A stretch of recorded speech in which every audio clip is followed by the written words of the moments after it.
Well, hello there, everybody. Good morning. What up? Hi! Hi. How's it going today? Welcome. What you guys up to this morning? Hi. Hello there, Grizzlin. Hello there, Wiz. Hello there, Paint. And hello there, YouTube. Hello there, Lurkers. And hello there, Sleepin' Eepers. How's it going? What up today? I had a very busy day yesterday. I felt very productive. I felt very on top of things. This morning, I was mostly in a half-asleep coma. I think I'm gonna go back and finish the baby game about babies. And I don't know, man. I just got this itch. I'm very itchy right now. Defeating the Zelda and Stardew randomizer the other day made me just want to go complete another game. It makes me want to go beat something. It wants me to go defeat something completely. So I feel like we should go back to the baby steps game and see if we can get to the top of the mountain, because the game is silly and weird. And I think it's short, so I think there's a good chance that maybe we can get to the top. I don't know. I don't know how much longer the game is. But I wanna go see if we can get it today. Because I'm craving something different. I realized when I was going back and editing, and fixing up my video files and stuff from the past few months. We've done a lot of Zelda. We've done a lot of Zelda randomizer. And like, for the kind of person who does one thing as their special interest, as their like a single only stream game, that makes a lot of sense. For me, who usually does a lot of variety, it felt weird to look back and be like, dang, we've really been in one world for like 3 months now. I need to go somewhere else. I need to go explore the rest of the world again. I need to climb out of the Zelda hole for just a second before, you know, eventually I get sucked into like a Twilight Princess door randomizer or something. So I want to go back on it. I want to at least finish the game that we started a while ago, back to something completely weird and different. Go play the Baby Rage game. What's up, Richter? How you doing today? Hello there, Mr. Oddity. Is song request back on? No, right now, currently not. Although, honestly, I don't think there's much music in Baby Game for Babies. We might be able to, that might not be a bad idea. We might switch it on for today. We'll see how we're feeling after a little bit of climbing. We'll see how we're digging it. Because it wouldn't be the worst thing in the world to have some songs where we're climbing around. When you think about defeat, you also think about baby steps. Defeat. Is it because of defeat, Grizz? Is it because of defeat? Yeah, no, I was going back and I was doing some editing and stuff, and I was like, I just realized that I've set myself up for an absolute mountain of editing work with 12 different Ocarina of Time streams, 16 different Majora's Mask streams, which are also interspersed with Stardew Valley and other stuff.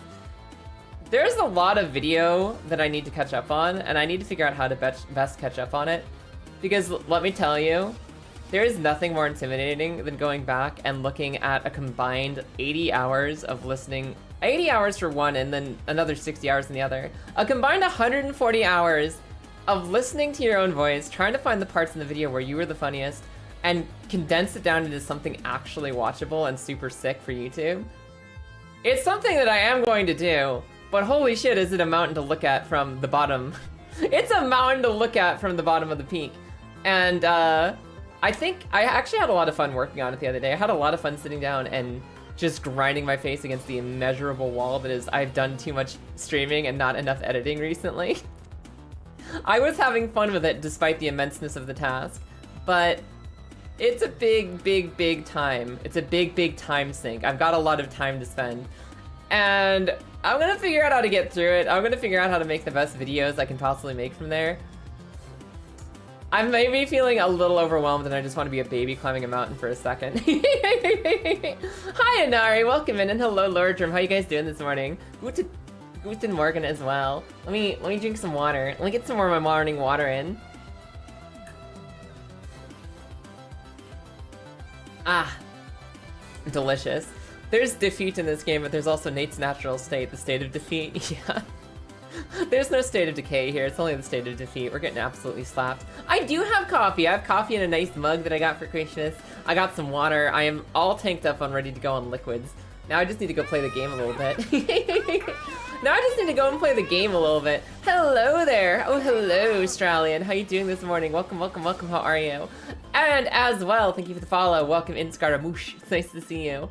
Everyone, we're gonna play some baby game. We're going to stream for, like, you know, 1 to 5 hours. Anywhere between 1 and 5 hours. I'm gonna make myself some dinner, and I'm gonna like figure out what I'm going to do to assess this massive wall of freaking video I need to edit.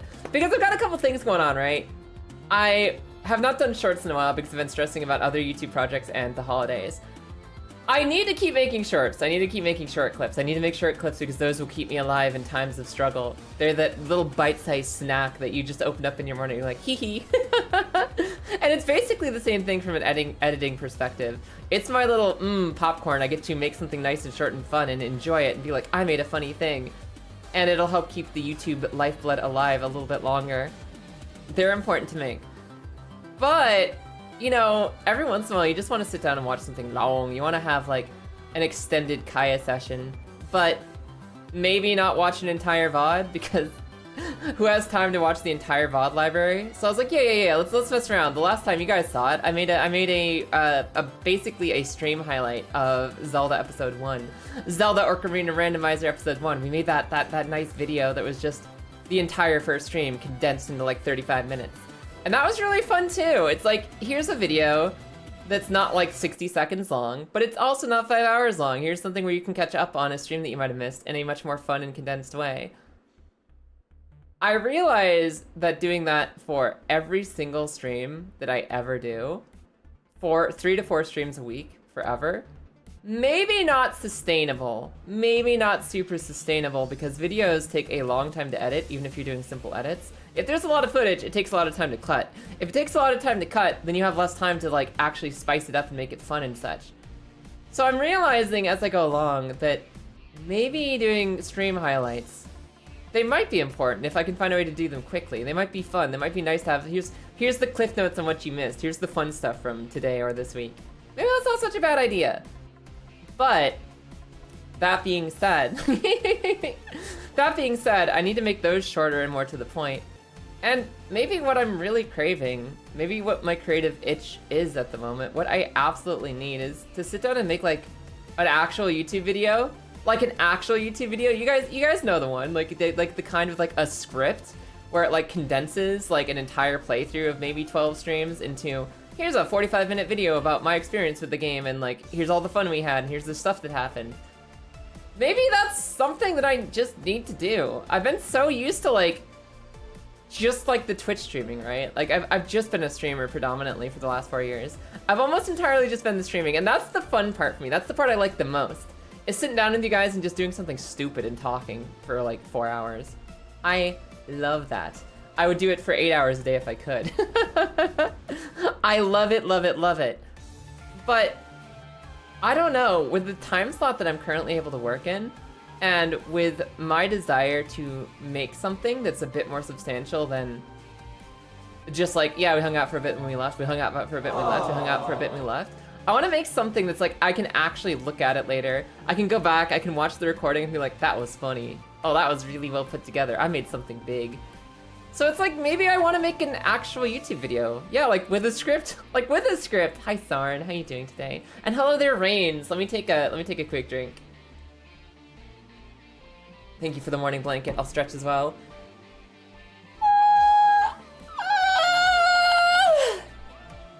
Because like, I really like, and my favorite part of this is the streaming, is the being here, the being live, the doing something silly and dumb. I don't think I could live in a world where I just do YouTube videos, but YouTube videos are something I've been like itching to want to learn more and more as time goes on. And it's kind of overwhelming to think like, I gotta sit down and make like an actual YouTuber, make like an actual YouTuber video. But I think I'll be happier if I sit down and commit to it. I think I will be a more happy and more complete person if I can just throw together one big, hey, this was the Zelda playthrough video. Or maybe something a little smaller to start, because that was my other thought is like, so I want to make YouTube videos, right? I want to make like an actual YouTube. I want to sit down and dig in and do some super editing, right? I want to make an actual clean, edited YouTube video, TM, capital letters.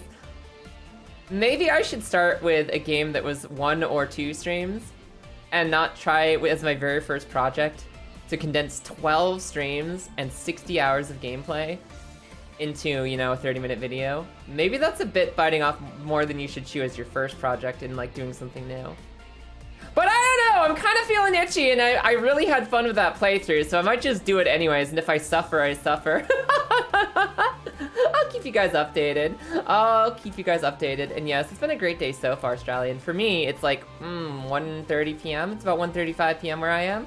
And it was a very good sleep. I slept good. I slept really good. I woke up okay.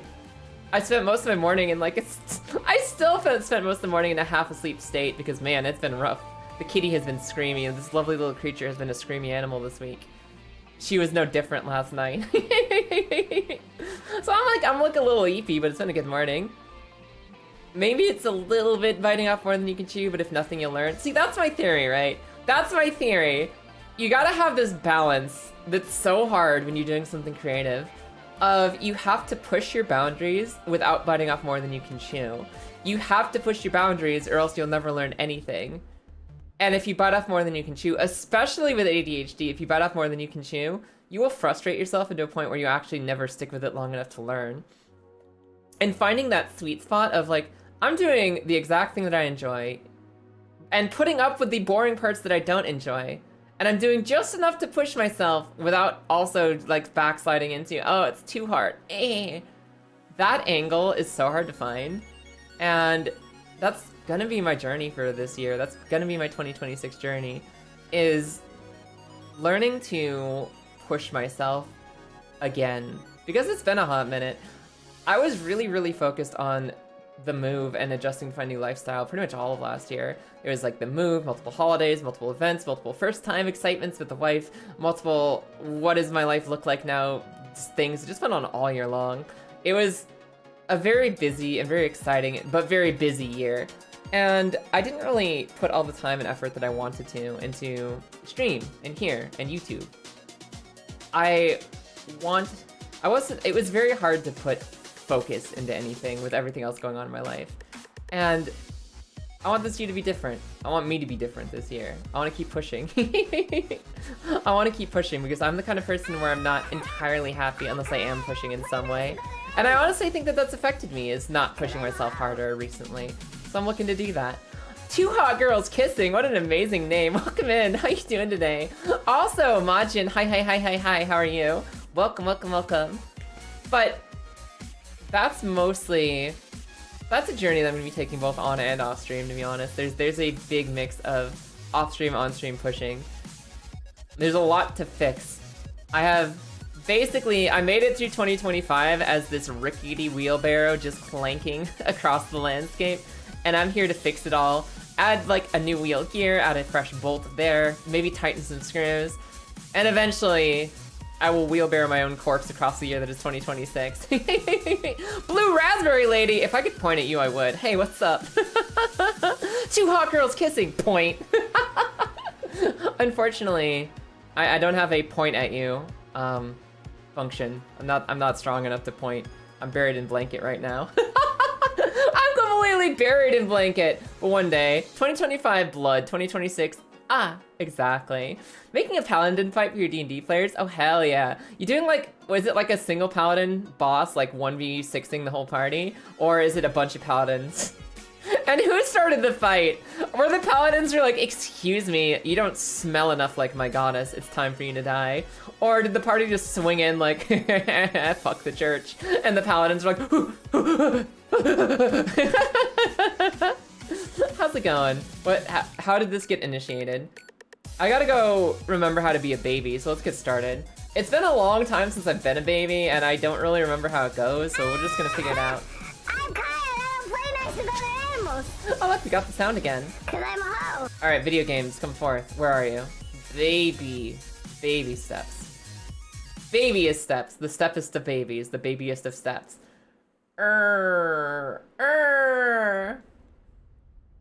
Babysteps.exe. That's the one. No, wake up. That's what I want to see. Hell yeah. Controller activated. Continue the game. Well, we still have our chicken. For some reason, I thought we lost the chicken at some point, but here she is. And I remember this. We just worked our way down to this little apple tree. That rushing water is like a little loud for the peace and comfort that moving water should be. Okay. Let's not immediately go off a waterfall to the beginning of the game.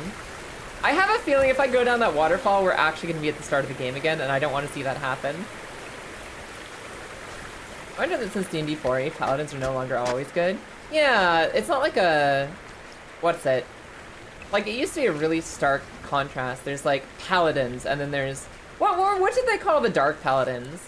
The ones who were oathbreakers and, like, still kind of paladins, but they gave up on their goddess and stuff, or worshipped evil gods. Blackguard, that's what I was thinking of. And so, what, now paladins can still... They're still, like, technically paladins, even if they're the paladins of evil and chaotic gods and stuff. They're just paladins now. Go down the waterfall? Fuck you, Cassie. I'm not going down the waterfall! They were called Blackguards, now they're just called Oathbreaker Paladins. Honestly, that's probably for the best. I think that's a more universally appreciable name. Hello. Hold on. What the... How would you even get to those cans to push them over?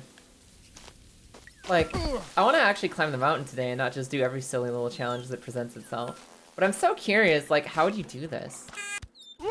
How would you do this one? They're called Oathbreaker Paladins. What if they swore an oath to a lawful evil deity? And they kept their oath to the lawful evil deity. Doesn't that make them oath keepers? Or just paladins, but for a douchebag? 3 paladins are fighting 5 players. All paladins are Oath of Vengeance. I don't know what that means, but I can infer from the title that they go kind of hardcore. They're following a much stronger and crazier paladin who 1v5 the party once. Ooh. Spicy. Paladins make such great villains. Paladins are, I think, amazing characters, and I know that like they get on some people's nerves, but I think that's exactly why they're great characters. Paladins as heroes, paladins as villains, paladins as just complicated individuals, always have so much texture to them because of the extremeness that their life demands from them and the way that they interact with it. I think paladins are sick, man. Also, they look cool. A paladin of tyranny is also a thing. Oh, okay. You had a paladin that was evil and realized they were evil and became an oathbreaker, which made them a good person. What? I love that. Made them good-ish. Made them good-ish. Why is that rock shaped like that? Don't worry about my pee-pee rock. Don't worry about the pee-pee... Don't worry about the pee-pee rock. Don't worry about it! No, no, no, no. Also, like... So you get to the top of that thing, right? And you tippy-toe over to the other thing, right? I'm not convinced this place works. I know that I haven't got my legs back under me and I'm not quite used to it yet. Hi, Kilda! Welcome in! How's Discord mod simulator? Don't. This guy's clearly a Reddit mod.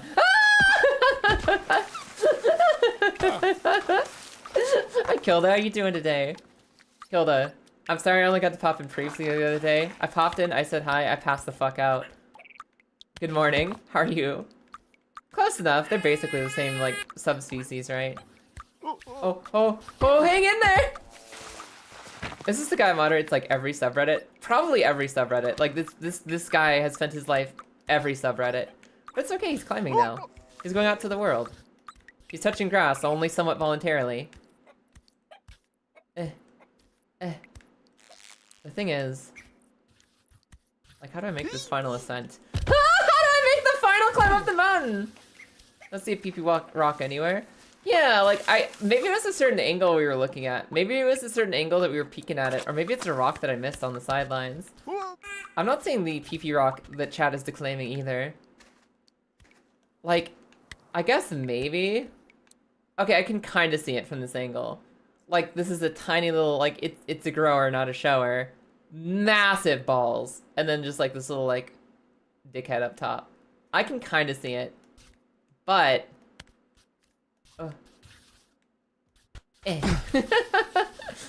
but it's kind of chony.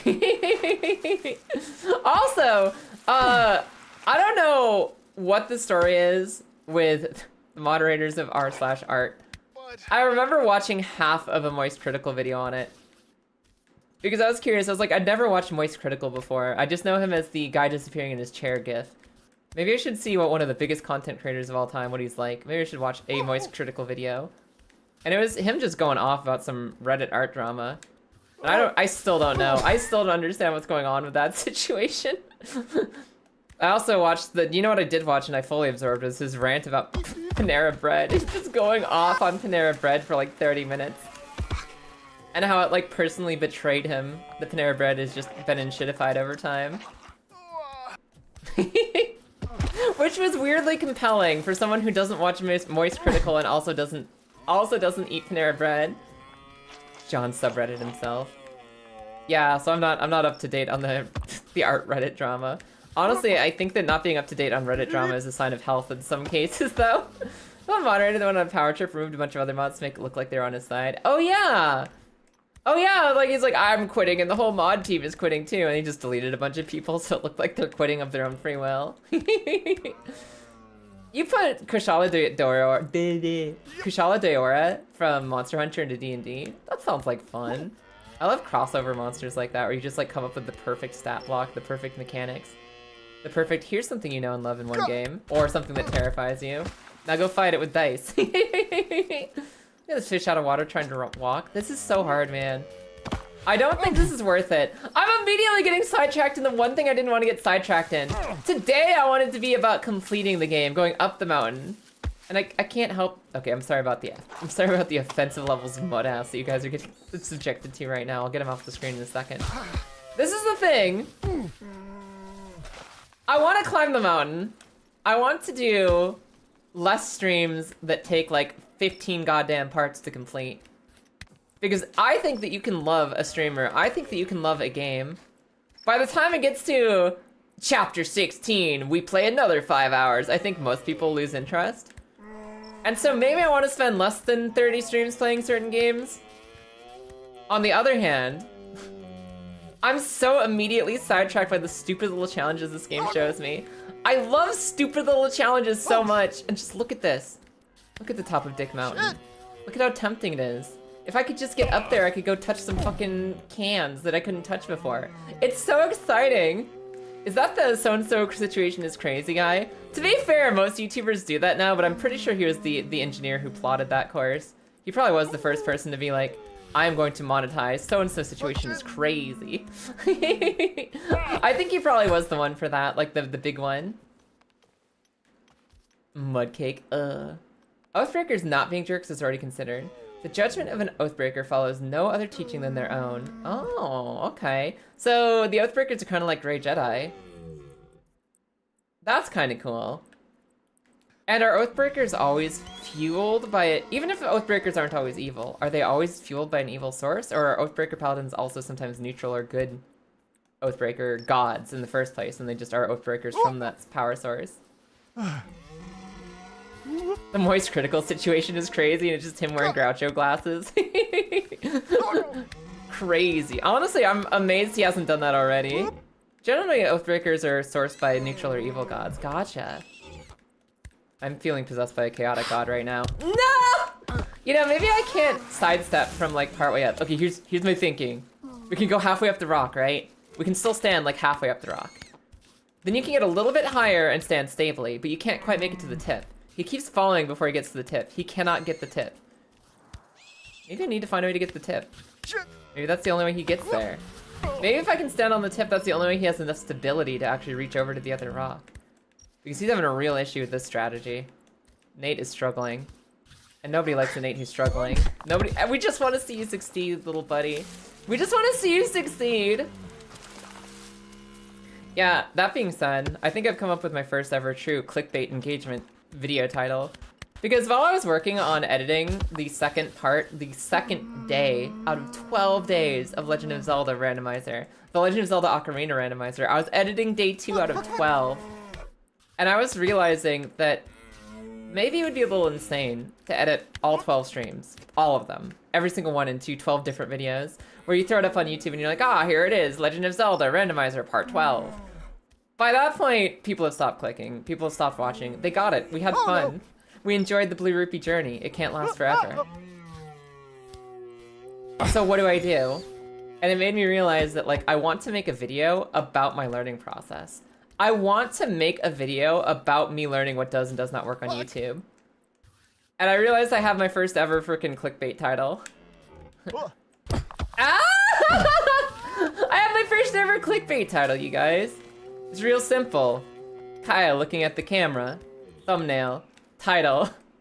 The video that made me realize I need to change. Or, you know, even shorter, I need to change, stare at camera. And people click on it, they're like, alright, why is this stupid fish girl gotta change? Because in the process of editing 60 hours of footage, I realized maybe I'm going about things inefficiently and I need to do something more creative and fulfilling. maybe there's a little bit I could afford to learn about the situation. Also, wait, when did I lose my little princess tiara?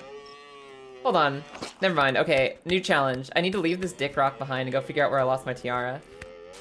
It was somewhere around climbing on this thing, because I'm pretty sure I had it when I got up here. Where's my tiara? Oathbreakers aren't just people that broke their oath. They ritually embrace breaking oath. Oh, okay. And that's usually sponsored by evil. That makes sense. I found it. Okay, I found my freaking Batman vision. There's a press A to bend over prompt, and I know what that means. I know that means my hat is nearby. Paladins don't have to worship at all, technically. Really? I thought all paladins had to be, like, beholden to some oath. Like, when they're not oathbreakers. I thought paladins in general were like, I made a promise to an outside entity. It's like a warlock contract, but less spicy. This Zelda game forced me to change how I think about gaming. Yeah, that kind of thing, but for YouTube videos. It's like this Zelda playthrough made me realize I need to change how I look at YouTubing. Because just sitting down to be like, all right, we've got 5 hours that were pretty good. Let's make it 30 minutes of just the really funny stuff. And let's do that like 10 times. My brain was immediately rebelling and like, I want to do something that's shorter, higher quality. Maybe takes as much work, but like results in one really good video instead of 12 mediocre videos, you know what I mean? And I'm like, it's weird because I'm like under this pressure to like, I need to figure this out. I need to figure this out because this is what I want to be doing. This is what I want to do. I like streaming. I like content creation. I like making funny tee-hee ha-has. I want to continue with that. So I gotta figure out how it works. I gotta figure out how it works or I'm gonna be pursuing an entirely different career soon here. And because of that, like, it creates like a negative incentive where if you're trying to do something creative and you're stressing about it constantly, you become less creative and it makes it harder to do, right? The oath can be to just a concept. Paladins can make an oath to just concepts. Really? That's cool. I always liked that flavor in homebrew. And I never really knew that it had been incorporated into mainstream Paladin lore. I know there's always been lost keys. Huh, like in the forest? I know that people have classically done, oh, the Paladin can make their promise to anything, even a concept of a thing. And I don't know how long it was before that was like actually official. You can repost your message. They're Oath of the Crown, Oath of the People. Yeah, no, I see that. But what does it mean? I'm guessing Oath to the Crown is like what to the monarchy? And Oath of the People is like towards the common good? Shit. There's one where it's like self-beliefs or something. What, like Church of Satan oath? I shall be good to myself, and in being good to myself, I shall be good to the world.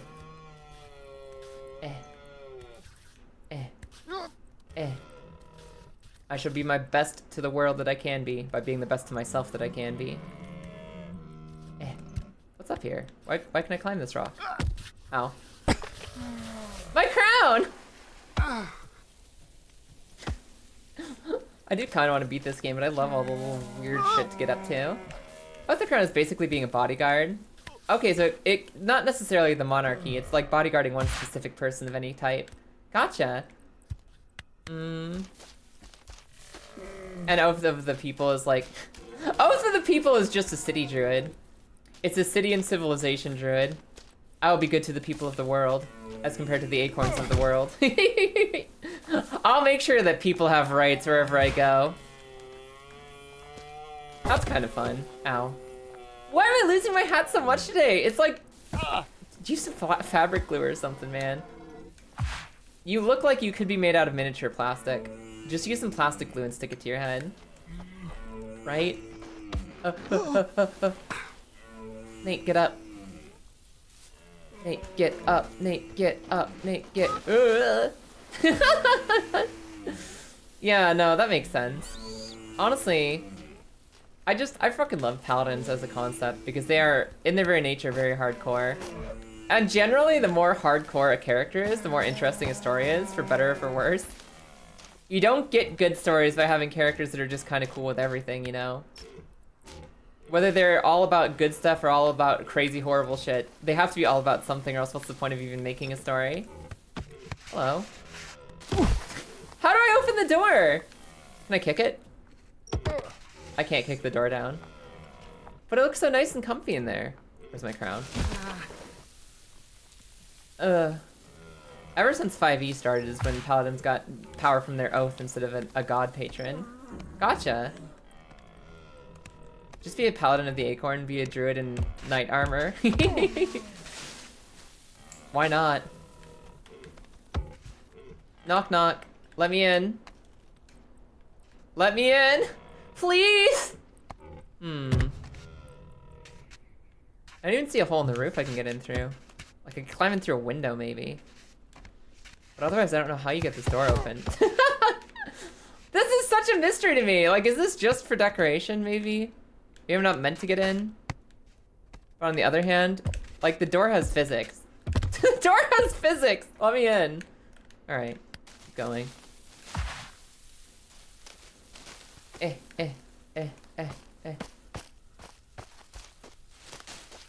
I also realized that part of the problem I'm having with editing videos is that half of me wants to be the, here is 45 minutes of the emotional journey I went on, this is my playthrough, this is what I experienced today, these are the adventures we had together and why they mattered. And like, it's like a little narrative breakdown of all the crazy shit that happened to us in a game or on a given stream day. There's like a little part of me that's like that. And there's another part of me that's like, I just want to make fucking donkey videos. You know, like Donkey's whole style is just, here are the 10 minutes that I had the most fun in this one game. Here's the best stupid moments from the entire game. 10 minutes. Move on to the next project. I said some stupid shit that was really funny. Some funny things happened.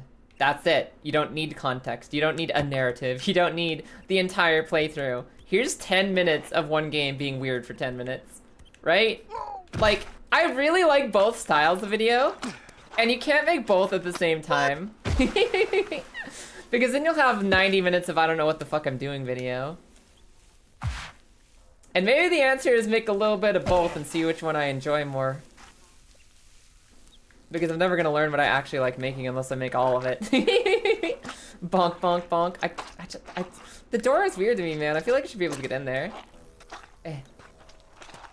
Yeah, no. You know who doesn't care about fucking context? Donkey. Donkey's like, here is 10 seconds of this game being weird, then another 15 seconds of this game being weird, then another 30 seconds of me being goofy. That's it. That's it. It's really fucking funny. It's nice. You sit down, you enjoy it, your life extends beyond it. It's not like a video essay. And then there's the ones that are like, I had this really long and interesting playthrough and I want to tell you all about it, and we're going to break it down into like something small and digestible, like 30 to 40 minutes. But it's going to be about the whole journey instead of just some random funny shit. And I like both! I don't know which ones I'm gonna make, but I gotta, I mean, this is like the year of learning that. This is the year of learning what kind of YouTube I want to be. Paladins never actually drew power from a specific god. Even in 2E, it was generically the gods. Really? Dang. I didn't really get into D&D until 3.5. And even then, I was very off and on with tabletop. Like, I liked and I bought a bunch of books and I read a lot of trivia about D&D in 3.5.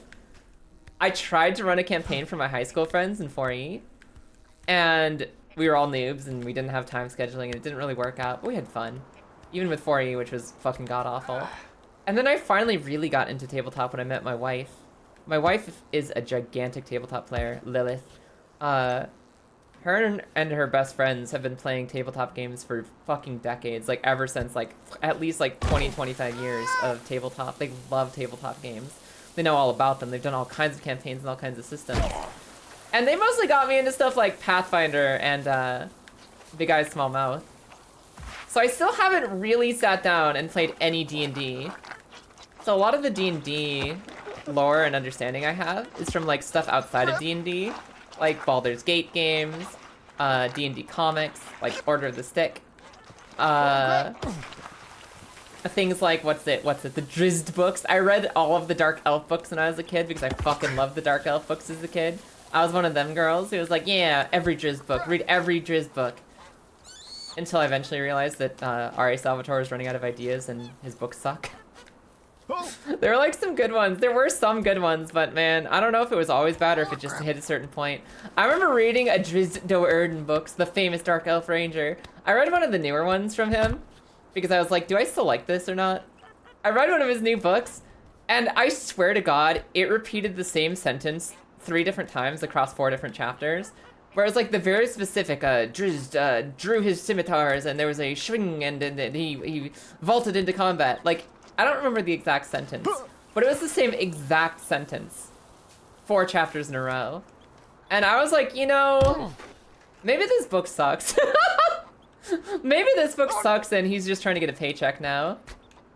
Intro video is very donkey style. I love that video. Yeah, that's what I'm starting to think because like I get overwhelmed by big projects and here's the fun thing, Sarin. Here's the fun thing about like short video, long video.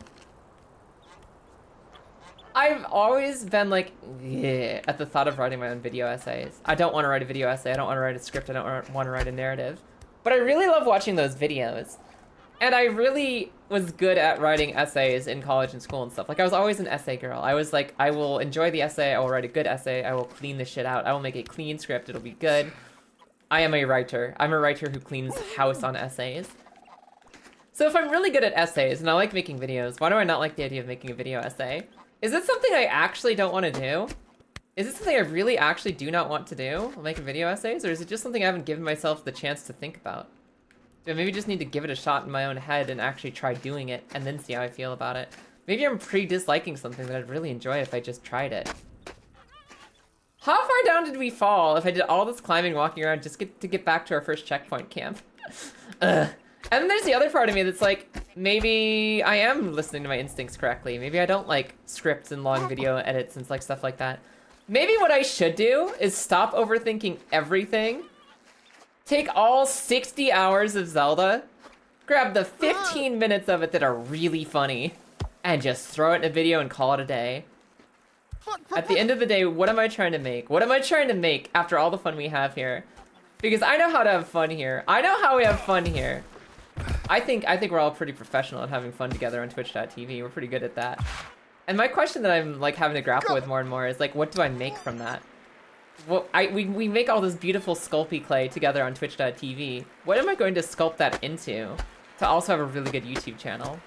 What's gonna make me happy and what's gonna make other people the happiest from this? How can I make this something that's just really, really good and fun? And maybe that means not thinking too much, just making a really stupid short video and that's it. That's it. It's just stupid and short like me. Just something and silly and funny.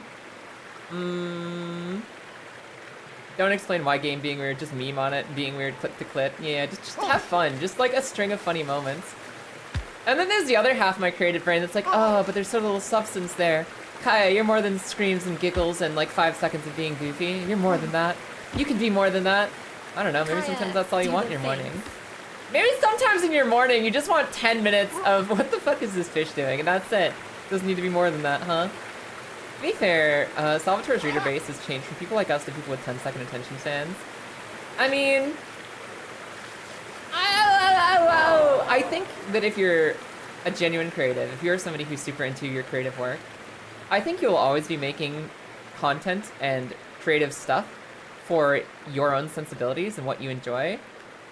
I think that I wouldn't say that R.A. Salvatore has changed his content to pander to the new generation of just making things 10-second attention span. I feel like when you've written 57 books or whatever in a series, at some point you're gonna burn out. At some point you're gonna have a contract or a deadline where you have to do another book. And you know that you have to do it because it's literally your entire income. It's like somebody who's been streaming the same game for like 16 years and the game has hit a patch that they just don't care about anymore. The patch sucks, they've been playing for 16 years, they're done with it. Like fucking Mundo is nerfed in League of Legends, I can't play Mundo anymore. But I have to play Mundo because it's what my audience wants. Like, that's more of the thing, and that's less pandering, more like you have a contractual obligation as a content creator to do the thing that you're good at until you literally can't do it anymore. And I think that's the kind of situation he was in, basically, where he writes the Drizzt books. It was making money. It's what makes him the money, so he has to keep writing them. Otherwise, he won't have a paycheck no more. And at some point, I think he got sick of writing them, but you can't really say that. You gotta keep getting the paycheck. And sometimes that means writing the same sentence 5 times in 4 chapters. Right? Like this conversation is the more what? This conversation is the more what? Also, then more. Let me take a sip, thank you. I know that you did everything but the sippy, so I'm taking a sippy. Ah. Alright. Of course you get a hug. Do you get a face? With the clown nose? Yeah, sure. I'm tired, boss. Yeah, no, like, here's the thing, right? You know how fucking weird it is to be a whole entire person and to have, like, hundreds of hours of silly, funny, interesting experiences, like, together with you guys out here? To be vibing out here and have, like, an amazing, wonderful time. And how to figure out, how do I cut this up into pieces and make something creative with it? How do I condense this into something that'll, you know, be fun and, like, get people into it and, like, make them want more? Not because they want more, but because you're actually good at what you do and you made their lives better. Because I refuse to be one of those fucking engagement farmers where it's, like, literally everything you do is just engagement and outrage and nonsense. I want to make things better because they're actually better, while also making them just engaging because they're fun and, like, good. Because obviously I want to grow because I want to do this forever! But I also want it to be, like, actual quality instead of just, like, pulling people into an addiction of content. Which I don't think has been healthy for, fucking anyone. It's weird. There's a lot going on there. Oh, crap. And all I can hope is that one day I do become successful enough to where I can get sick of my own work, just like R.A. Salvatore. Maybe one day. I'm pretty sure that R.A. was always kind of a good, if I don't think too much and just let things hit things in a fun way, you'll have fun, but it's never been super deep. Yeah, like, I mean, that's true. That's my problem, is that obviously when I was a teenager, hold on, let me adjust my face a little bit. Obviously when I was a teenager, I thought R.A. Salvatore books were super deep, which is incorrect. They are not. They never have been. I fucking loved that as a teen. They've never been that deep, but they usually were fun action anyway. It was just a fun action story. I think the fun action becomes a little less fun if you have the same scene 18 times. So, like, I think no, it was never deep. It was never, like, art masterpiece, but it was always really fun. And I think the fun goes down when there's no effort put into the fun, you know? Ugh, imagine having to be a person this early in the morning. I'm trying my best, them. I'm trying my best. Yeah, I don't think he's necessarily a bad writer for eventually losing steam with something that he's contractually obligated to keep making. Especially because I'm sure there's also a lot of, like, weird pressure from the higher-ups, right? So, like, you're making the mascot character for Dungeons and Dragons, or at least, you know, Drizzt was, like, the main mascot character for D&D for, like, a long time. He was, like, the guy for D&D. So Wizards of the Coast is hovering over your shoulder, like, all right, your next story needs to be about this change we're making to the D&D world, and your character needs to do this, and these characters need to show up because we need them in our next edition, and we need them to sell modules, and you can't kill this one, but you can kill this one, and blah, blah, and just, like, always constant, like, creative pressure from over top of him. Because we know Wizards of the Coast loves their creative control, and they're selling next editions. So, like, that, combined with having to write the same book 45 times, I think eventually that would get to anyone. I don't think R.A. Salvatore is a bad guy for doing what he's had to do to survive, you know? Oh, you remember the NPC streams? Fucking NPC streams. That was a weird little fad. That was like more of a TikTok thing, wasn't it? Or did they do it on Twitch too?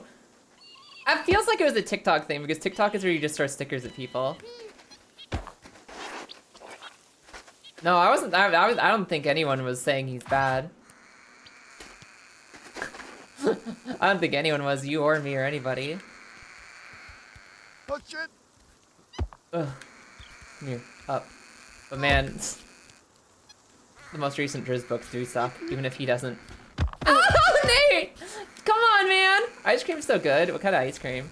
Holy shit! Oh my god, I don't know if you guys... Okay, in the States, we have Tillamook ice cream. My favorite ice cream is Tillamook. It's so creamy. It's so expensive, you can never afford it, but it's tasty when you can have it. Tillamook ice cream, so good. There is a Tillamook successor out here in the United Kingdom. There is something out here in the UK that is as good as Tillamook ice cream. I really like it. It's called Mackey's ice cream. Mackey's ice cream, oh my god, it's so creamy. It's so creamy and good. My friend Angie showed me the glory and majesty that is Mackey's vanilla ice cream. And it changed my life. It's so... No! No! Oh, I hate this. We have to... Hold on, we have to nudge the crown back to shore. I can't pick it up in the water. I have to carry it back. I have to carry it back on my little shoulder. It's the only way... No, come back! Don't make me fucking... He has written other stuff, to be fair. Yeah, doesn't he do, like, his own stories on the side that aren't Drizdo Erdenbrooks? I know he's one of those people who writes a lot of stuff. Like, he just puts out a lot of books. And I've never really, to be fair, read his other things that were not Driz books, so maybe he's actually decent. When he's not doing D&D mandated. Remake this character for the 18th time. Please, Crown, come with me! I am going to give up on every silly little side challenge this game has to offer, except for this tiara. This tiara is coming with us everywhere, or I'm quitting the game. If we ever get the tiara permanently stuck, I'm committing to this right now. If we ever get this nice little crown permanently stuck somewhere, I am uninstalling the game. We're never playing it again.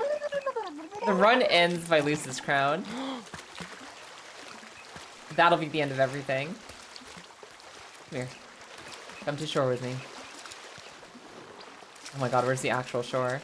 Is this not even shore enough for Nate to get himself up? I don't even know if this is shore enough. I might have to take it further down. Ugh. I have my own Oath of the Crown. That is my Oath of the Crown. This is my crown. This is my crown, and I will uninstall if I lose it. Like, if this glitches into the rocks or something... Wait a second. Nate, you almost had a grip there. Hold on, Nate. Hold on, Nate. We're almost onto something here. Get off the frickin'! I'm sorry for anyone tuning in just to see this. I swear it's TOS appropriate. Well, this is a thing to lurk in. Hi! Hey, Darius. Listen, I gotta get my pretty princess crown back. This guy dropped it, and I'm really struggling to get it back. You don't actually beat the game if you get to the finish line without it. I'm deciding right now. You haven't actually beat the game if you get to the end without it. And so I gotta win it back. I gotta bring my precious sweet princess home. Come on, come here. We might have the baby chicken. That's like part 1 of the victory condition, but it's not victory if we don't have the crown too.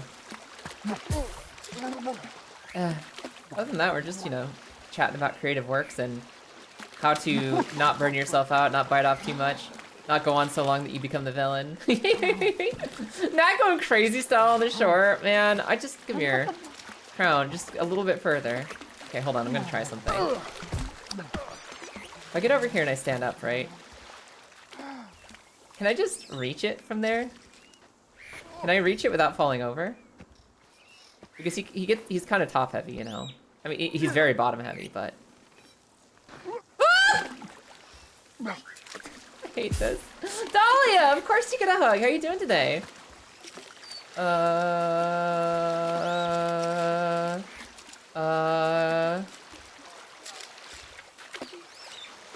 archive of our own.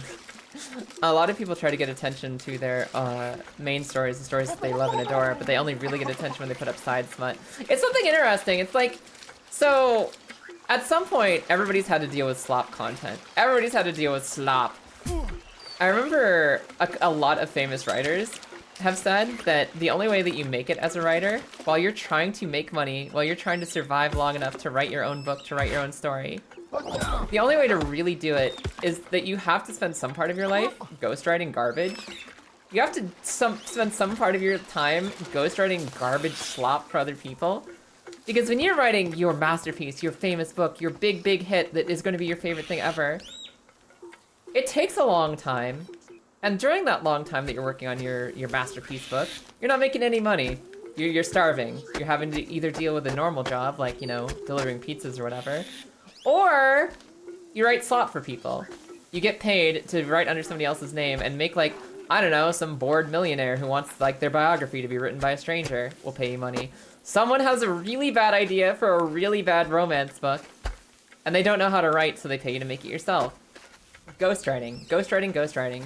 When you are writing somebody else's bad idea, sometimes a good idea, but mostly bad ideas, because they can't be bothered to do it themselves. And a lot of the most famous writers ever who have been successful have said that they spent like years trying to get their ideas together, trying to get their actual books together. And while they did that, they were writing slop for other people just to make sure they got paid long enough to actually, you know, do the thing they want to do. And the thing is that I'm actually uncomfortable with that on a video making perspective. That's so hard for videos on YouTube and stuff, because you don't really have the benefit of being like, oh, it's yeah, I'm gonna put on my glasses and mustache and it's actually not Kaya. Hello, it's not Kaya making rage clickbait videos and look, it was never me. Oh, just kidding, it was Kaya the whole time. Like, there's no ghostwriting. If you're making garbage bullshit like engagement slop, there's no way of divorcing that from who you are and who you want to be on your main channel, right? On top of the fact that it's feeding into an unhealthy cycle, I think it's arguably more unhealthy because YouTube videos, smut, that's not the word I'm looking for. YouTube video slop can be highly addictive and I think actually like derail people's brains. It's so easy to give into like rage and like just distraction and nonsense that I think that creating slop on video sites is more harmful than creating a slop book that maybe some people will pick up and have some fun with.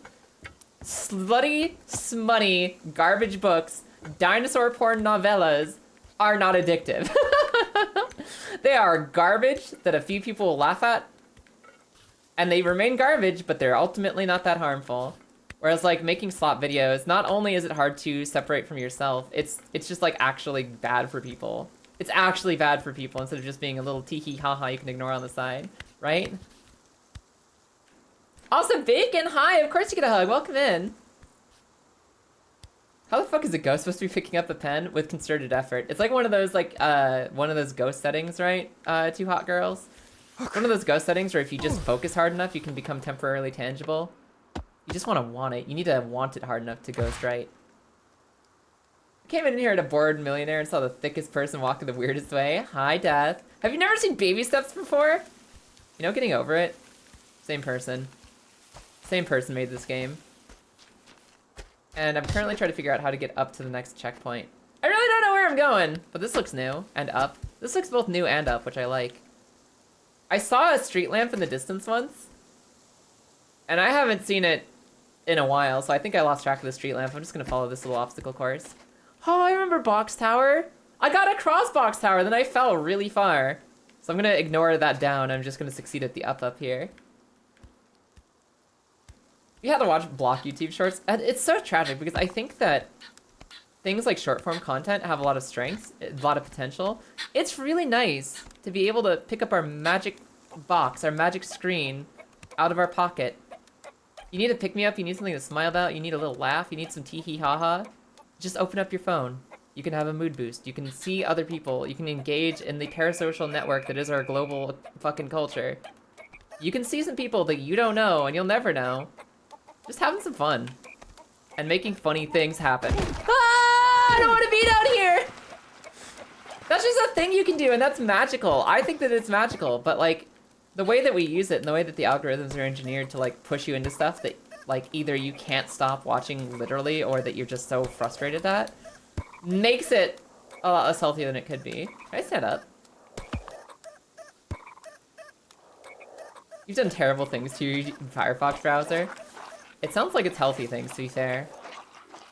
If you're curating what gets what they try to force feed you, if you're trying to take care of what goes into your mind and into your body, then I think you're doing a good job. I don't think you're doing horrible. I think you're doing hero, Saren. Is this game a metaphor for going to the toilet at 3 a.m. and drinking too much? We don't talk about the state of his fucking pajamas. We don't talk about the state of his pajamas, okay? It's fine. It's fine and he's fine. I mean, they're good for me, but this poor browser, right? Please, get my foot up. Okay, I'm gonna attempt to climb this wall to get to the top again. I didn't want to fall the way that we did! No! It's happening again! No! Nate, no! Nate, I don't want to go back to the box maze. My one goal is don't go back to the box maze. Hey, Uncle Vicky, welcome in. Let me take a drink. Also, we're about to get stuck with Twitch ads, speaking of the enshittification of entertainment. We're about to get stuck with 3 minutes of ads, so I'm gonna get up, stretch, fill up my water. Take care of myself, and we'll come back to baby climb game in just a second here. Shit.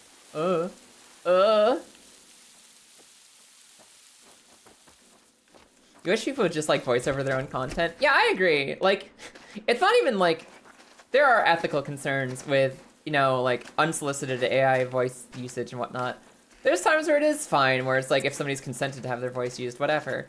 Outside of all the ethical stuff, like, it's just more fun to hear someone's own personal voice reading something off. I'd rather listen to an anime synopsis from somebody who gives a shit about it and they're hyper-focusing on it than, you know, just like a quick little fucking AI read or whatever. I want to hear them. I want to hear personal voices. I want to hear the person telling me why they love it so much. Shit. I do think that that particular slop style is like one of the more soulless ones. Like, here's a fun fact about something that I don't even care about enough to read to you myself. Here you go. Learn one thing about a scene you've already seen in an anime. Okay. Alright, I gotta get up though. I'll be right back. I'm gonna stretch these. I'll be right back with you. I'll see you guys in a second. We'll keep talking about creativity and slop. Did you know Kaya's soul goes AFK sometimes? Back in 2 minutes. Yes, exactly. Lilith, I'm gonna kick your ass. Lilith, I will fucking destroy you. Lilith, I will fucking kick your fucking ass and smash another 900 times. What the hell? Okay. For those of you without context.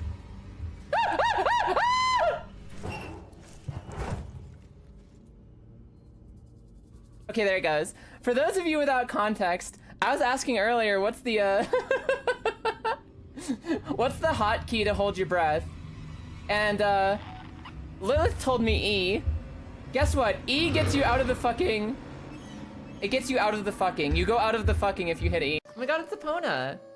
Huh? Oh my god. I'm so sorry.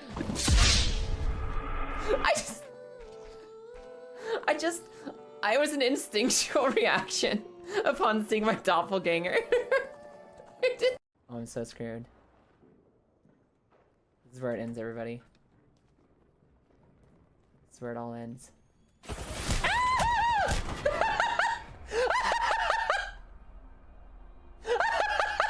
I did it! I did it!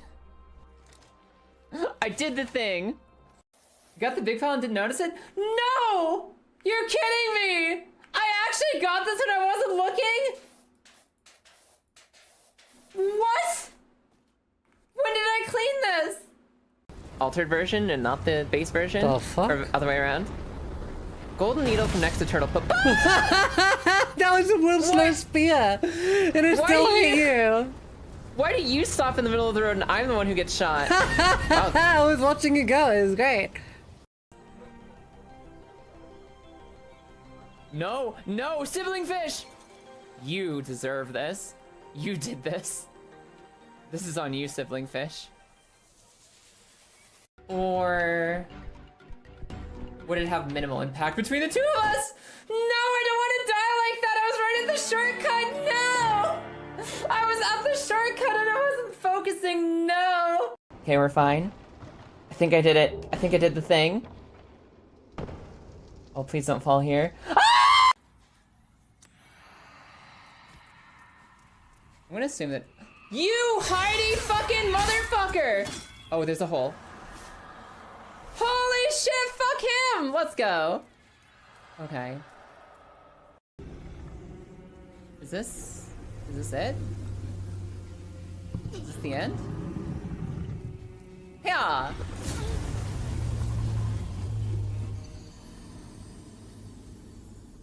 I'm gonna go pee. I'm gonna go pee. I'm gonna go pee. How the fuck did his flaming chin kill me? How the... Whatever it was, it's gone now. I'm right here. Oh. I'm so Hi.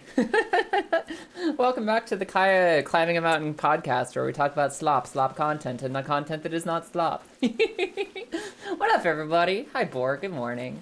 Where is... Where... How do I want to get back up there without just absolutely disappointing myself? Oh! My microphone came right off the frickin'... Hold on. My microphone is no longer being held in the way that it should be. It's like giving up on life. Gotta tighten it. Gotta tighten it. Okay. That should hold together. If all of a sudden there's a crashing sound, you can't hear me anymore, don't worry about it. I'll fix it soon. My microphone is somewhat clinging on to life. Got a little loose in its socket.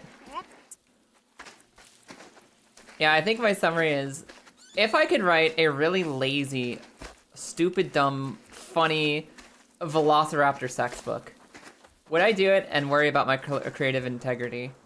I would do it and I would not worry about my creative integrity. If I could make like fucking $60,000 or fucking $6 million, whatever, writing some stupid dinosaur book, no hesitation. It's stupid, it's lazy, it's fun, whatever.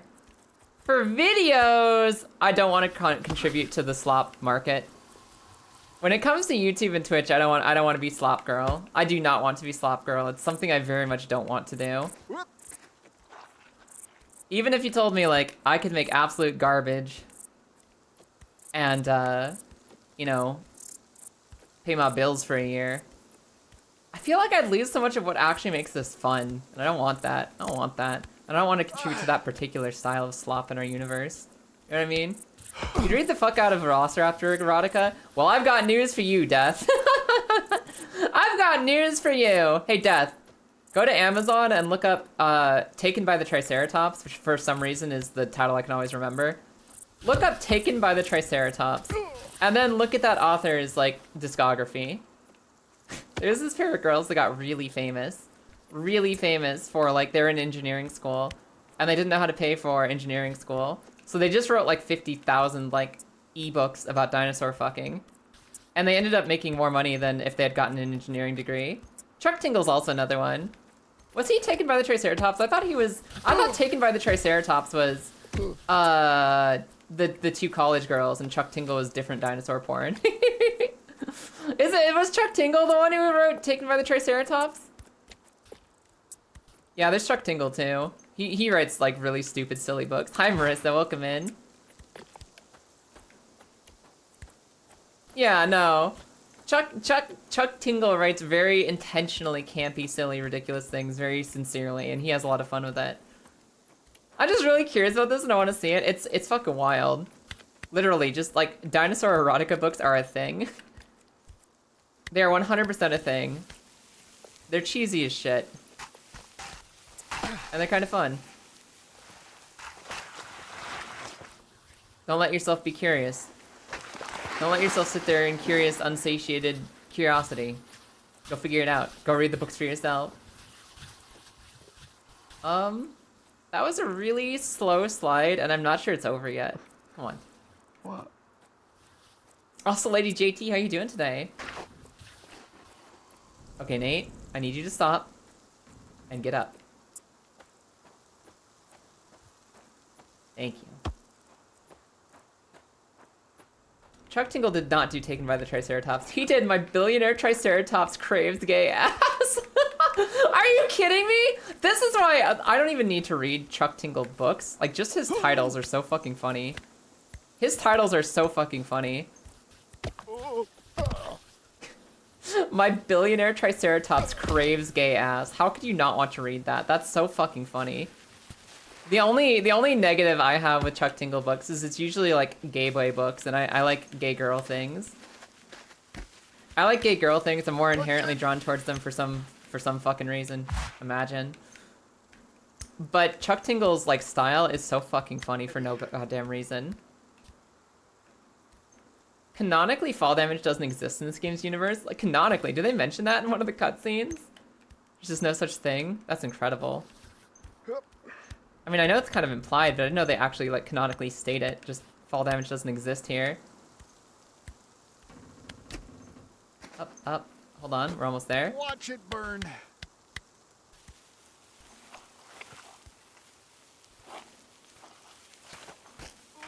Okay, I think I've made it. If I can get out of this bush in one piece, I think we made it back up. Ugh, we're here. Sapphic love be real. And it's not even like, I think that gay boy stories are fantastic. They just don't interest me because I like to hear about girls liking girls. He did write Harriet Porber. He did write Harriet Porber. The fuck you, J.K. Rowling. I'm going to write a trans wizard book and I'm going to call it Harriet Porber. He did write that. I actually have that on my shelf. My friend got it for me as a gift.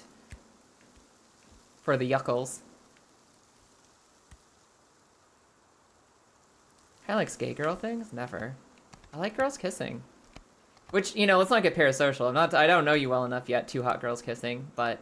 you know, in general, I like the concept of girls kissing. Something I enjoy. Ah! Okay, I should have taken that way more carefully. Come on, Nate. Come on, Nate. I picked the wrong foot up. I had one foot in place and I picked the wrong one up. Okay. Okay, careful, Nate. We want to fall this way. A controlled fall. A controlled fall into a place you can recover from. A controlled fall. No!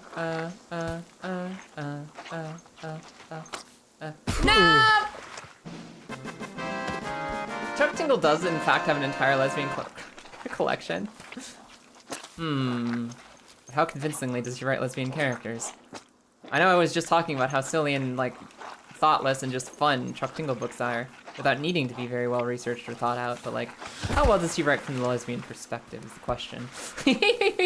Will it be an authentic experience? I think I'll get back home and take a shower, just instantly turn on the TV. I'm so curious, and that's what's bothering me right now, is I actually want to know, I'm actually, despite everything, I'm invested in Nate's story. I want to know how Nate is going to react to being isekai'd into the climbing dimension. Climbing his way out of the climbing dimension through sheer force of will and struggle, and then going back to his couch. I want to know if he's going to grow. I want to know if he's going to develop. I want to know if he's going to become a superhero in his own life.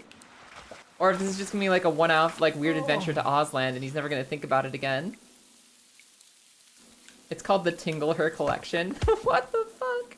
That's amazing. Chuck Tingle is very funny. I haven't read his lesbian books, maybe I should. Just because he's a funny guy in general. And maybe I'll like it better when he's writing lesbian stories.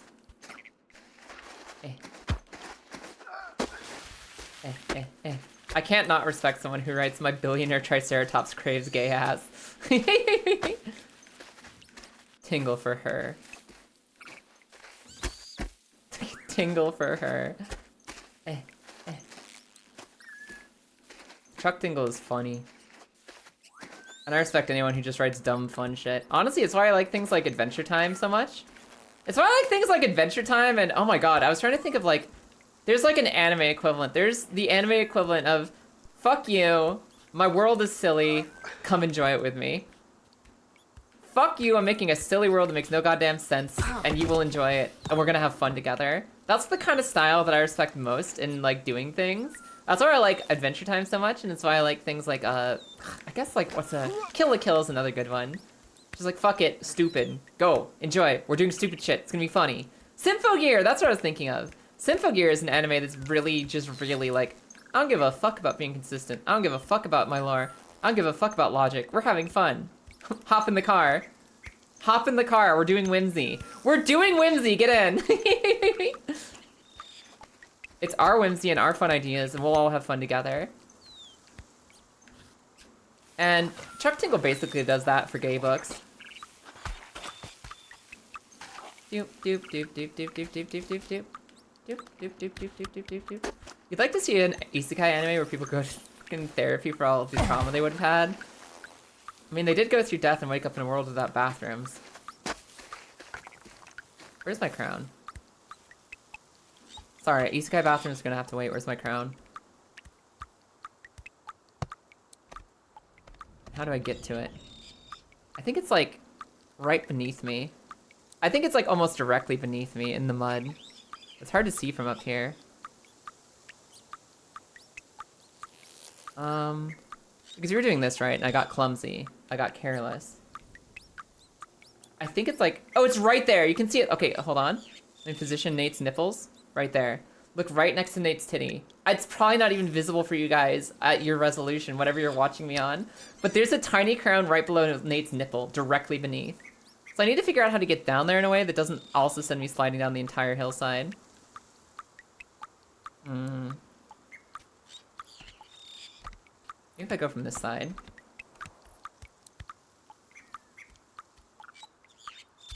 I just had a jump puzzle that was all controlled falling. Oh shit! I just need to do controlled fall. That's okay, but I don't think it's gonna get me what I want.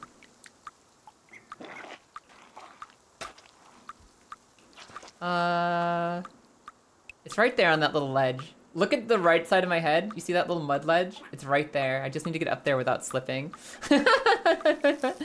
Alright. We tried giving anime-ish characters therapy and everyone got mad at Steven Universe. I think people kind of loved Steven Universe.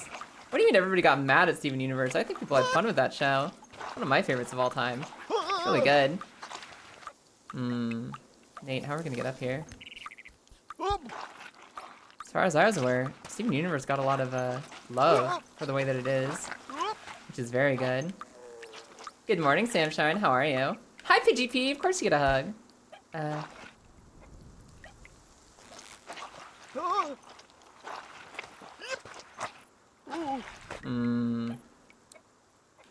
Steven Universe is so good, especially Future.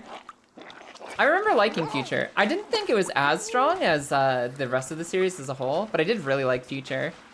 Steven Universe Future was sick. You spent too much time on Tumblr at the height of it? Ah, social media, I see. You're on Tumblr. I'm sorry for your loss.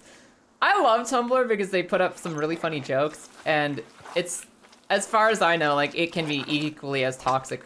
In fact, I'd say that Tumblr is probably the one social media that gets the most toxic when they're rabid about liking something. The more rabid that Tumblr is about liking something, the more rabid they are about hating it. Like, more so than any other website.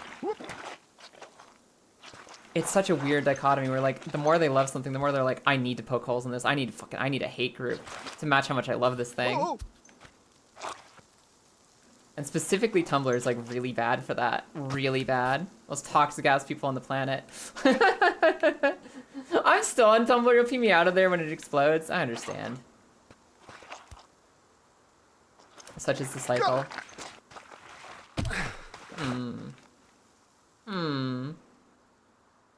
You used to be on Tumblr a lot, then they did the no not safe for work shutdown. Rumph, I'm out of here. I don't know how I'm gonna get back to my crown. We might be uninstalling. Because as I said, if I can't get my crown back, this game is officially dead to me. I need the crown or I'm out of here. Hey, Skeleton, what's up? Steven Universe Future got some flack because of it touched on some issues that Steven had. Oh yeah, because they did go into Steven PTSD, did they? How dare you? How dare you go into PTSD with somebody who's been through a lot? Joined a fucking interstellar space war at age 10 or whatever. How dare? Tumblr can be really chill and also a feral fucking mess. Yeah, it's really swingy. It's really swingy. Tumblr is on one side, 4chan is on the other side. The scales are in perfect balance. God. Okay,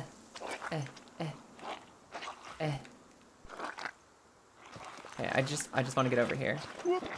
Come on, Nate. Come on, Nate. If I can make it to that one side rock I've been trying to get to, I think we can solve everything. I think I can solve everything if I get to that one side rock. I'm doing amazing today, though. Thanks for asking. I've never played this game. I've never played this game. I don't know nothing about this game. Never been here before. I definitely don't have 12 hours logged in this so far. I'm a complete newcomer. Which explains my wiggly woggly baby steps.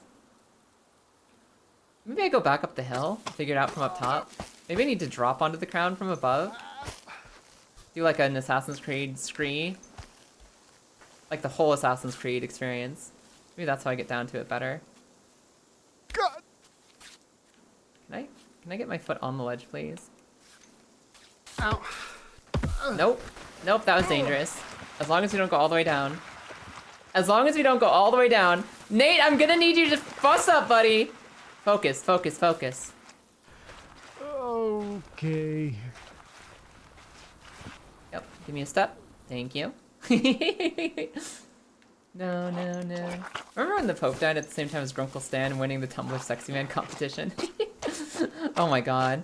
There was somebody who described fucking Alistor Has-Been Hotel as like a corporate mandated Tumblr Sexy Man.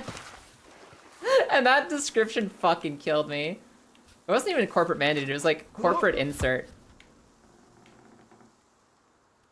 And that description of just describing anyone as a corporate insert Tumblr Sexy Man is like the funniest combination of words that you've ever made. It's so accurate. Man, I liked Has-Been Hotel as the pilot. It's tragic that they went off on their stupid sellout arc and made the story worse and they got premiered as a full series. What is the ultimate goal of the game? So, let me set the stage. This man Nate is sitting in his room, alone, suffocating into his last bowl of Doritos. He passes out, he falls asleep. He wakes up in this magical land, crafted by Bennett Foddy, where Bennett Foddy himself shows up in person to dare him to climb up the mountain. Because I don't know, what else are you gonna do? Every single time that we have ascended to a new level of mountain, we found a little campfire with a really fucking funny cutscene. And I am hungry, I am craving, I am hankering for more weird interactions with the dumb fucking characters in this game. And the only way I get that is if I climb the mountain. To little points of checkpoint and interest, like that streetlight up there. The point is to get to the top of the mountain and understand why the fuck any of this is happening. I need to see the next funny, stupid cutscene. I need that. I unfortunately unlocked a secondary goal for myself, too. I found a little tiara, like, early on, and I had to sneak out onto a difficult platforming section to get my pretty little tiara. I had to work to get the tiara, and, currently, I dropped my tiara halfway down a very muddy, slippery slope. And I don't want to go on without it. I don't want to leave it behind. I am fighting my ass off to get back to the slippery, like halfway down the mud slope. So that I can get my little crown, so I can go up the mountain and see the next naked donkey man give me shit about not needing, like, fucking, just failing at life. That's what I need. That's what I need right now. That's my goal. You'll forever die on the hill that the Amazon Prime Alistar counts as an industry plant. Yeah, like 100%. Has-Been Hotel was such a fun pilot. It went so downhill when they got picked up like for a full series. This is basically Bennett Foddy 3D. Yeah, Tyler, this is actually literally made by Bennett Foddy, and he's a character in the game as well. Ah, as the saying goes, if the mountain will not come to Muhammad, then Muhammad will come to the mountain. Exactly. I'm on a pilgrimage with my little crown. Generations will laud me as an honorable prophet if I can just get my stupid little tiara up this mountain. I feel like I just listened to a high person's fever dream. I think that's basically what this game is. You don't even know. I wish, if I can find just one cutscene a day, everything will start to become clear. If I can find just one scene of the donkey men talking to me, or Bennett Foddy giving me shit, or our weird like climbing competition buddy Alan, any cutscene will instantly sell this game. But first I have to go recover my crown.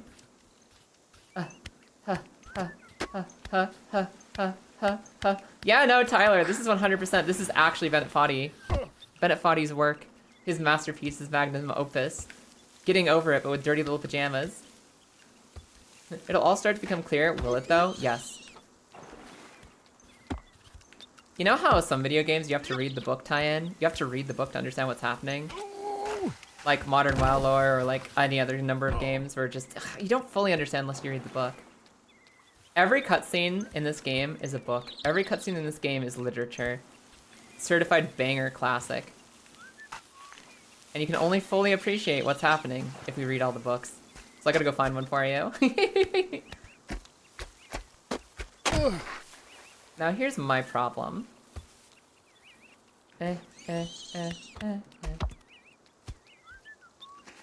Yeah, like, I like the concept, and the one thing I love about Has-Been Hotel, no matter what, is the animation and the art style is so fun. The animation and the art style is so much frickin' fun. I got my problems with the story feeling a little bit, like, not very good at doing what it actually wants to do. I feel like the story fails to achieve what it actually wants to try and do. I think there's some writing issues and some character issues that stop it from being really good. But the visuals are so much fun. And there's still some good jokes every once in a while. Every once in a while Has Been still has good jokes. But I do think they were better when they were just on YouTube and not on Amazon Prime. When they did their pilot with the original cast. See the chicken down there? She's right where I want to fall, so I'm just gonna do it. Just gonna do that. I did it! Oh, the crown is ours! Oh my god, that's all I needed to do. I was being so cautious for no reason. Let's just not fall the rest of the way down. Let's not fall the rest of the way down the mountain.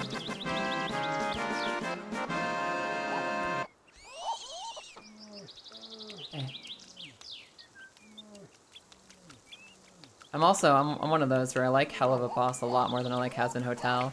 I think they did amazing with Hell of a Boss. And I think Has Been's just been mid since they got swapped over. That's okay. That was clean. We finally got him, Marissa. Finally. Now I just need to get over the hill without sliding back down. Or if I slide down, I at least need to take my crown with me. Ho, ho, ho. We also have an important Pokemon decision to make, you guys. I have a really important Pokemon decision to make about tomorrow. Hello. Okay, Nate, as long as you... The crown! Go get it! Go get it! Go get it! Go get it! Go get it! Come with me, crown. All the way down. All the way down. Down with the crown. I'm absolutely down with the crown. Okay, we can go up normally now. It's okay, that might have looked like failure, but it's just unlocked a more normal way to go up the mountain now. That's all that matters. Keith David's voice. Yeah, Keith David is a fucking incredible voice actor. Dude slaps. The algorithm recommends me videos comparing Smiling Friends to Has Been. You know what's interesting is that I had a certified boomer moment at the library where I had never in my life heard of Smiling Friends. I didn't know what Smiling Friends was. I haven't been Adult Swim girl for a while. I didn't know what Smiling Friends was at all. And some kid came up to me at the library. Like an 8-year-old, a certified 8-year-old came up to me when I was working at the library back in America. And they were asking for coloring pages. And they're like, can I get some Sonic coloring pages and some Smiling Friends? And I was like, oh, Smiling Friends? Smiling Friends? That sounds like a silly little kid show. And when I searched Smiling Friends coloring pages, there were just some normal, completely normal, totally chill coloring book pages, which look normal. And I was like, oh, this must just be some cute little kid show. Well, I'm glad they have something they like. And then when I handed them their coloring page, they went off and started coloring it. On their way out the library, their mother kind of like gave me a stink eye on the way out the door. And I was always curious as to why, what could cause such a reaction. What did I do? Little did I know I was feeding an 8-year-old Smiling Friends addiction, and that maybe they should not be watching that show at age 8. It wasn't until like, I think just like 2 months ago, maybe 1 month ago, when all of a sudden my YouTube feed started getting buried in Smiling Friends clips, and I was like, oh, Smiling Friends. Like that one picture that kid wanted drawn. Let me see what they got. And I watched a couple shorts, and I was like, oh, okay. I get it. Also, hi, Carson. How you doing today? You yo-hoed Plurbius. What is Plurbius? What is Plurbius? I've never heard of Plurbius. Maybe I've heard of Plurbius. It is a silly name, but... You finished a new team? Kilda, what are you doing for Pokemon? I'm doing an inefficient, stupid team this weekend for the Global Challenge, and then I'll figure out an actual team for EUIC. It's animated, it's for kids. No, that wasn't the immediate thought. Like, that's different. I think those are two different mentalities, Mr. Oddity. Like, there's a difference between people who are hardcore, like, Oathbreaker paladins about, like, animation is only for children ever, and just, like, an innocent assumption that, oh, this is, like, kind of a cute art style. This is probably for kids. There's a difference between those two things. A gentle assumption that maybe this is a show for kids, simple. But the kind of person who's a hardcore dingus, who thinks that no animation is good for anyone ever, no animation is ever good for anything other than children, that's a dumb asshole take. That's a dumb take for assholes. They're very different opinions. You're trying something completely different. Trick Room with Hatterene. I guess the Aquanid is new. What does Aquanid accomplish? What is Aquanid for, Kilda? You. Hold on, what am I doing? About the Vivziverse, I love the very clear difference between being a dick because you were born in hell and being a dick because you were sentenced. Yeah, and it's a fun, the thing is that I think that a lot of the time, the Vivzi Pop stuff, the hell of a, like, not hell of a boss, the more the Has Been Hotel stuff, they focus a lot more on telling jokes than, like, actually giving us plot about, like, what does it mean to be a jerk? What does it mean to learn to not be a jerk? What does it mean to redeem yourself in hell? It's mostly just like, here's our funny lore, and here's our funny stories, and here's our silly stuff, and maybe we'll have some relationship drama. And I feel like they don't actually spend that much time diving into the whole point of why Charlie started the hotel. You've been watching Power Rangers? Hell yeah, Death. What else is going on? What else is... Oh yeah, I was talking about doing Pokemon stuff. We need to decide Pokemon stuff as well. Aquanid is to force Ursaluna into Terra or kill it because it's slower, and has Wide Guard. Oh yeah, Wide Guard, that makes sense. Hell yeah. Is Aquanid a special attacker? Sorry guys, Pokemon time. Is Aquanid a special attacker or a physical attacker? No. You wouldn't make that assumption about seeing Alan. He looks so cynical in a very adult swim way. Listen, I've learned, alright?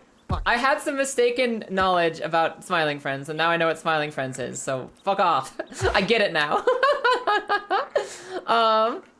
Physical attacker, got you. Pokemon. I'm going to, because you guys were fucking super awesome and helped me out, I'm able to go to the European International Championship for Pokemon with my friends. I get to go to the big Pokemon competition convention with my friends, and I can't tell you how much I appreciate that. I wasn't going to be able to afford it. We were able to put something together, so we could. Me and Loopy are going to do some fun streams together as a result of it, if you guys can go assault her with some love and support as well. So far, I'm set up doing all that stuff solo, but she might come join us if we just bury her in some affection. But I'm going to be at the European International Pokemon Tournament. There's an online tournament called the Global Challenge this weekend. It starts tonight at midnight, technically. So tomorrow on stream... I could play my tournament games on stream. I could get practice with Pokemon on stream. I could practice my competitive team. Where's my crown? No, why? Oh, this climb is the worst. I could practice my team on stream. Or we play casino gambling Pokemon. Remember that Pokemon mod we were playing the other week where it's like gambling and stuff? Everything is dice rolls and coin flips and can I get the Pokemon from the gacha? We could do that again and see if we can beat a Nuzlocke. Or we can do tournament practice tomorrow. I want tomorrow to be Pokemon. We'll just figure out what kind of Pokemon it is as we go. It's okay, I'm going back for the crown. I'm sure it's somewhere I can reach. I'm sure I can get back to it. At least it's not the annoying orange. I'm grateful for literally everything in my day-to-day that is not the annoying orange. You want to talk about slop content? Fucking, you know what? Slop content? Listen, I don't want to smack talk any creators who are, you know, got it more figured out than me. That being said, Annoying Orange and Fred were the worst thing that ever happened to YouTube, and I can't stand them. Kai9 probably clears that game. Maybe Kai9 can get through Casino Game. Heavy is the bottom that hits the ground. Don't you fucking quote your heavy as the crown at me. I'm getting my crown back. I'm gonna do it. I'm going to do it. Look at this mountain goat posture. Look at this absolute determination. Look at the stubbornness of this man. I'm gonna get Nate up the mountain and back to his crown. We're gonna have a good time. The most fever dream Pokemon game, hard to forget. Yeah, no, it's like, either we do Scarlet and Violet and I will actually play my tournament games with you guys. We can play them together. I've done a really stupid team that probably won't work.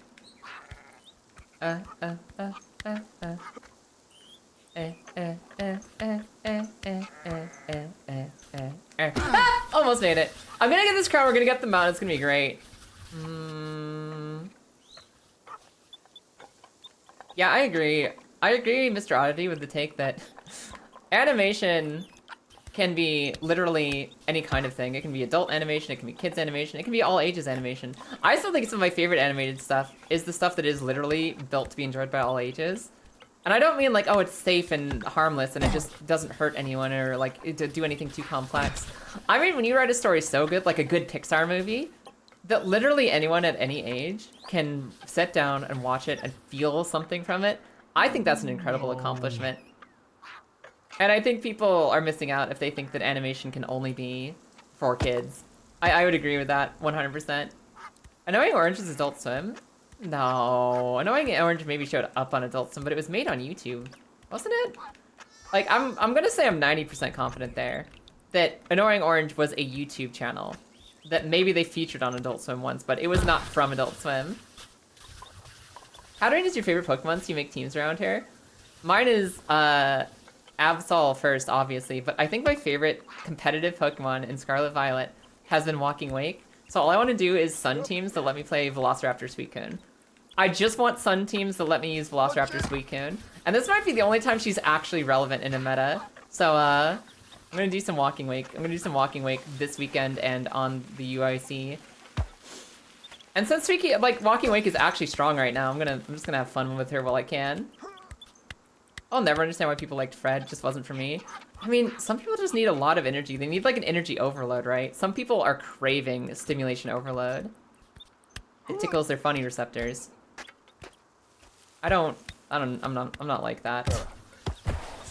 I'm the kind of overstimulation craving where I just want voices in my head 24/7, but I want like nice, slow, thoughtful, podcasty voices.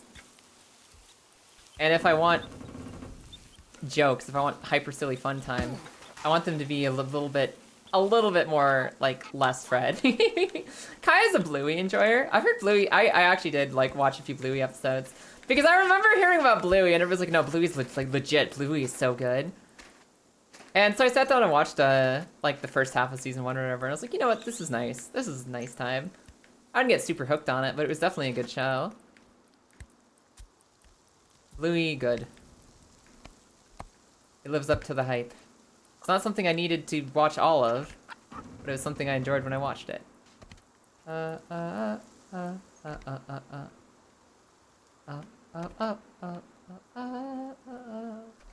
Okay, so my first goal is to get over onto these logs, right? I have to find the right angle to get onto these logs without falling. Then I need to controlled fall downwards onto that crown. Controlled fall. Oh no!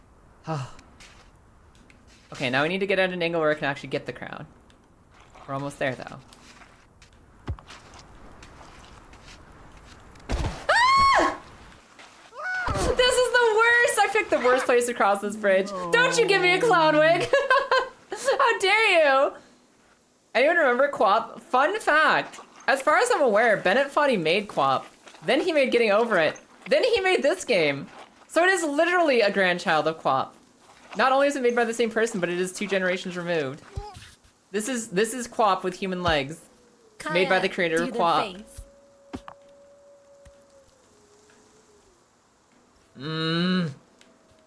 I will do the face. Nate? Can you? He did it! He did it! He got up! Up. Okay.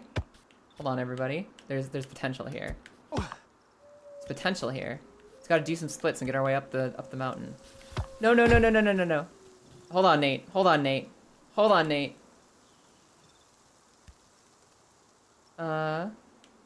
Watch Bluey with your niece is not as bad as cartoons go. Now, see, that's what convinced me. Is I actually have a lot of friends who are watching Quap as, like, unmarried, unchilded adults. Just straight up fucking adults. Watching Bluey, loving Bluey. And with not the excuse of, oh, I have a kid who got me into it. Just, like, straight up, they just watched Bluey and it was fun. I was like, okay, I'll give it a shot. That's a very convincing argument. You weren't forced to watch it by babysitting someone. You just felt like watching it because why not? And it actually ended up being a good time. No, Bluey. That's a Quap like. And I was like, okay, if this many people are having fun with a show that is, like, you know, designed around, like, in the first place being really nice and enriching for, like, 3-year-olds, but also being really fun for, like, all kinds of ages. Sure, I'll give it a shot. Bluey's kind of sick. This game is Quap Slop. Quap Slop! Quap Slop!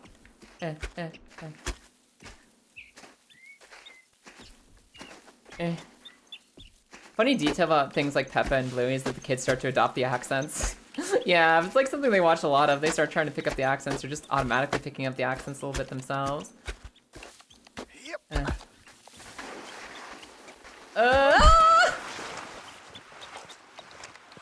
Okay, so we have been on this hill for like an hour now. We have not made it to a single cutscene. I'm getting tilted, but I'm not leaving without the crown. I've proven to myself that I can make it across that bridge gap, like, calmly, patiently, and successfully. I've proven to myself I can get down to the crown again. I've proven to myself that this is theoretically possible. Now I just need to accomplish it. Bennett Foddy is an Aussie? Really? Aussie, Aussie, Aussie, oi, oi, oi. I had no idea. I guess that makes sense. I can place that with the accent now that you mention it. I never really thought too hard about what his accent was, but I'll take it. Makes sense. Oh. Wait, I was too greedy. I was too eager. I was too greedy. Nate, don't hit the mud. Just don't hit the mud. Just don't hit the mud.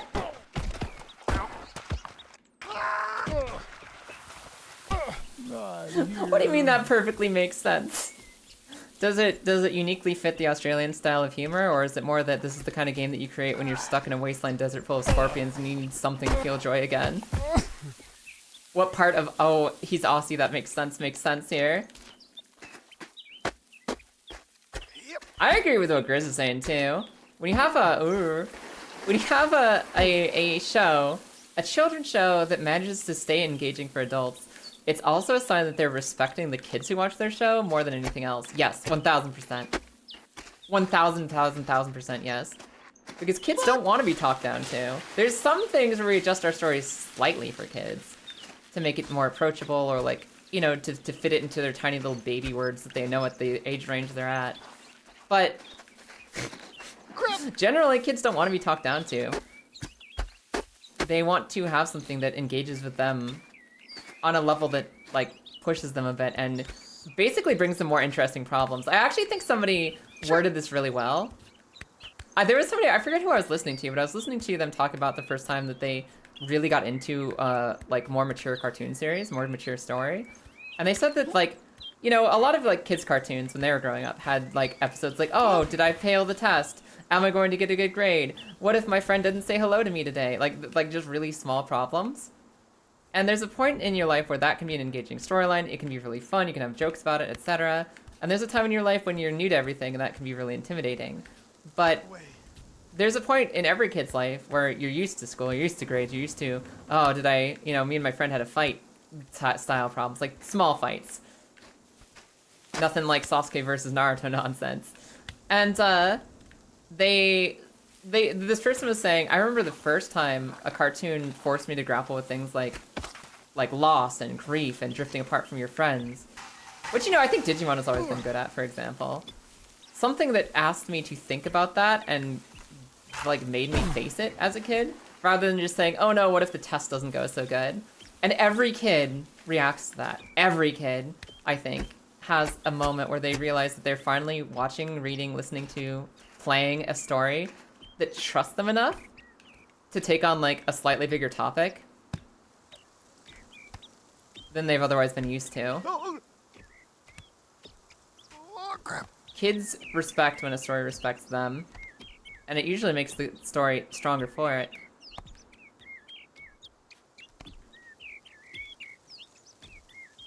Kids need meaningful stories too. It helps them develop. Speaking of developing, I need to develop a strategy to get down to that crown.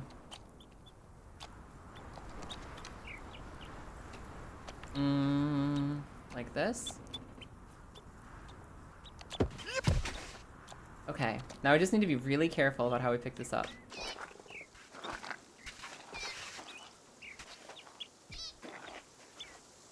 Animorphs. Animorphs was good.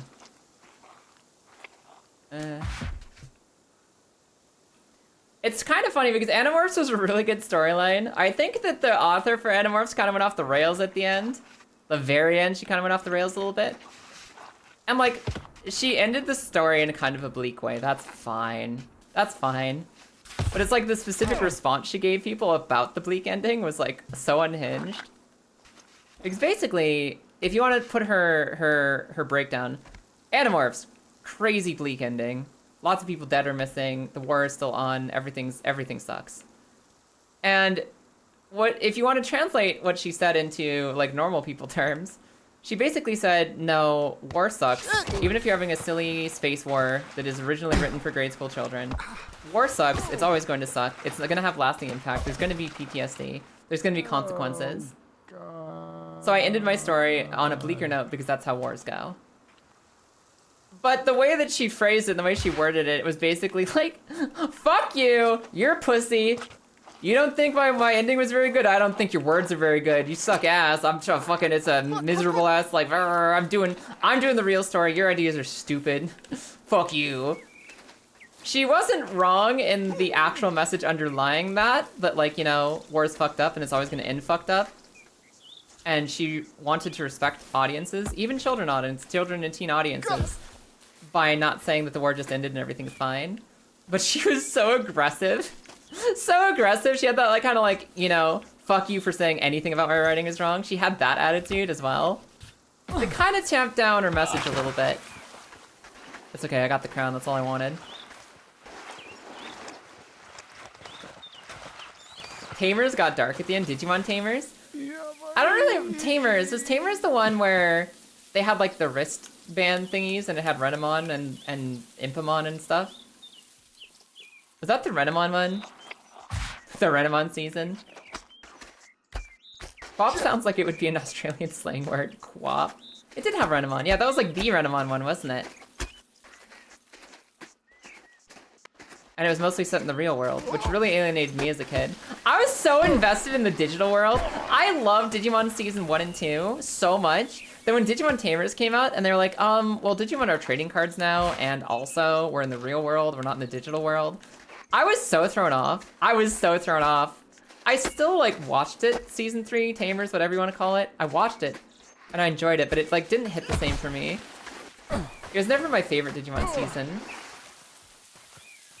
Digimon is Yu-Gi-Oh? I mean, like, technically, I wonder which came first in real life. Like, what Digimon thing came first? Was it the cards? It wasn't the cards. I think the first thing that happened in Digimon was, like, their little Tamagotchis, right? Like, actual little Tamagotchis were the first ever Digimon thing. The little, like, handheld digital pocket pets. That's what Digimon started as. Then it either got a card game or an anime, and it's kind of exploded into everything else since then. Guys, where did my crown go? Where did the crown actually go this time? I'm not seeing it. I'm not seeing a prompt to go pick it up either. If you see A appear on the screen, it means I can pick it up, and I don't see it. I remember thinking it was way better than 2. Maybe my brain chemistry is just fucked or something, but I remember really liking Digimon Season 2. I guess I was just really, like, as a kid, I was really invested in the cast of characters. I loved the main characters and, like, their journey that they're on ever since Digimon Season 1. So the fact that Digimon Season 2 is, like, a direct continuation of that just made me really like it. Because it was about the beans that I already was invested in and I wanted to see succeed. I don't see my crown. I think the crown is a bit up the hill. You think it's a little bit up? Tamers was a lot of people's furry awakening. Oh, Renamon. Oh, I see. I mean, that's fair.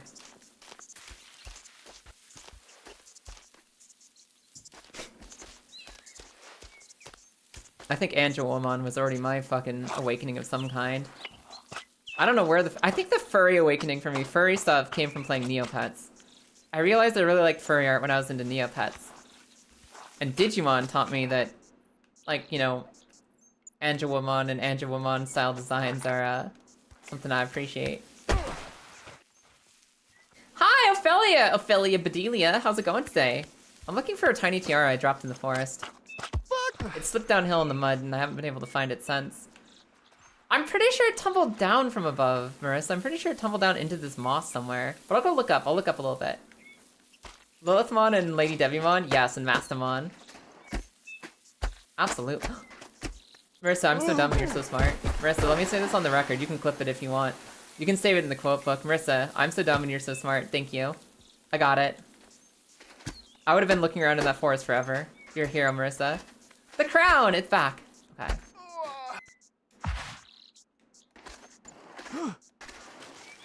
Next time I complain about you lying and leading me astray in Ocarina of Time randomizers, Marissa, just remember, you're so smart and I am so dumb. And that's just how it is. You may use this ticket however you see fit. If it means leading me into another Gerudo mask trap, feel free. Or if it just means being right and acknowledging that you're right, that's also fine. Do whatever you need. Yeah, I'm doing amazing today, Ophelia. I hope you're doing good too. We're talking about cartoons and stories. We're talking about slop and content. We're talking about Digimon, Renamon, and who is a furry in this audience. I should talk more authoritatively when you know something is a fact, but that's just not how I am. Honestly, I respect people who... It's like such a mix, right? I don't respect people who are so confident that they never admit that they're wrong, and they never understand when they're wrong, and they don't even allow for the possibility they could be wrong. But there is a certain amount of, like, respect you can earn just by being really confident in your delivery and in your, like, presence. Just, you know, a little bit of authority goes a long way to saying, oh, wow, I want to listen to that person more. But they are right. They sound like they know they're right. And I think that can be healthy to a certain degree. When you want to project yourself into the world, when you want to be a voice, when you want to live your life in a way that other people listen to, a little confidence goes a long way. But it's kind of important to be able to listen and know when you're stupid too. Like, you know, sometimes Kai is stupid and wrong. No, no, no, no, no, no. You and your friends did a friend lock of Cyber Sleuth? Is friend lock like a soul link? Is it like a Nuzlocke? Is it like a Nuzlocke, but also a soul link, where if your friend loses or dies, you have to release your Digimon or whatever? How does a friend lock work?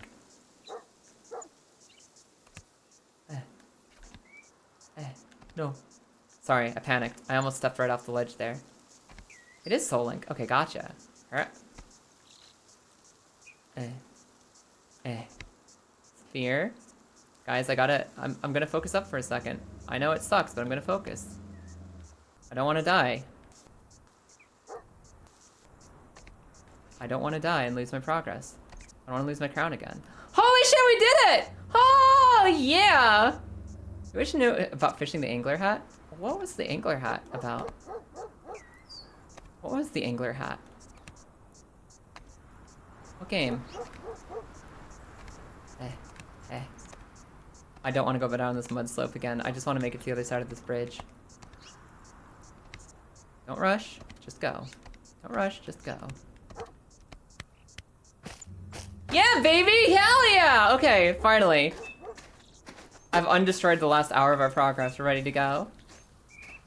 Ah, slop content, my favorite topic. Yeah. I don't know if that was sarcastic or sincere, Ophelia, but yeah, we've been talking about like what kind of videos we like making, what kind of videos we like watching, when books are slop or not slop. You know what I haven't talked about at all, but like came to mind when we were talking about like silly stories that are just silly and fun and own up to how silly and fun they are? I fucking love The Unbeatable Squirrel Girl. The Unbeatable Squirrel Girl is a comic that like ran for I think 4 years, starting in 2015. It was Squirrel Girl's first ever solo, just her comic. And it was written by the guy who does dinosaur comics. You know that one comic series where it's just like the same pterodactyl, velociraptor, and T-Rex? Like 8,000 times, but with a different, unique, and fun joke every day. That guy, he wrote Squirrel Girl, the first ever solo Squirrel Girl series. And it is so fucking funny. It is such a good fucking time. Squirrel Girl is the best Marvel character, like hands down. There is not a better Marvel character, period. I don't care if she ever appears in anything else, any other games, any other anything. I can play her in Marvel Rivals and I can read books about her and she's fantastic. And I want to save up to one day get her big collection of her entire series. Pricey as fuck, but I want it.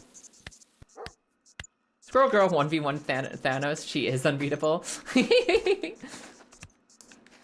It's kind of funny because like, she's one of those joke characters who was invented as a joke for the sake of being a joke. But she's just so genuinely fun. She's so fun. Wake up, Bacon! Is somebody in here to wake up Bacon? Bacon on egg! I'm paging, Bacon on egg! I'm sorry. Somebody has come in for their first time telling you to wake the fuck up. Bacon, wake up! Bacon, wake up! Waking up, Bacon! What's up, Gingy? How you doing today? The fishing hole man went bald while we were sleeping and gained a hat. You can actually cast the fishing pole on it and take it off of him. What? In Zelda? Like Ocarina of Time? You can literally steal the man's toupee? What the hell? I had no idea. Do you love our little birdie? Guys, did we name our chicken? Did I call her Nugget or did I call her something else? I think her name was Nuggy or Nugget. Or McChickadee. I forget what her name was. Nutlet! That's the one! Nutlet! Thank you, Marissa. It's been a few weeks. I'm glad you know my chicken lore better than I do. That is Nutlet, our lovely little chicken. She's glorious. Thank you as well, Grizz. And yeah, no, Squirrel Girl is just a middle finger to power scalers, and she's just fun, and she's just silly. And she's just fun and silly and confident. And she has some of like, I need to post this in the Discord or something. I just need to, as I'm going through Squirrel Girl, I just need to update you guys with like panels from the comic out of context. So that one day you will all join my Squirrel Girl religion in appreciating the best Marvel character of all time. And we can all have fun reading her stuff together. Whoa, there's a guy up there. Can you guys see him? He's on the tip of that pier. Look at that broken off bridge, that pier up there. There's a dude up there! What's he doing?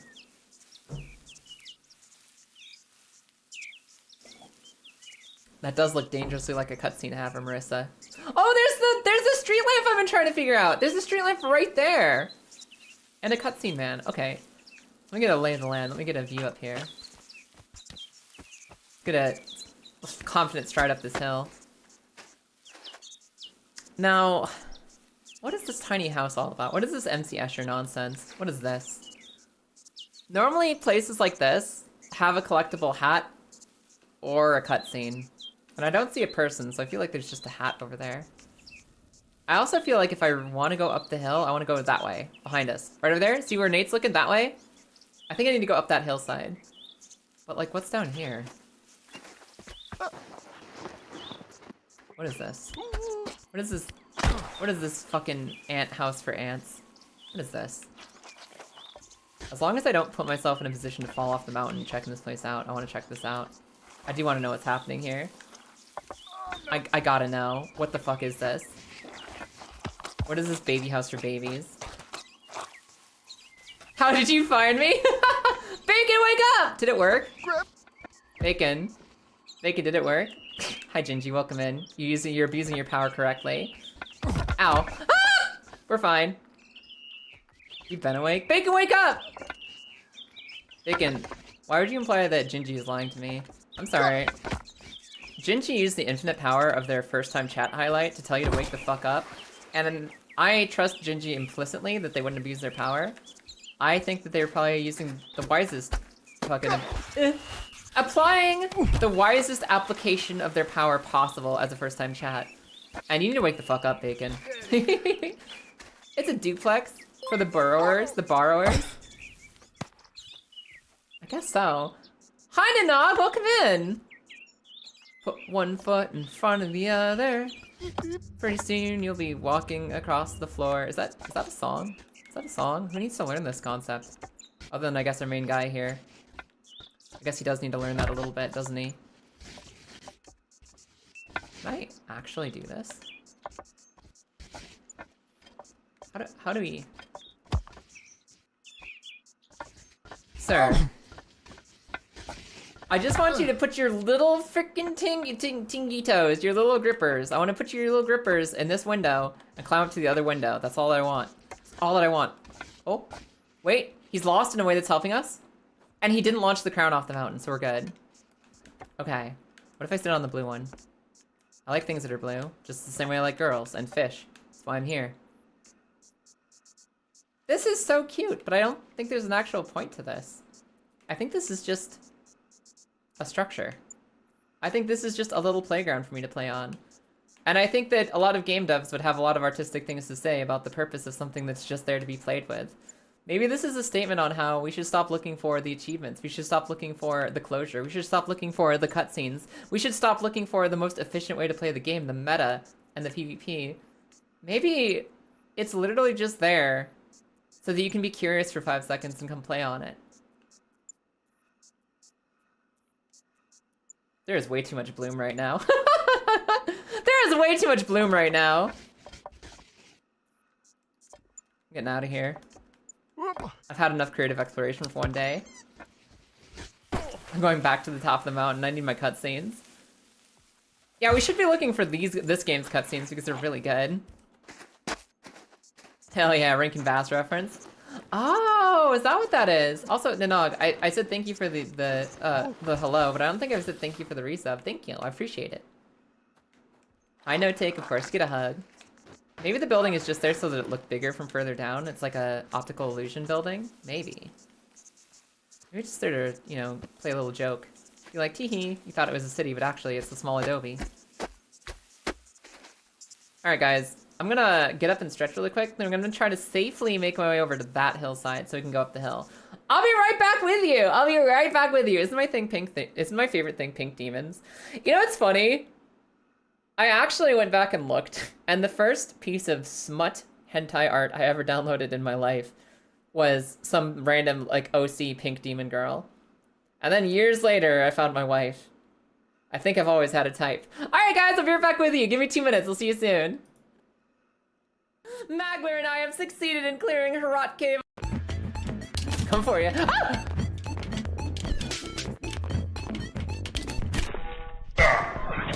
Boom! No way! No way you made that shot! Where are you? I'm loading in, you fucking impatient whore. It's not my fault you take so long. You're sitting there saying, oh, it's just so special to be here doing this together while you're riding off into the distance without a second thought. You're such a fucking salty kipper today. What's wrong with you? I wanted to hang out with you, you fucking butthole. Get over here. Yeah, well, that makes one of us. So fucking needy. Let me have my space. Yeah, get bold. Fuck! Get fucked. We literally have a 20. We literally have a 20. Stand. Stand. They can't possibly blackjack us. They blackjacked us. It's just one of those days. So I'm gonna get up, stretch, use the bathroom, maybe grab some water, and then we'll see if we can kill this. I forgot about the hole. I forgot about the hole. I forgot about the hole immediately. Help. Like, are you sticking yourself in the gem? I have full confidence in you, and so I leave the guild in your care. When I am gone, you will be recognized as Archmage. God, he's just throwing himself in the gem for me. Hell yeah. The future rests on your shoulders. Farewell, my friend. Farewell, my friend. Alright, but... What the hell? Like, just like that? Like... And, I was playing an Argonian. Oh my god! I was playing an Argonian. No, no, no! Lilith? Are you okay? No, I'm not. Can somebody clip that for me so I can see it later? Okay, I can turn on a dime. We're good? Everyone, we're fine. Why did you scream? Why did you scream, chat? Chat, why did you scream? Oh, what happened to the shop, man? Don't look at me. You got all the shop items? You didn't let me have any? It was body armor and leggings. You can't wear those. You And- didn't even compare. There's maybe also Mage some- man! Maybe, oh, maybe some what, sorry? You just got all of the what was that, Kaya? What was that you just got? Miss already going to get all the items in the shop. Then sees the chest, is like, I'm gonna grab that too. What was that shit about? What I was in that? Looks like some and me, you just numb the down because you felt guilty. You can't eat the evidence if you're eating it in front of the cop. That's still admissible in court. Ah! Look, another item. Anyway, so to really answer your question, I'm leaving. I'm going. they were body Sir, this is a Twitch stream. Sir, that's against TOS. Sir, I'm gonna have to ask you. Why, hello there. Hi. What up? We're back. I've returned. I'm ready. Oh, AGD. I can never say games done quick, like the acronym, smoothly. I don't know why. I say GDQ, and that's fine. I can say GDQ. But for some reason, whenever I see like something at the beginning of it, like a GDQ, I can't. The actual entire acronym just goes out of my brain. I can no longer say the words that describe the thing that I'm trying to talk about. I don't know what it is. I don't know what it is. But it just like, it gets me. But yes, August, games done quick. Doesn't have baby steps on the schedule? Is there like I mean, Baby Steps came out a while ago. Maybe there's a chance it was done in a different GDQ. Maybe there's a recent timeline where it was done, just not currently this one. Because I feel like this would be an amazing GDQ game. I want to see someone speedrun this. I need to start watching just GDQ in general. Games Done Quick is really fun. And it's something Lilith watches a lot. It's something I don't watch a lot. And I want to watch it more because it sounds like a fun time. I love watching people like optimize speedruns and then execute them. It's really fun. It's really fun to see somebody like practice something so meticulously and then just go and whoop ass on it. I love GDQ. And I never make the time to go watch it. So maybe I should go watch it when it happens. Ah, amazing GDQ. The other one is Summer GDQ. Gotcha. Awesome Games Done Quick. Gotcha, gotcha, gotcha. It's like a full, like, it's a full, like, comic book line title. It's not just Games Done Quick. It's not just Squirrel Girl. It's the awesome Squirrel Girl. The awesome Games Done Quick. It's funny, Bacon told you to wake him up, so you texted him, called him, then you said he's watching Twitch, so you found me and just hoping you'd read the message? That's amazing. Guys, find yourself a friend. Find yourselves a friend, or, I don't know, I'm making assumptions here. Friend or family member. Get you a friend that treats you the same way that Gingy treats Bacon. Someone who will absolutely hunt you. You ask for help for something, you say, I want your support, and they say, okay, I'm gonna give you support whether you like it or not. I will hunt you to the ends of the earth if I have to. Bacon, you said, hey, wake me up. I'm gonna wake you up. There's nothing you can do about it. There's no escape. You don't get to bitch out of this. Wake me up, but don't wake me up right now. I'm watching Twitch. I'm watching Twitch.tv. Alright, I'm just gonna pick a random Twitch channel and find you on it and tell you to wake the fuck up. That's so fucking admirable.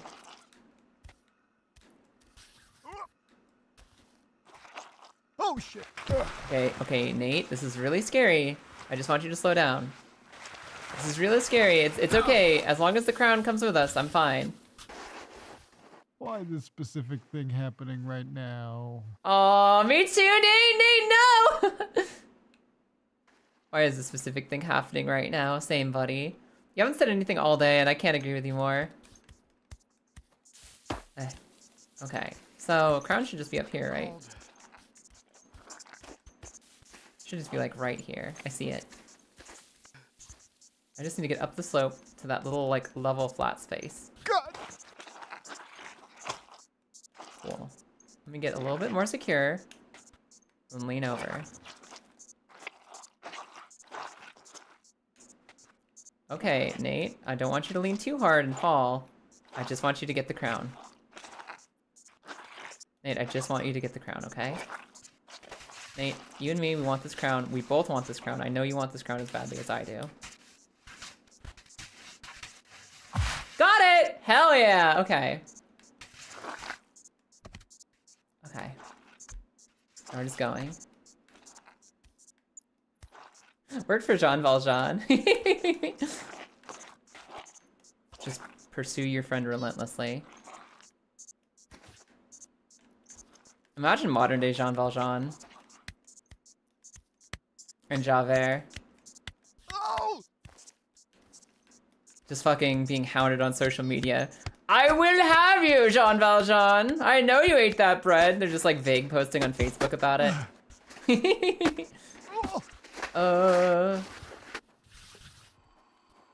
Get the crown, save the town, and Mr. Krabs. Is this a SpongeBob plot? Was there a SpongeBob episode about a crown? New meta, using someone's favorite VTuber to wake them up. Fucking $500 super chat. Corone! Tell my bestie to wake up! Corone, can you please say, hey, bestie, wake the fuck up.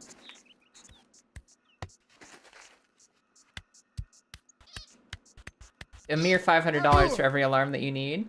I never actually watched the SpongeBob movies. I loved SpongeBob growing up, and I remember hearing that the movies were really good, actually, and kind of fun.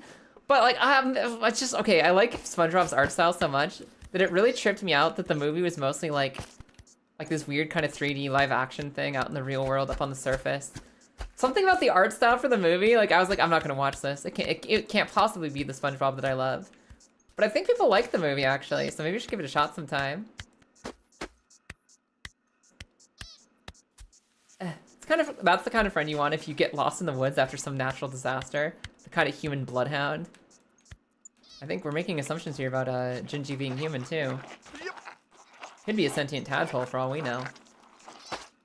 Not sure if she still reads super chats. You have to wait for the Tanibata. What's Tanibata? Is that that's like one of the festivals, isn't it? That sounds like a festival that I had in Animal Crossing, but I'm not entirely sure.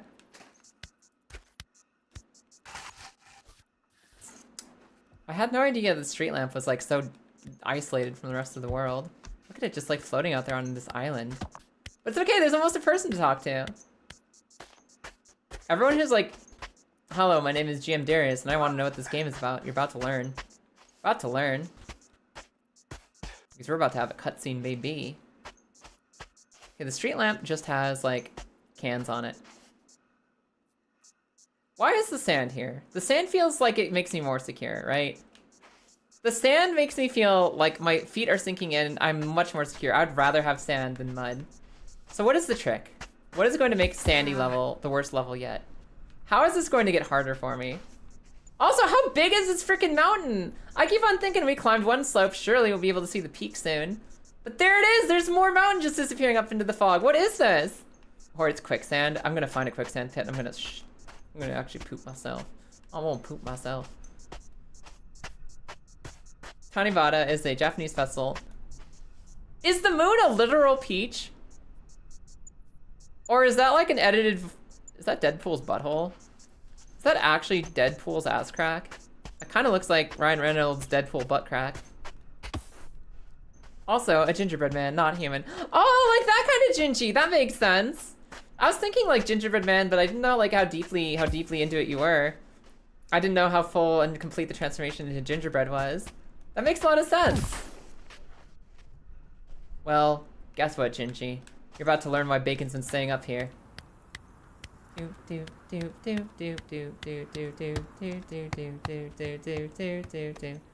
buddy. Mike? Nate. Ah, it's good to see you. Yeah. Are you all right? What you doing here? Yeah, no, I just, kind of lost track of time. How long you been here? Yeah, I guess about 5 hours now. What you doing there? Just looking over the edge here. Same. Yeah? Yeah, man, I got to thinking, man could jump and live. You probably live, Oh my I god, guess. killed Yeah. it! This is it! You'd live. Nobody dies in this place. So yeah, you could just jump off it, I guess. Yeah, you could just, Then you have to get all the way back. I mean, Exactly. Yeah. all that Got it, effort Gingy. just kind of poof, Yeah. gone. Yeah, I mean, that's what it would be like. But I shouldn't. Yeah. No, I mean, I shouldn't, right? He's dealing with the intrusive No, thoughts. you wouldn't. No. Yeah, no, it's crazy. Yeah. I don't know what came over me. You've been a big help. I'm going to get along to the next one. I'll maybe catch up there. Okay. Yeah. Oh, it's a lot of... It's a lot of. No, Nate, take your fucking butt away from the ledge. Don't you even think about it, buddy. Get back. We're not doing it. No intrusive thoughts. I mean, you don't die. You just like lose all your progress, and it's this is such a nice big jump. You could just go. You could just go and go back to halfway down the mountain. You could just do that. Fuck you, Nate. I'm not doing it. I'm not doing it. What if it's an achievement? I'm not doing it. I'm fucking no, Marissa. I actually feel my willpower being drained. I feel myself being drained backwards just like that. As Marissa says, what if it's an achievement? Kaya, what if it's content? Kaya, what if it's an achievement? Kaya, what if it's really funny? I'm not doing it. I'm not doing it. I'm fighting my intrusive thoughts today. I'm fighting my intrusive thoughts no matter how powerful they are. I'm leaving. But Kaya, there's an achievement for it. I'm not doing it. Next time you slide down, you're gonna ramp right off that pier. I'm not doing it. We're never going down that side. I'm never doing it again. I'm finding my next bonfire. Proud of you for fighting those thoughts. I could feel myself slipping away. I could feel pain entering my body. I could feel Nate's body sliding down the mountain. Do it. Do it. You have to understand. That is a career-ending move. That is the end of the playthrough. That is the kind of thing that would be really funny in the moment, and we'd make a clip out of it. We'd all have a good memory. We'd be like, hee hee ha ha. Remember that time Kaya just jumped down the cliff? And then we'd be confronted with the realization that Kaya spends the next 2 streams climbing back up to where she is. And maybe we don't watch Kaya do that again. Maybe we've seen enough. Maybe we're actually bored of the fish girl at some point. And maybe if she's climbing up the same hillside that she got stuck on for 3 hours yesterday and she's doing it today, maybe I gotta go do my chores instead. Maybe I'm finally gonna remember that I need to go paint my models. Maybe I'm gonna mow the lawn in winter because it's better than watching Kaya go up the hill again. So that's the point at which I just say, all right, we jumped. Game's over. We're not going back. And we lose it forever. Or summer. Okay, yes, if you're in the southern hemisphere, then also summer for you. or maybe we do. Or maybe we do. Or maybe we do it. That'd be the end of this playthrough, which maybe isn't the worst thing ever. Maybe this is my fault as a creator, huh? Maybe this is my flaw as a creator. Maybe I'm living in the less funny timeline. Maybe the best possible timeline is Kaya jumps off the cliff, we all have our hee-hee-ha-has, and I never play this game again, and we go do something else. Maybe that's objectively funnier than seeing whatever's at the top of this mountain. Maybe jumping off that pier is actually funnier than any kind of credits this game has to offer us. I doubt it because this game is unhinged, but what if it's true? What if I just missed the possible thing? Maybe, what if my neurotic little need to complete everything and to finish everything is holding me back? And I should be comfortable just being like, yeah, I jumped and then the game ended. Over. And maybe then I won't end up with 60 hours of footage to edit, huh? Huh? Maybe I'll save myself. We washed off the gamer grease, we did. No idea if it's an actual achievement, that's fine. It's okay, the thought's already in my head that it could be. Can I use this little wagon to just like... What? I can take the wagon with me? I'm not taking the wagon with me, that'd be insane. Do you know how much effort that would be? But like, we can move it. It can be our little wagon. Our little red wagon. It lost its little wagon arm. You think if I find the wagon arm, we can actually push this around? We can pull this with us? Ride it down the mountain? Okay, now we're starting to get dangerously close to a good idea. Now we're starting to get dangerously close to a good idea. I could just ride that wagon the entire way down. We could ride it off the pier. Look at that. Holy speed strats. Wait a minute. Wait a minute. I need you to get back onto the shore, please.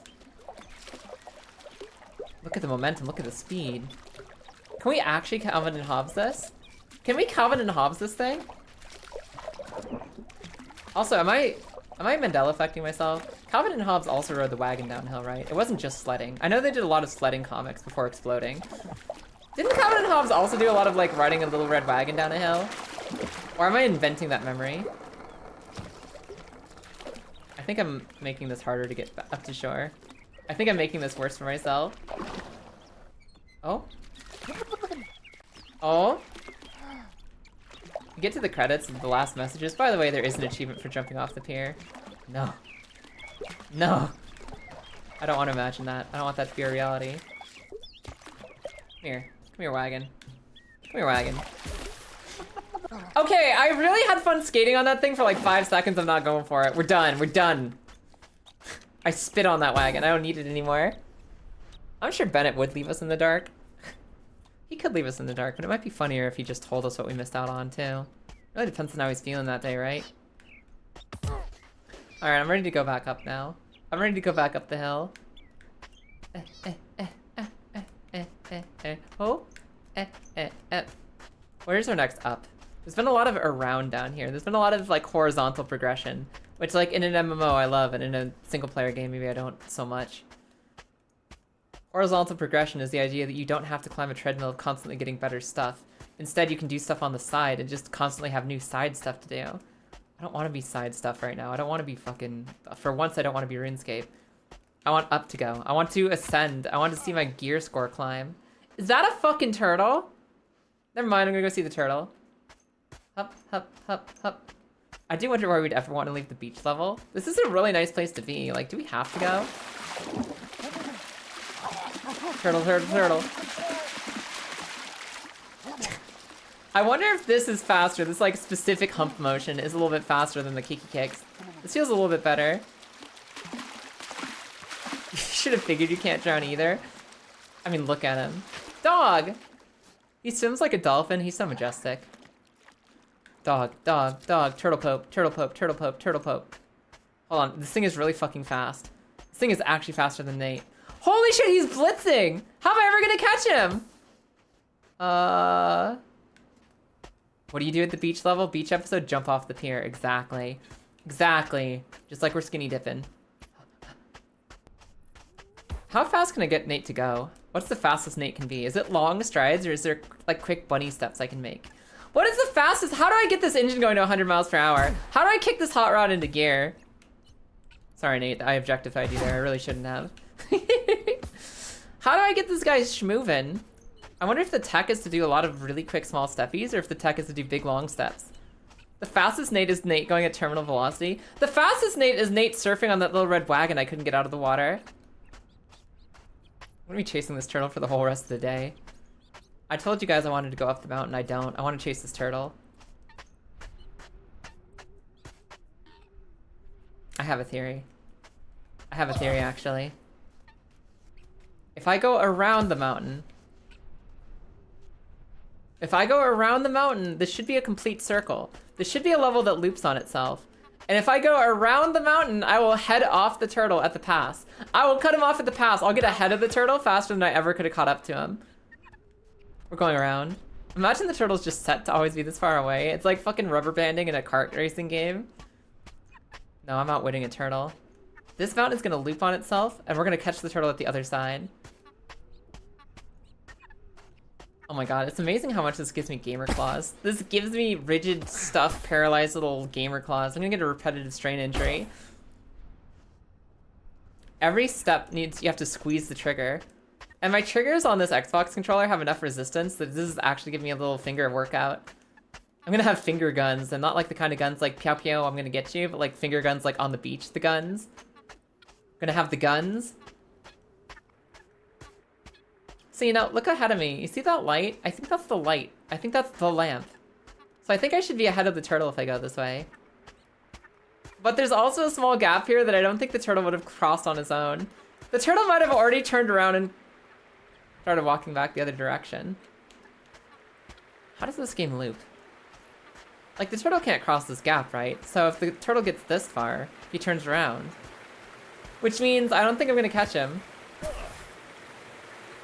I think the dog might have beaten us. There's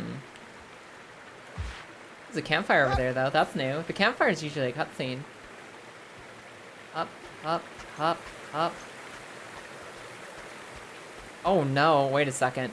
Wait a second, that might actually wash me downstream. Can I put my ankles in it without dying? Please, I'm begging you. Nate, just stand up tall and strong and do not wash downstream. Do not wash downstream. Okay, okay, we did it. We didn't fall down the mountain. We didn't fall down the mountain, we're good. Hey Penguin, how's it going today? Oh, there's a beach fire over there. I think I can almost see the turtle ahead of us. I'm not sure though. There's something off in the distance that might be the turtle. Need to get closer to confirm. It is the turtle! It's coming this way! My crown? Hold on, let me go catch the turtle real quick. I want to see. We actually looped the turtle. We looped the turtle. We succeeded. Turtle looped. You can sweat all you want, Michelangelo, Donatello, and or Raphael. I forget which one is orange. Okay. Look at the little guy. Here he comes. Look at him. He's so fast and he's so happy. Mine. I just stole this turtle's hat and I don't even like it as much as my other hat. I don't even like it as much as the tiara. Well, now we know. Curiosity satisfied. You take that turtle's hat and that's the end of it. That was insanely gutsy. I wouldn't have the courage to do that. Imagine how far that waterfall goes down, Kilda. That waterfall probably is like the snake of this game. I bet it goes back to the beginning. Chowder! Bonfire! Estes soup! Oh, stick your face in the cum pot, Nate. You ready for it? Oh my god, the donkey's back. No. Oh, hey, Nate. Hey, Hey, Moose. yeah. You're not even You're headed up to the castle, right? Nate is not Yeah. turning Yeah, around. and it's real dark in there. Yeah. So I got you this lantern. Oh, that's okay. I'm just gonna pop home. I've got a flashlight. It's fine. Oh, okay. Well, yeah, and I saw you lost the cup that I gave you. Oh, you can just set that down They gave us a on the cup. sand over there. Nathan, Why would you look at me, Nathan? I'm gonna need you to turn around. Oh, Yeah, that's okay. just turn around. Oh, Oh. Uh-huh. You're a thirsty boy. no, I dropped this in there, and I had to fish it out. Yeah, and you wouldn't want to waste that yummy boot. Yeah. Yeah. I just needed a little before bed. I was Just needed a hungry. little before bed, Yeah. you know. Yeah. No, I wouldn't want you to starve. Yeah, no, I was just gonna have one sip and then go right to sleep. I have a big day tomorrow, so it's gonna be a quiet one for me. Oh my god, what was that? What was the donkey dick party jump scare? Amazing. Onward and upward. Hi, Saren. It's nice to know you're still awake. I'm sorry you got the insomnia, but hi. Do we have glow-in-the-dark star Wonderful stickers on our, morning and on a our night crap? to remember. Oh yeah, it's good. I can. You were the life of the party. I don't know. It hurt. It hurt. No, it hurts. Yeah, no, it just. Show Ethan where it hurt. No, that's okay. Oh, Well, show actually, I Ethan better where get you up to the hurt castle. then. You wanted the cigarettes, right? Oh, yes. Oh, yeah, I- Great famine, etc. I better get up there then. Nathan, just one thing before you shoot through. Uh-huh. I was talking to Jesse last night, and he seemed to think you might be getting cold little feet. Oh no! No, top of the my feet, mountain. They're hot. I just. You I might was, be fear. thinking about something other than cigarettes. no, I was This just is playing good. with the idea of what would happen if I went home with Jesse. With Jesse, No, not with Jesse. Just I can tell you what'll happen then. no. I gotta get back to my life. I get back to my life, the man. Basement life, yes. No. Just because people need me. works at a My pizza parents place. are worried. No, I can understand that. That basement needs supervision. No, I support them. This delivery. Oh, couch tester. No, I just. Ah, just couch odd tester. jobs. I just. But there are other things. Onesie model. No, there are TV testing. other things too. Oh, I've got my fiance. oh your fiance. He has a fiance. Yeah, What's her name? Strum. Strum. Well, we mustn't keep you from Strum. Okay. Yeah, What the all right, I'll fuck? see you up there. Oh, whoa. Oh, Toodles. He thinks it's ooh woo. I forgot that he says "oh woo" at the end of every donkey cutscene. What is this? What is this? What happened to the donkeys? Does that donkey have tits, or is that just the side of his abs? Is this a pizza, or am I just getting the egg prompt for the crown? It's okay. I found the crown. The crown is back. And Marissa, actually looking at the band underneath the jewels, that might be glow-in-the-dark stars. I don't know. They kind of have like that phosphorescent glow. What the hell did I come into? Colossus! It's been 84 years. You missed the donkey orgy. These cutscenes are a masterpiece. Oh, we're playing Donkey Game today, by which I mean we're playing Getting Over It, by which I mean we're playing Baby Steps by Bennett Foddy. Hi, welcome in. We're playing the climbing game right now. I'm terrified by this game, but also intrigued. No, only intrigue, no fear. No fear, only intrigue. So when you said this is a very Australian humor game. Which part? Is it the donkeys? If this game doesn't have the yaoi tag, then it should. Oh my god. Hold on, maybe I'll use the staircase instead of the slope. Maybe I'll use the staircase instead of the slope. Maybe I'm using the wrong tool here.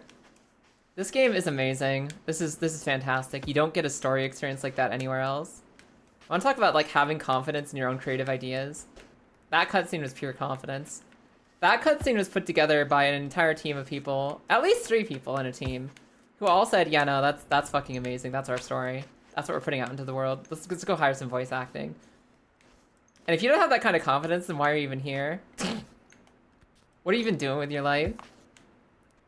Hey. The all-male donkey orgy sounds like a book. Sounds like 3 seasons of a TV show ready to happen. Yep. Come on, Nate. Come on, Nate. You're almost strong enough. You're almost strong enough. You can see what the donkey's seeing, Nate. It's absolute powerhouse of a man. No. At least it's censored. Yeah, no, actually this game doesn't come censored by default, but it does helpfully and thankfully ask you at the beginning of the game, do you want censorship on?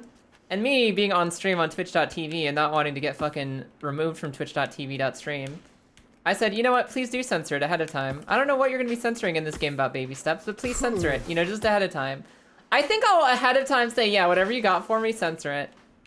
And normally, I'm a big fan of uncensored content. Normally, like my own time, please don't censor it. I want to see everything.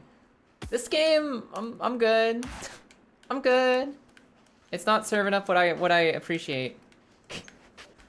I'm fine with the censorship. It's okay. The one and only time.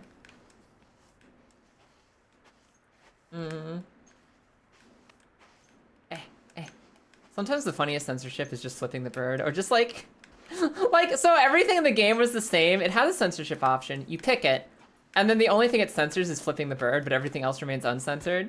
That's what you're saying? That sounds amazing. No, they censor stuff a lot. Okay. I actually kind of want... No, I'm sorry. I created a game in my head that I want now, where there's a censorship option that is like full-on like gore and nudity and everything. But actually, just flipping the board. No! Hello, Donkey Orgy! And Sancho Panza. Hello there, Mithrander, Loopy, Grizz, Fat, Kilda, Real Deal, Colin Beal, everyone. What? You told Loopy about the Donkey Orgy? I already left it behind. I can't even show it off to the raid. They're all passed out in their own spit down there. Hold on. See? Look. Ow, hold on, please. Hold on, everyone, please. My good donkey friends are all passed out in their own cum down there. Hello, 78 people, some of who I know and some of who I don't know. We're playing baby steps. We're trying to get this man up a mountain. How was your stream? How was the Luffy? How's the Luffy today? Thank you for the shout out. Everyone, if you haven't seen Luffy yet, she's fucking funny and she's really good at art and cosplay. She normally does Warhammer minis and today she was working on Pokemon cosplay. Luffy, how was it? Did you make progress? Did you get good? I'm Kaya! I do a variety of things. I kind of got sucked into Zelda randomizers for 2 months and I'm trying to come down from that. I'm trying to position an intervention on myself to play other games again. So, we're playing baby steps. It's getting over it, but as a man-child. And, if you want to know more about me, I've got something for you. My name's Kaya. I'm a fish girl transformed by demonic energy into what you see before you tonight. I can tell you one thing. I'm a pony with tits and hooves and I got a lightsaber. I can't think when I'm gay. Sir, this is a Twitch stream.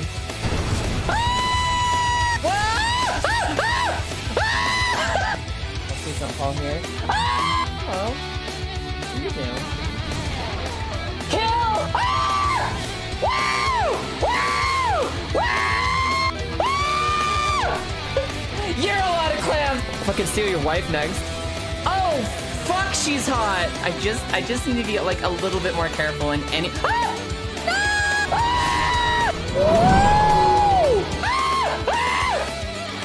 I'm alive!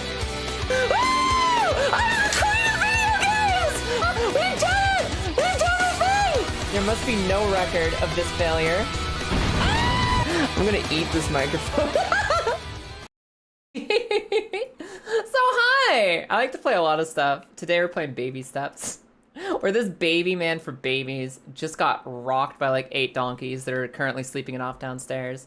And I wanna see if I can get to the top. I like Souls-likes, I like video games, and I like Pokemon and comic books. How you doing today? Visculus! Hi Visc, and hello Sport. Hello Raiders, hello everyone. You did some things and you achieved some stuff? No way. No way. Did you though? Did you really? That's so fucking hype. Well, I hope you had a good stream and I hope you're ready for, like, I hope you got something awesome planned for dinner for yourself tonight. Hold on. Dum, digga, dum. Look at the jiggle on these physics. I didn't realize how easy it is to set this butt off, but there it goes. I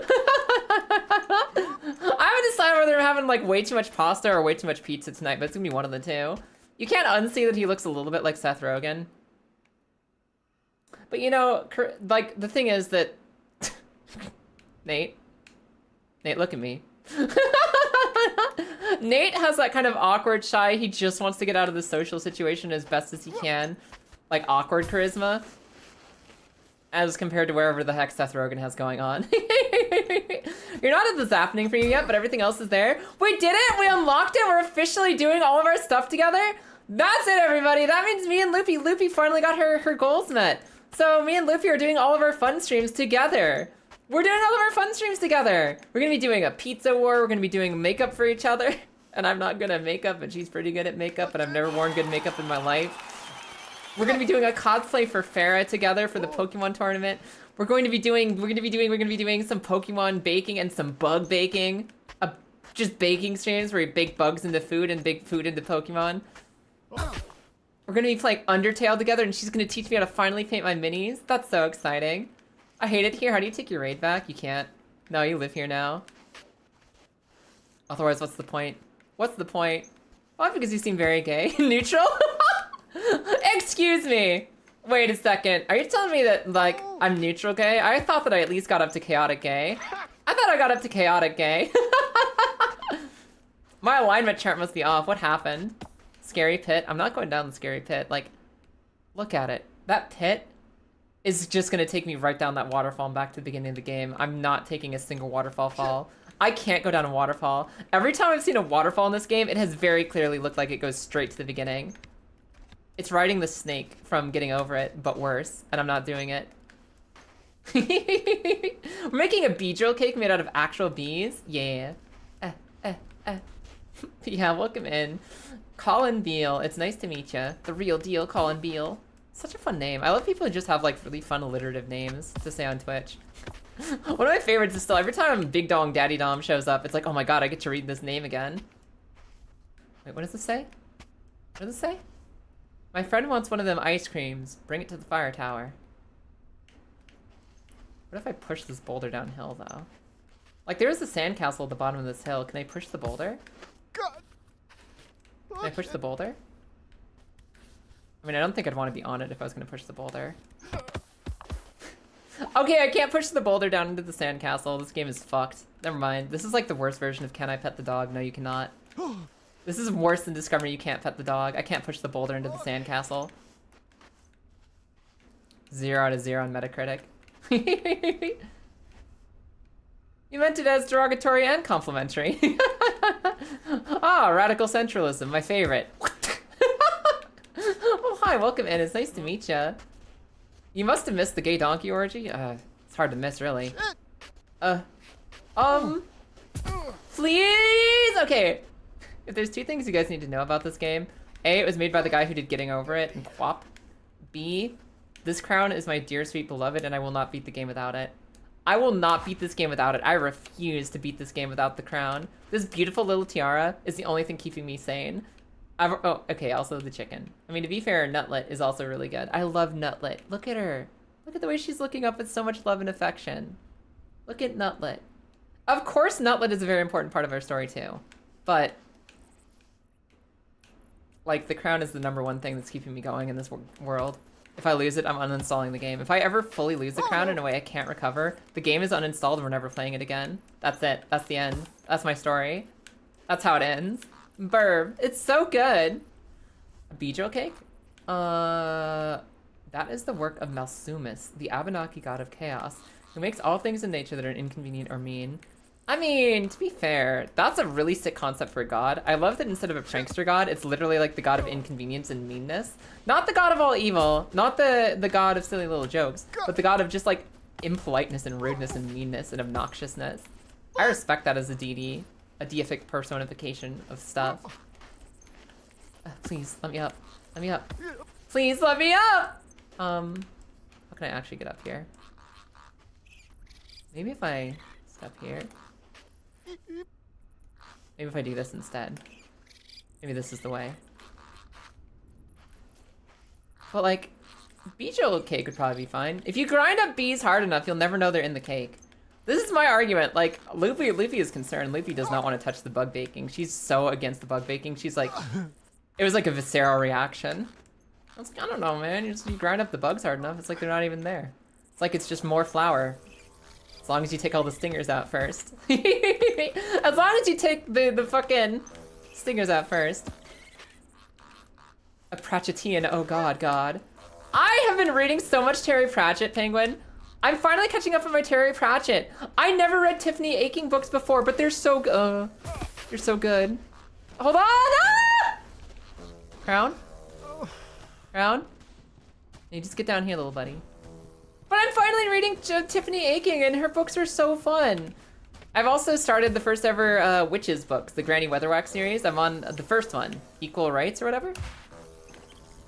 Really fun. Even though it's like a lot earlier in his career and his writing style is a lot different. It's really fun. I fucking love Terry Pratchett. If you guys don't know Terry Pratchett, he was an English author who wrote like comedy fantasy. And everything he writes is fucking gold. It is so fun and so meaningful and so emotional. It's like the kind of thing that can make you cry 1 second and laugh the next. Mostly laugh, and occasionally it just makes you really think about life. He's like a god tier writer. He did pass away a few years ago, so I guess I should say he was a god tier writer. But his books are so much fun. And now I'm reading 2 different series from him about witch girls, and they're both so good. Bugs are just protein dust? Exactly, they're just protein dust, that's all. Particularly the hat. The hat has nothing to do with what do you mean? My hat tells you nothing about me. My hat tells you nothing about, oh my god, there he is. Hey everybody, you came in on the raid and you're like, hey Kaya, what's going on today? Allow me to show you. Allow me to show you what's going on today. I can give you a little sneak preview. Assuming I can get up here in one piece. Rookie, you made up the stairs. Didn't think you had it in ya. Jenny! Yum, yum, yum. You ate them. I ate up the stairs. But the road's out. Oh, bummer, bro. Yeah, but no worries, just jump across. Oh, jump. What? You want me to jump across? Yeah. That sounds good. Yeah, I'll catch you. Wait, I gotta do a quick pee first, bro. Yeah, me too. I'm holding a little pee. Okay. Yeah, no, we can go together. Go to the bathroom Yeah, together. no, let's just ride off the edge. No. 3. Famous 2, Nintendo character 1. Donkey Dong. Ah. No! Bro, you're not doing it. Don't do it! Don't make this a piss stream! I'm running out of pee. I- I'm running out. Is this against TOS? I'm sorry. Don't make me do Made it a bit weird. Might just catch you up top. Whoa. I'm so upset. Do the face. I can't do any face right now, bro. Banned off of Twitch any %. I'm so mad. Okay, listen, I thought I knew what I was getting into, and I was like, oh, look, there's the Donkey Man. This game is so silly and unhinged. I get to show the Raiders. I didn't think the donkey would start pissing live on stream. Oh, no. I'm sorry. There's like 18 problems right now, and the donkey piss is barely one of them. Thank you, Raiders! This is a great time to say, hey, Raiders. If you had a lot of fun with Luffy today and you want to go, like, make dinner or do your chores or go to sleep or go to work or go mow your lawn in winter, now's the time to do it. Go have some fun. Thanks for saying hi.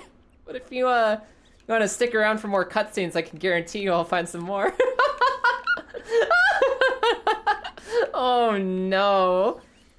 Is this what happens when indie devs do a dictionary of acid? What? A dictionary? Is that because dictionaries have tabs in them?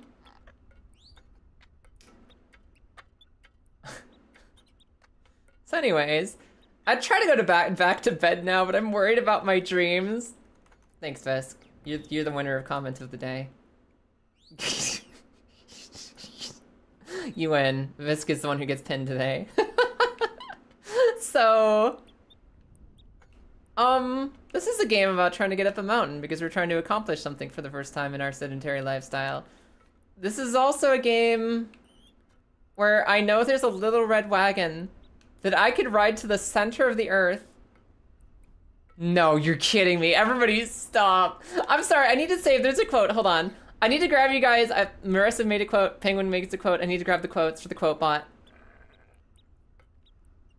I have some problems here. This game has been trying to tempt me to fall back down the mountain in a way that will make me take several hours to catch back up with you guys. I will never see that castle. I will never get Nate back home. I will never see the top of the mountain if I give in to temptation. Jump down a waterfall, jump off a bridge, jump into that little wagon. But they made it worse! The wagon, not only does it have a sick little trail track, is it just me, or is it going directly into something? That's a butthole. That's an entire butt. Look near Nate's shoulder. Look at Nate's shoulder right now. Do you see where this track leads? Do you see where this happy trail goes to? That is a massive statue. Face first in the sand, and the little wagon takes you directly down the butthole. And normally that is really heavily on my no list. But it's so fucking funny, I need to know. I need to leave my crown here for safekeeping. I'm leaving my crown here. No, I gotta bring it with me. I'm scared. I could leave my crown here just in case we need to come back up here sometime and I don't want it to shoot down the mountain without me. Or we could take it with us, and any adventure we go on, our crown goes with us. This could be a cave that takes us to the beginning of the level. Those cheeks aren't gonna clap themselves. The thoughts can only be so intrusive. I've resisted for so long. I've resisted for so long, but this is so, what is this? Is Kai going to touch the butt? Hold on, let me take these quotes really quick. Let me take those quotes really quick. You weren't, you weren't planning on sleeping, but you definitely can't now. Oh no. I love this quote. I love this quote. I love both of these. Oh my god. All right, there we go. We have quote 340 and 341. The crown, the crown, the crown, the crown, the crown. You guys are saying crown. Do you think take crown with me or leave crown here for safety? Here's my biggest fear of the crown. My biggest fear is if I take it with me, it's gonna rocket off my body in a different direction from me, and we're gonna lose it more thoroughly than we lose ourselves.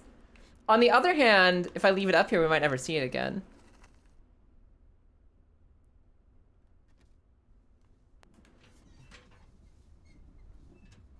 Okay. So far, so good. So far, so good! There's gotta be like a cave down here. There's gotta be a cave that is just gonna throw me into the... No! Nate, please! No, no, no, get back on the track, Nate. Get back on the track. We're not gonna do this for nothing. We're not doing this for nothing, Nate. We gotta get back on. Whales can have diabetes too? I'm also talking about my diabetes with whales. The bird totally biffed it. I think that was Nate. We got it all the way to the butthole. I know, I need to get this flipped up again. We've come this far. There's like a little like foot trick I could use to get it kicked up really easily down below. How can I get this flipped here? I will kick it all the way uphill and ride it again if I have to. Okay, that's a start. Wait. Wait, wait, wait. Hold on. We're gonna get this right. Oh no, flip! No! No, come back! Not without me! Not without me! Not without me. That's a good wagon. Not without me.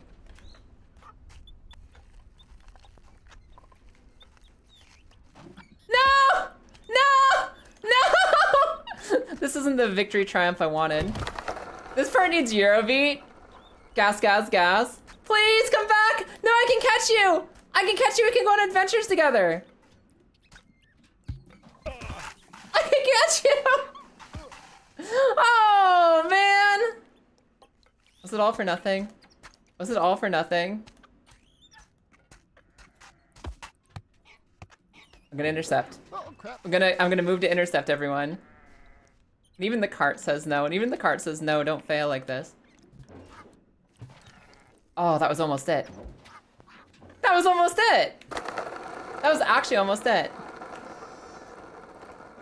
Okay. Come here.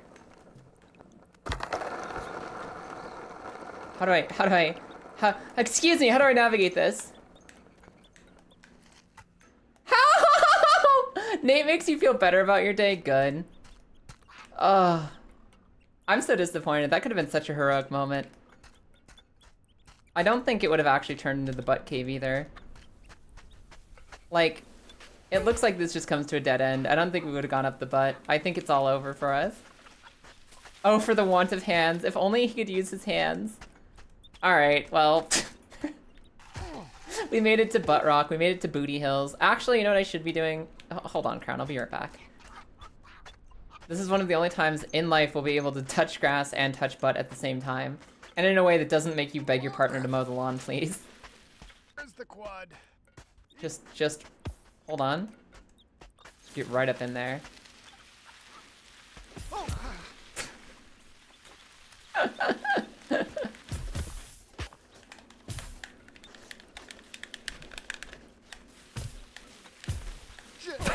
Okay. All right. I'm done being a first grader. Let's get out of here. I'm done being an absolute inner child. I'm gonna go get my crown and leave. Between the bush and the cheeks, we have gone. Could this be the best skating game of 2025? Maybe. Face first, I get it. Oh my god. Hold on, I'm gonna get my crown. I'm gonna go back up the hill. Sorry, we couldn't make it the whole way down. I tried to lean forward to pick up speed, and it gave us too much momentum, and Nate just tumbled face first out of it. Ass, gas, or grass. Nobody rides for free. You never ride for free, but you can ride pretty far for services rendered. If you know what I mean. Nate was not satisfied with just the donkey orgy. Donkey orgy. I really appreciate Mithrander's fucking donkey orgy with like the fucking Don Quixote spelling. That made me happy. Ah! Crown? Crown. I'm gonna go to whatever's happening next, and hopefully it isn't a donkey pissing on my cutscene. There's probably something fun happening up here.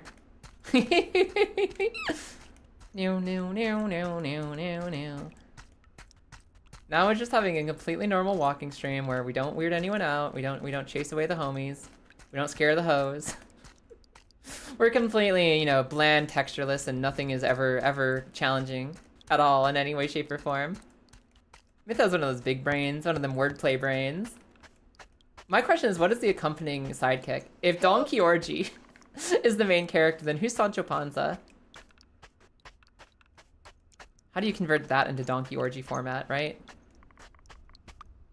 For those of you who aren't in the know, Don Quixote is an old folktale about an old retired knight who was constantly chasing windmills because he thought they were dragons who'd kidnap princesses. And it's like, depending on the writer, it's either the kind of character where their ability to see dragons and where there are none is like this magical, whimsical thing that allows them to create beauty and meaning in their world. Or it's about learning to set realistic goals and not fucking stab windmills because you think they're dragons. It's like a super flexible story that people can see a lot of beauty in or a lot of like cautionary tale in. And he has a sidekick. The sidekick who's constantly following him around and being like, Don Quixote, that is not a dragon. I swear to God, man, that's just a windmill. And trying to look out for him despite his little adventures. And his name is Sancho Panza. So if Don Quixote becomes Donkey Orgy, then Sancho Panda, but is that an actual skate park? No, okay, I'm sorry, that's a pool. That's an empty pool, which technically is the skate park if you have a skateboard. Which is something that I've never really thought about, but the whole world kind of becomes a skate park if you have a skateboard and you know how to use it. And maybe it's a little restrictive to be like, it's just concrete bowls that are skate park. You get to the top of the mountain, it's just one donkey man with no pants asking us to piss again. I don't want it. I don't want it, Death. I want there to be more to this game. Okay, unfollowing then. No! No, don't go! It's just a normal walking stream. Meanwhile, the donkey's like, let me start the helicopter maneuver. The donkey's about to begin the helicopter. You know, I have some concerns. Last time, I went into a pit you can't escape. Okay, listen, look at my stuff. See this? This is how high Nate can raise his leg. This is his range of mobility. This is as far up as he can go. If I go into this swimming pool, he's not coming out. He is worse than a sim. He is not coming out of this pool ever. But the last time I did this with a sand pit, somebody showed up and gave us a cutscene and dropped us a ladder. So it's possible I can actually get out of here in one piece. I trust Bennett Foddy. I trust Bennett Foddy. We're gonna be okay. Bacon! Of course I'll take a sip. Thank you. So... there's a square. It's just the pool drain. Wait a second! Wait a second. His arms are useless pool noodles. No, no offense. No offense to Nate. I mean, they are actually the most useful tool in the game because the arms are the tool that allows me to pick up the crown. They're an extension of my mind and my body that allows me to pick up my little tiara and take it back with me. Therefore, actually the most important part of the entire... Oh no. There has to be a way out of this without using the skateboard. It's a donkey skull on the bottom? How do I flip it? How do I flip it back? Okay, okay. It's back up. It's back up. We trust Bennett Foddy. Brother to Singe. I don't know if Bennett Foddy is more Singe or if Bennett Foddy is more Slanesh. I think with the level of sadism that Bennett Foddy has, and the level of masochism he has to playtest his own games, I think he's a Slanesh. Hi, I found a skateboard. Oh my god, it's giving me a cutscene. I was just learning the skateboard. Don't pretend I've given up. Nathan, how long have you been here? Why didn't you scream? Marco! Oh, you've been there for ages. No, I wanted to skate to escape. Buddy. Oh, let me get you out of there. no, I was just taking a break. Yeah, looks like you took a pretty long break. Full sun. It's a little hot in here. All right, Oh I'll be my right God, back. Let me Nate. go looking for some stairs. I Should be back an hour or two. I don't need the stairs. He is so committed Alright, to Nathan, never found asking some for help. stairs. Oh, that's I cool. really had to look around. What was I that don't need 'em. Cameras? Yeah. I don't. Yeah, you do. Yeah, you No, do. Let me it's- put them in. Just give me a tick. I just wasn't ready to get out yet. The, What is that That camera? should be pretty easy. Oh, that's. You Well, don't need to. You can take the stairs with you. It's fine. You want to take them out? Okay. Are you sure? No, well, Saves me a trip, actually. All right. See you later. it's okay. No, just fucking with you. I've got to leave the stairs here so that you can get out of the pool. I'll catch you later, Nate. For the record, that is Bennett Foddy. That character is voiced by Bennett Foddy. You want to know the dev who made this game? The guy saying those lines right there. Ooh. That guy is basically Laddersmith Gilligan. Yes, Dark Souls 2 Laddersmith Gilligan right here. I don't even know if we can skateboard. Hold on, let me play with the skateboard just a little bit. Like, I'm pretty sure you can't possibly stay on this thing while being Nate. How do you even maneuver it? How do you even maneuver that? How do you get any momentum with the way his body moves? I can lean forward and back and neither of it gets me anywhere. Okay, let's go. Yeah, like, Nate is such a fucking... He is such the epitome of, I will not ask for help. I will do anything I can to avoid social contact. I'm just gonna keep on figuring my stuff out. Thanks, I'll figure it out. Figure it out on my own. Don't worry about it. When he is very much needing to worry about it. And maybe take the stairs. Maybe take the stairs from a friend. Ooh, ooh, ooh. What is this? This is, what's it? This is Baby Steps by Bennett Foddy. It's really good. Give a man a ladder and you can save him from one hole. Give him a skateboard and the whole world becomes the skate park. Hold on, Marissa. Yeah, sorry. Visk, I want you to know that I appreciate you. I appreciate your humor. I appreciate your presence. Visk, I think you're wonderful. But, here. I'm saving this. Goodbye, Bacon. Have a good time. I hope your dreams are very haunted. That's the quote. That's our raid message. Give a man a ladder and you can save him from one hole. Give him a skateboard and the whole world becomes a skate park. That's my favorite thing I've read today. That makes me so happy. Good morning, Lou. How you doing today? Nate's sitting there like, no, I don't want to be an inconvenience. Always actively on fire. Honestly, I think this game has a lot of lessons to teach. They say that you can't learn anything from games, but I'm sure there's a couple of you who might resemble Nate. Not so much in appearance, because Nate is singular in his appearance. Not so much in, you know, his, like, presentation, his style, his anything else, but you might resemble the I refuse to ask for help even if I'm literally on fire. And maybe this is a nice little visual metaphor for don't do that. Maybe this is a nice little visual metaphor for don't be that person. Somebody says, hey, I can help you. Be like, oh, okay. Thanks, friend. I'll help you later. The real lesson is if your friend is peeing, you should pee with him or you'll make it weird. That's fair. That's also true. Give them a pee with you. If my best friend is hiding their farts from me, then... then why? What is the quote? Like, if my best friend is hiding his farts from me, then what else is he hiding and why does it make me feel so alone? It's basically that. It's basically that. The streak! No! Hi, Lady AIDS. Welcome in. I don't know what broke the streak. Maybe it's because I was streaming a little shorter yesterday. I had to do a shorter stream because we pretty much ran out of game to play. And I had work to do, so I stopped stream a little earlier on Tuesday. Sorry if that fucked with the streak. That fucked with any streak. No! I'll have to build it again.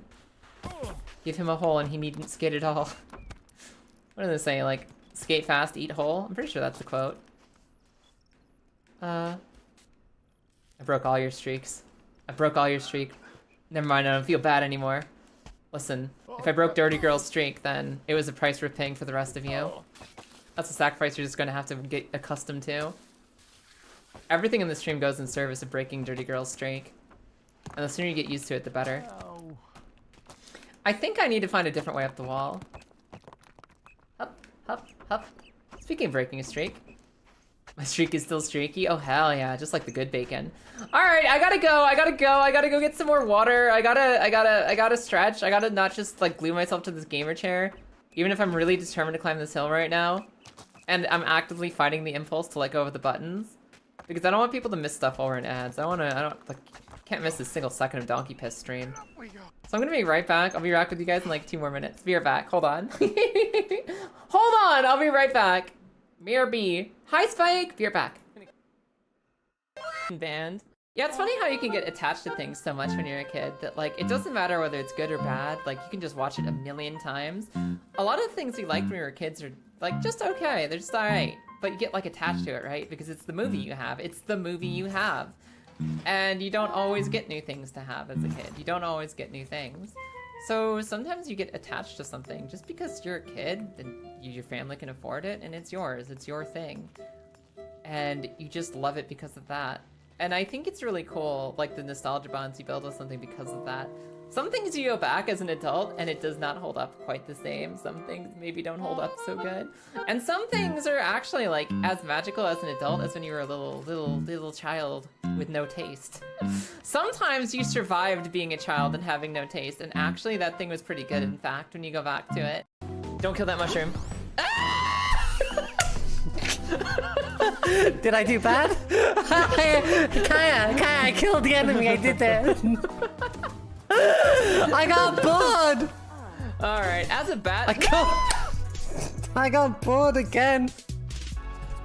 I'm never speaking to you again. There's no time to waste. Follow me! I thought there were- yeah, I think Candy had a couple like bear memes in there, but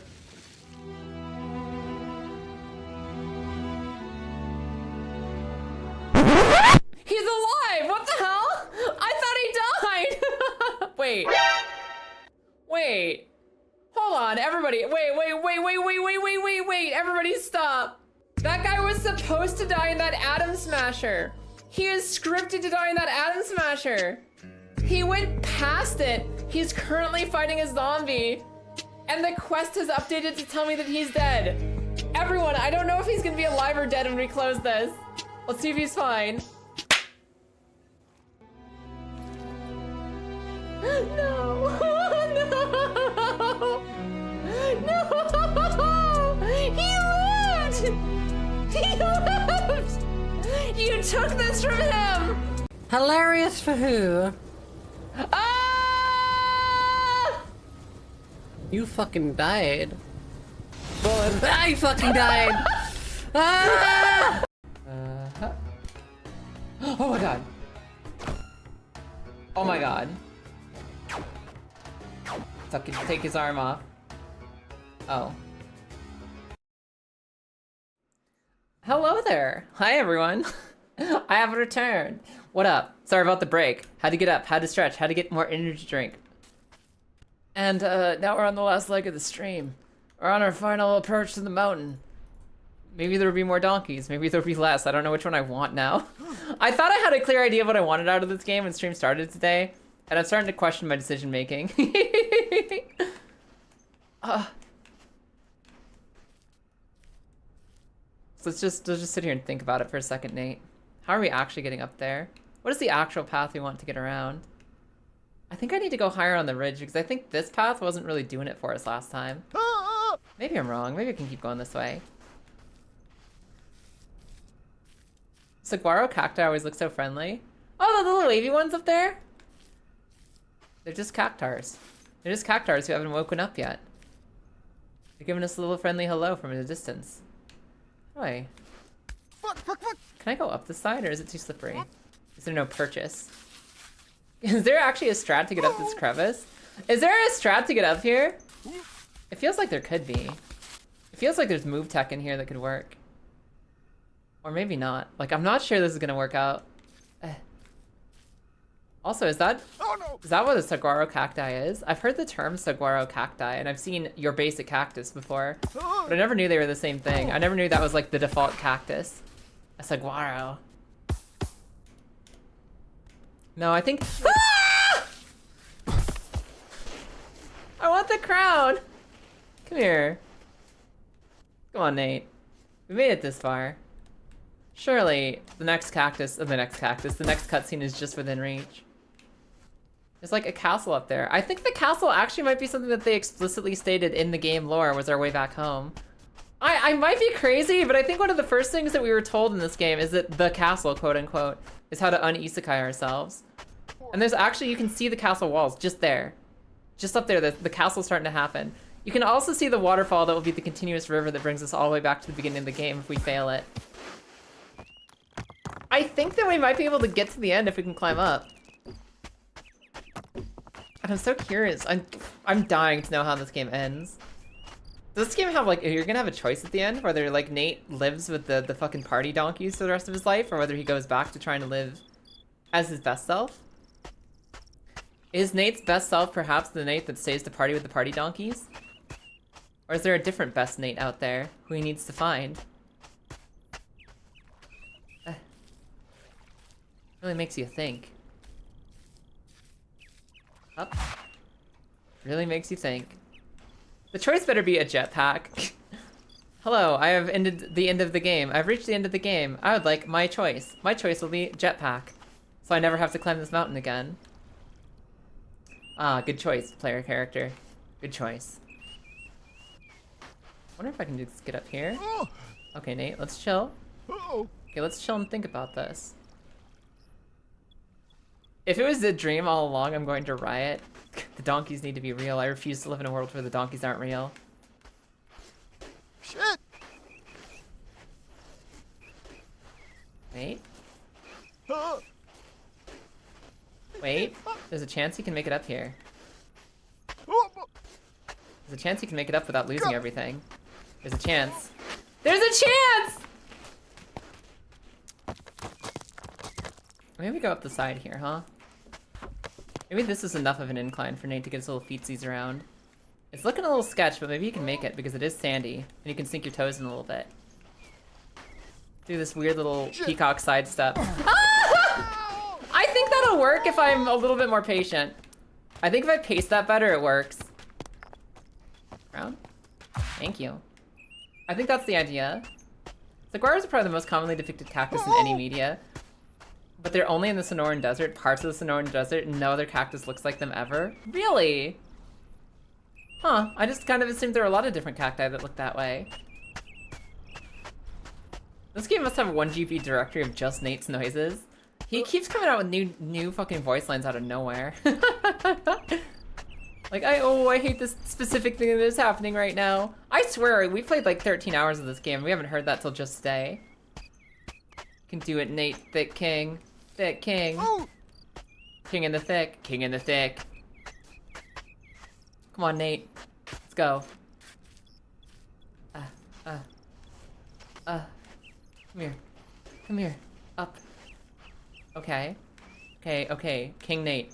King Nate. King Nathan. King Nathaniel. I'm sorry if using your full Nathaniel name bothers you.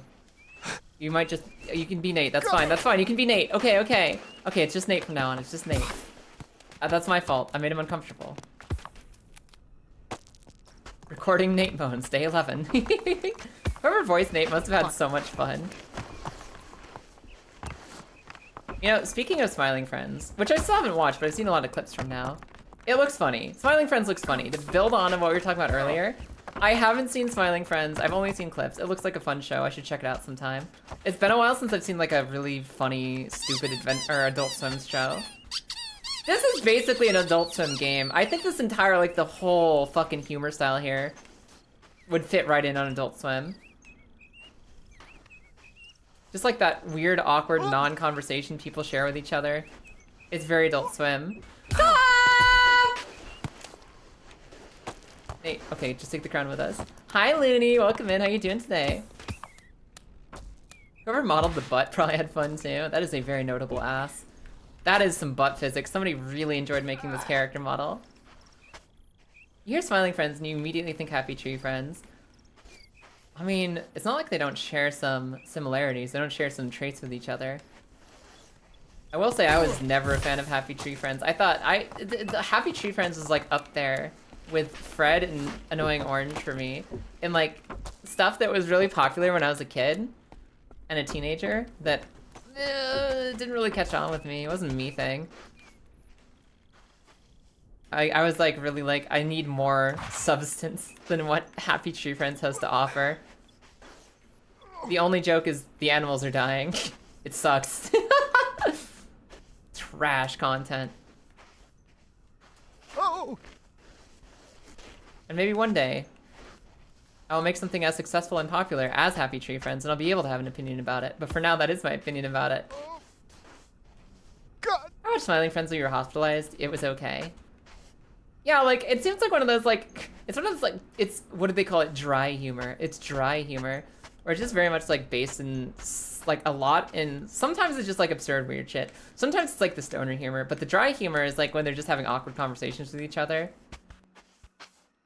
And just kind of the awkward social interactions or the wordplay is the joke. Depending on what kind of mood they're in. I like that stuff. I like that. I'm in the mood for it. I haven't watched like an Adult Swim show that's actually good in years. So I'm kind of in the mood for another one. Yeah, Happy Tree Friends was like just shocks. It's just like, how gross can we be for 5 seconds? And I was like, okay, congratulations, you did it. Now what? And there's just nothing for it. God. I get it. I understand. I understand why when you're like a kid or a teen or even sometimes an adult and you see like a subversion, right? Oh, it's supposed to be like this cute, goofy, cartoony thing, but oh my god, it's so violent. Whoa, surprise. It feels like someone is breaking the rules, and it's exciting. I understand why people like that.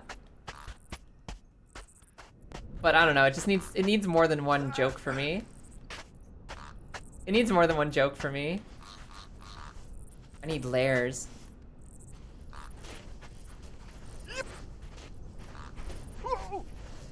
That being said, I say I need more than one joke. I need the joke to have layers.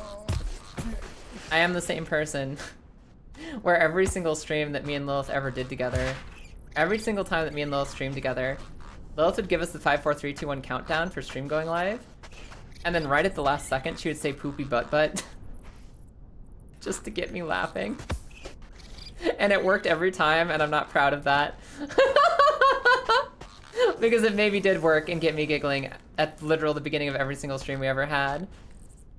It's a little bit repetition and a little bit like just the absolute fucking sincere joy she got out of every single time she did it. That absolutely just made my day. Because Lilith is a comic genius, that too. I married her for a reason, she's fantastic. House cat Zenny, welcome in, how you doing today? And I hear Zenny and I immediately think of, is it Mega Man? What's the game that has Zenny as a currency? Zenny. Is that Monster Hunter? What game? What game is Zenny? Where is Zenny the dollars? There's like a Japanese game where Zenny is your dollars. Monster Hunter, that's the one. How much Zenny did we make? Did we get a lot for this hunt? You just assumed that the start of every stream is Kaya laughing naturally. That's the magic show business. There's a secret behind it. This is a trade secret I'm only going to reveal once. This is something for your ears only, everyone listening right now. That's a peek behind the curtain at how the funny gets made. Sometimes it's just somebody saying poopy butt at the last second. 400 streams in a row. And the fact that that never gets old because she's so freaking dedicated to it. There are actually a few different games with Zenny. Fair enough. I'm curious. Like, I fucking loved Mega Man 64. Mega Man 64? What's it called? Mega Man Legends? The one with the funny pirate girl and the little Lego guys. And, like, you were dungeon crawling in a Mega Man. I think that one also had Zenny, too. But, I'm sorry. I got distracted by the thought of Zenny. Housecat, hi. And I imagine your name has nothing to do with money. You just like the name Zenny because it's a really good name. Hello. Welcome in. Sorry for objectifying your name and making it about capitalism. I've been climbing a mountain for 3.5 hours and my brain's starting to come loose. No! Not to the animal beatboxing. Your wife is very funny, Kai. You should marry her a second time. I agree. I just gotta marry Lilith again, and I'll be living in the best timeline. Your cat has decided his new favorite seat is on top of the dog food container. Your cat knows what they're doing. Your cat knows what they're doing. 100%. You shortened the name Zeneroth. Whoa, that's so sick. That's so sick. Zeneroth. Zeneroth. I have a wife, I do. Her name is Lilith. She's pink. She is fantastic. And we should be doing some streams with her this year. We should be doing some streams with her this year because... No, little cactus buddy just gave up. Little house cat just gave up. There she is. Look, exclamation mark Lilith. That's my wife. And we're gonna be doing some streams together this year because we've got some on the docket and she's finally ready to come back a little bit. It's for us to do some collabs together. She's still very busy with her life and, you know, it's gonna be when we find the time. But we've got some streams to do together. We're gonna get them done this year. It's gonna be fun. You need to marry her again so you can catch the stream this time. Yeah. We're still working out the wins and the wheres, but we've definitely identified. We have a lot of streams that we want to, that are together. Streams that we needed to do together for the Clownathon, right? We plan to do a lot of streams together after the Clownathon. And then she hit a point where ever since I moved out here, it's been really hard for her to stream because A, she has a lot less free time since we're living together. And most of the free time she does get is trying to work or recover from work, and she does not want to do second work after work. So she's been like figuring out when she comes back to stream, what she wants to do with stream, that kind of thing. And even if she wants to come back to content creation, which has made it's been very difficult to get our streams together done. But we've been talking about it more, and we're thinking that, you know, this is gonna be the spring and summer of Lilith, where at least we get our together streams back out the door and go on some adventures together again. In Dragon Ball, the currency is also called Zenny. That's what I thought. Ah! This is Jiquan. This is what's it called? Baby steps. And yes, it's really similar to Octodad. It's like, imagine if you had 2 tentacles instead of 8, and they're the only thing you can use to get around. Just 2 tentacles, that's it. Because you could say, oh, it's less chaotic than Octodad. At least Octodad had 8 arms to work with. This guy barely uses the 2 he has. And it is awkward, and it is difficult, and it is so fucking funny. And I'm trying to get to the top of the hill. And it seems like if he gets a single cactus in his butt, he just tumbles, he gives up on life, like this cactus right here. I need to make sure he never touches the cactus even once as we climb this mountain. Why did you fall? Did I clip the cactus? Where's my crown? Where's my crown? Okay, it's down this way. Hold on. I gotta get it. Nate? Got it. Okay, we're good. We're good. I miss those Lilith streams. She was such an easy raid target. I miss Lilith streaming too. She is so fucking funny and one of a kind. But she's just got different priorities right now. Different things she needs to work on first. And she's talked about maybe, you know, we'll see about when she comes back to streaming what those streams would look like when she does, or if she does. But we're definitely gonna do some collabs together this year. We miss collabing together, and we've got a few fun ones planned. Please! No, Nick, Nate! I called him Nick, I almost called him Nicholas. Nate! Just don't go. Don't go. You see, he does just give up when he touches those. I know. If he touches the cactus for a second, he's done. This is so scary. This is so scary. Oh. Ah! Crown? Crown. Okay. Nope, I'm not going up without the crown. I'm not going up without the crown. We lose the crown permanently, I uninstall the game. A lot of games use Zenny because it's a recognizable term for money in Japan. Really? Is it something that started as a fantasy sci-fi currency in Japan? And is just popular because it's a common thing in Japan? Or is it also a word for money or a term for money? Is it like a word like dollars in Japanese? Like it's just something that has occasionally been the word for currency? Or is it just there's like a lot of fantasy things that use it? Our head hit the cacti, it's the worst. This place sucks. Wait. Nate can do this. He can do this. He can do this. He can do this without giving up. Just have to be really careful down here. If I put my toe on that cactus, he's gonna fall down the mountain. Okay. Not too fast. These cactus are a new and unique challenge. Which is actually kind of crazy that this game is finding with new ways to have obstacles. Like the cactuses are just there, and if he brushes it with a whisker of his fucking butt cheek, he gives up on life. And that's a new obstacle we have not seen in this game yet. Also, that maneuver was so slick, all of you bow down and respect me. Every single one of you get on your knees. That was incredible. I'm the queen of navigating this mountain. Now I just need to prove that queendom one more time. Thank you for the sub, I appreciate it, Zenny. He's highly weak to spiky shield, he is. The idea of falling on these cacti is horror movie stuff, which is, but lightly brushing it, just put your little hands between the needles, avoid them. Zenny was Edo period currency. Really? Today I learned. The Edo period, was that like Nobunaga? Ah! My hat? No, he flung it! Did you see him get up and fling his crown like he doesn't even like it anymore? Where'd it go? Where'd it go? Where'd he put it? Where the fuck? Okay, I see him reaching for it. Where is it? Is it this way? Where'd he put it? Asshole. Nate, I'm gonna need you to pick up that crown legitimately. I'm gonna need you to pick up that crown legitimately. Let's just flop on my back like Nate instead. No. So Zenny was an old term for money in the Edo period, similar to coins, gold pieces, money, dollary dues. Gotcha! How cool! Well, thank you guys for the sick knowledge! Holy cow, that fling. I can't believe he's sabotaging us by trying to throw the tiara down.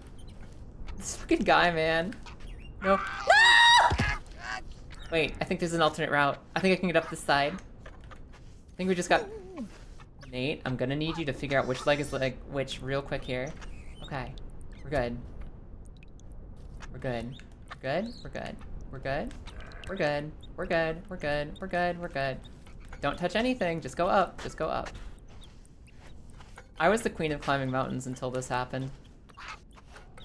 Now I have concerns about my right to the throne. Whew.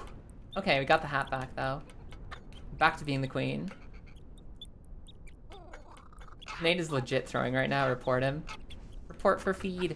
Report for feed. Gamer not toxic enough. Report for feed. Okay.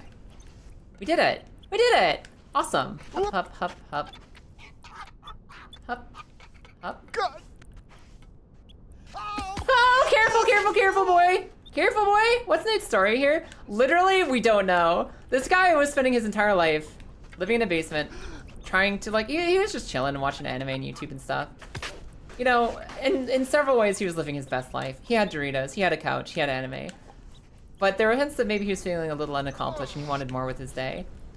And he got dragged into this magical realm of isekai adventure. By which I mean he fell asleep on the couch and woke up here. And there's just some guy telling him to climb the hill. There's a castle if you want to go home. But I don't know, whatever, have some fun.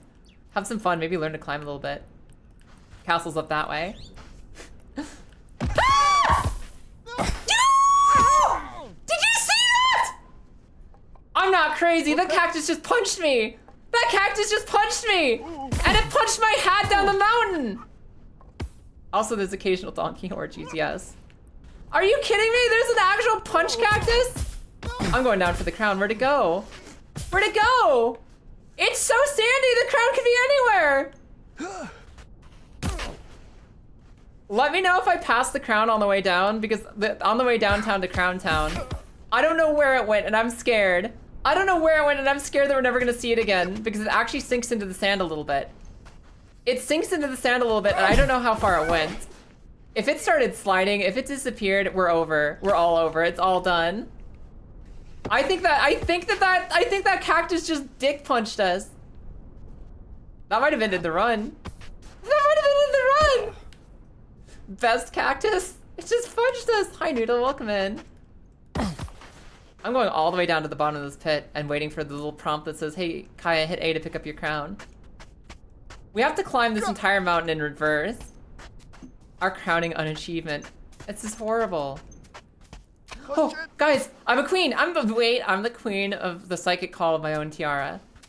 I know my own tiara when I feel it in the wind. When I know what I'm doing. I promise I don't have, like, hacks installed. Look. Look, right here. You see how his little arm was wiggling out? Like you could feel something? Like there's a metal detector?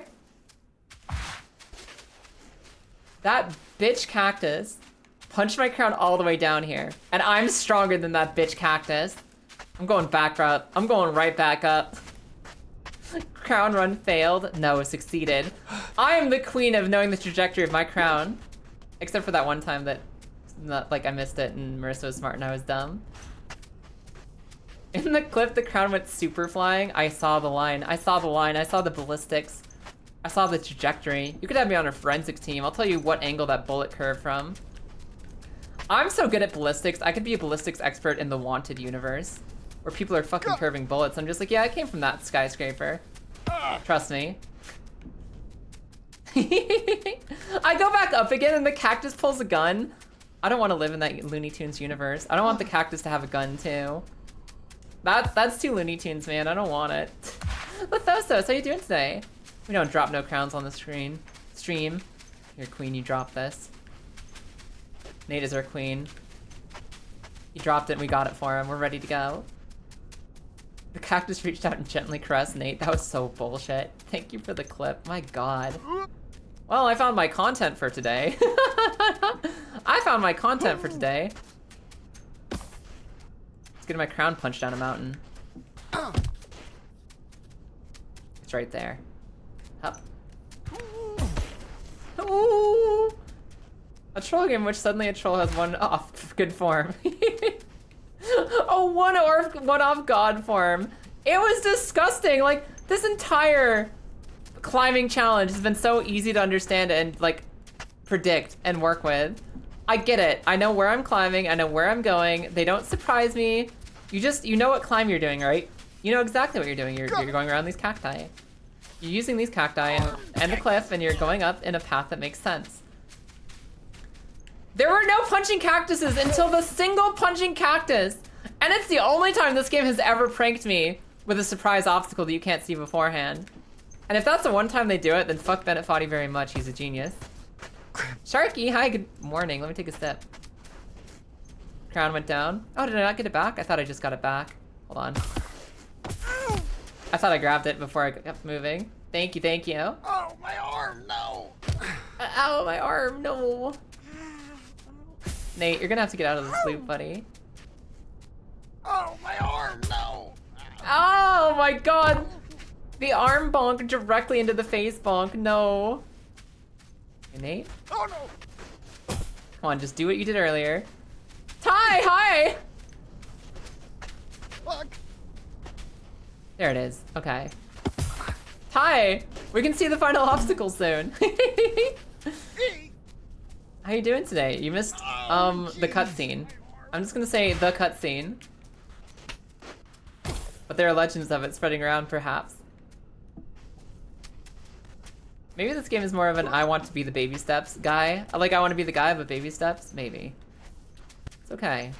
We can get it. Come on, Nate. Keep on your hat. Nope, nope. Forward. Not back into the cactus. Not back. Donkey, oh geez.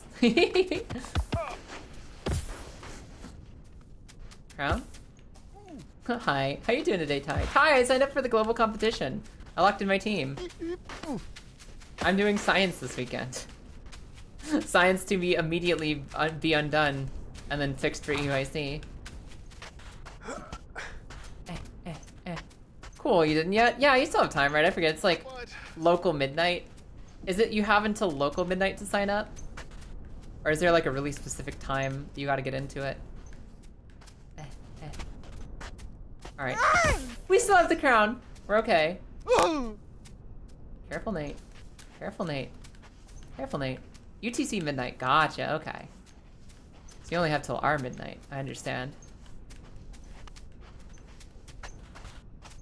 Crap. I picked a bunch of random Pokemon that I did not even like look at their stat spread or anything on. Like, I took like the Pokemon that we had developed in previous seasons for different metas with their current Terra types and like stat spread and everything. And I just grabbed the 6 Pokemon that looked interesting. I was like, we're gonna try you all out, then I'm gonna make like a real team for UIC. So it's gonna be real interesting. I'm gonna throw them out. I'm gonna be like, Pikachu, I choose you. Oh shit. I'm gonna see what they're capable of, and I'm gonna see what they need for support. And after reinventing the wheel, I'll probably just go with one of the Pokepastes for EUIC. Speed isn't important. Isn't it though? Isn't speed like central to Pokemon? In all metas? Yeah, no. It's gonna be a mess. And the only speed control I have on my team is Icy Wind.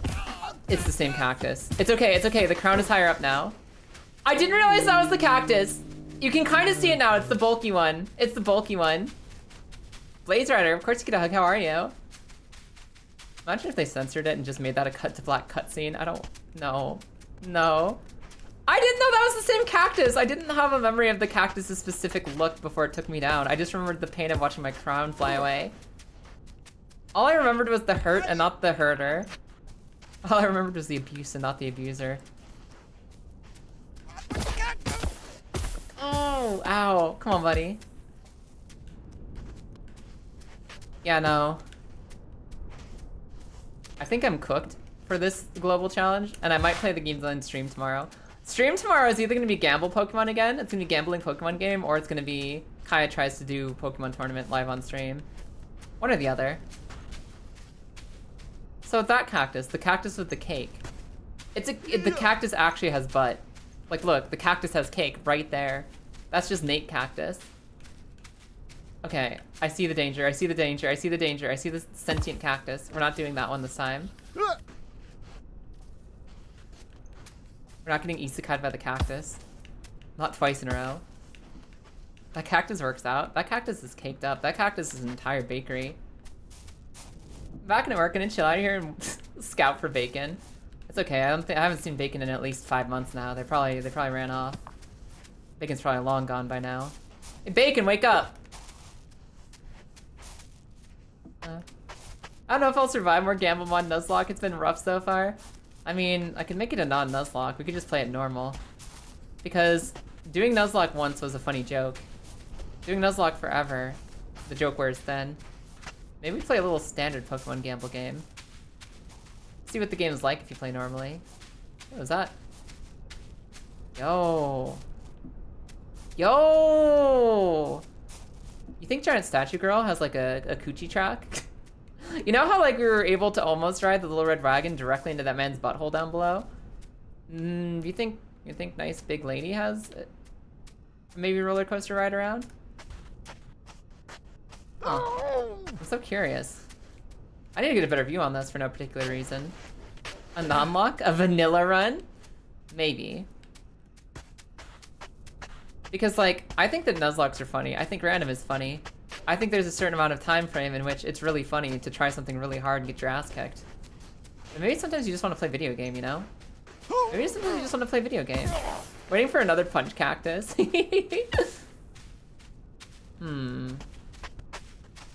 Don't be tempted by the pubic moss. A sentence that I never thought anyone would say to me and have it be sincerely true. I never thought I'd have someone reach out to me and sincerely try to like support Kaya by saying, hey Kaya, don't do it. Don't be tempted by the pubic moss. Just move on with your life. It'll be healthier. It's not a sentence I thought I would read or have directed at me. And yet it calls. And that was a legitimate part of the stream today. That's part of our stream experience.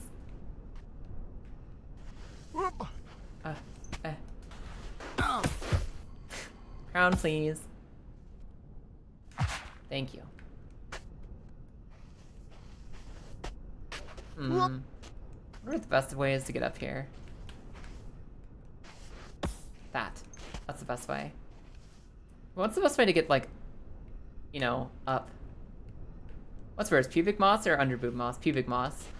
I can tell you for a fact, pubic moss is like nobody likes saying the word pubic. Nobody likes the word to say. Nobody likes it. It's not a fun thing to say. It's not something you enjoy saying, even as an anatomy professional. It's just not a fun word. Pubic moss is like one of the worst combinations of words I can think of. Underboob moss, theoretically the same thing, but underboob is fun to say. Even if you don't like boobs, it's just a fun word, right? I've seen plenty of gay boys who love the word boob just because it's a funny word to say. Underboob is either funny or appealing, depending on who you are. Sometimes both. So by nature of having the word underboob in it, underboob moss is technically better. I wouldn't be surprised if no one had ever written that sentence before. Don't give in to the pubic moss temptation. Don't do it. Hold on, Nate. We're gonna slide down gracefully. Well, mostly gracefully. You better let that crown stop. That crown better stop. Okay, good. Here. But yeah. Gamblemon was fun. I want to play Mariomon. I want to do Mario, like Pokemon stuff because Pokemon is my theme this month. Pokemon is. I'm getting excited to go to Pokemon tournament in February. So I want to play more Gamblemon. I want to play some Mariomon. I will probably not do everything as a Nuzlocke because sometimes you're allowed to just play a game. Sometimes you're allowed to just play a game and not make it some insane challenge. Hold on, I'm still on target too. We're still gonna get a better angle on the statue. Don't worry. I'm still fighting for you guys. I will be your strongest warrior.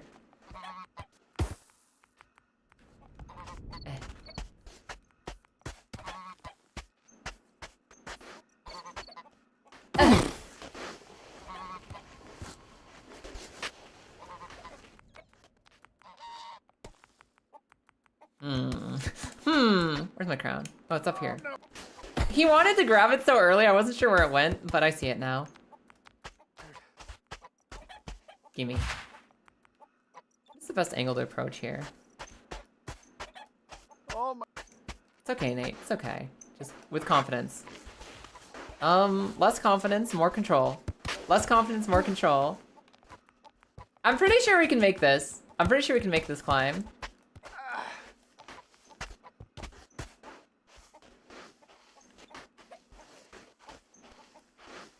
I'm pretty sure with enough confidence we can make this climb with our crown intact. I also love this game for just randomly, occasionally having chicken beatboxing. Hey Ty, question. If I play my Pokemon team on stream tomorrow, will you come watch? Or will you instead block me on Discord and unfollow me on Twitch forever? And then just resume hate watching on YouTube.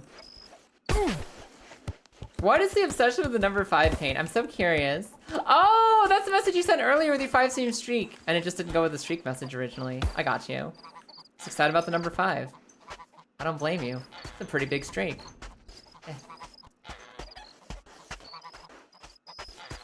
What is happening up here? Can I get a look now? I will watch. Okay, cool. Because I feel like it's not every day. Any day we can play randomized Pokemon ROM hacks, right? Any day we can choose to do that. The global challenge only happens on a stream day, but once in a great while. It feels like an opportunity I should take advantage of. To stream out, like, Kaya actually trying the thing that she's excited to do this February. Hold on, I'm completing an important mission. Your expectations are low. Okay, good. I mean, here's the thing. Oh. Do you want to watch your friend Kaya succeed? Or do you want to watch your friend Kaya hit funny buttons and laugh about it? Which one's more important to you, Ty? Which one's more important? And I know right now you're typing the word both. Or perhaps neither. But...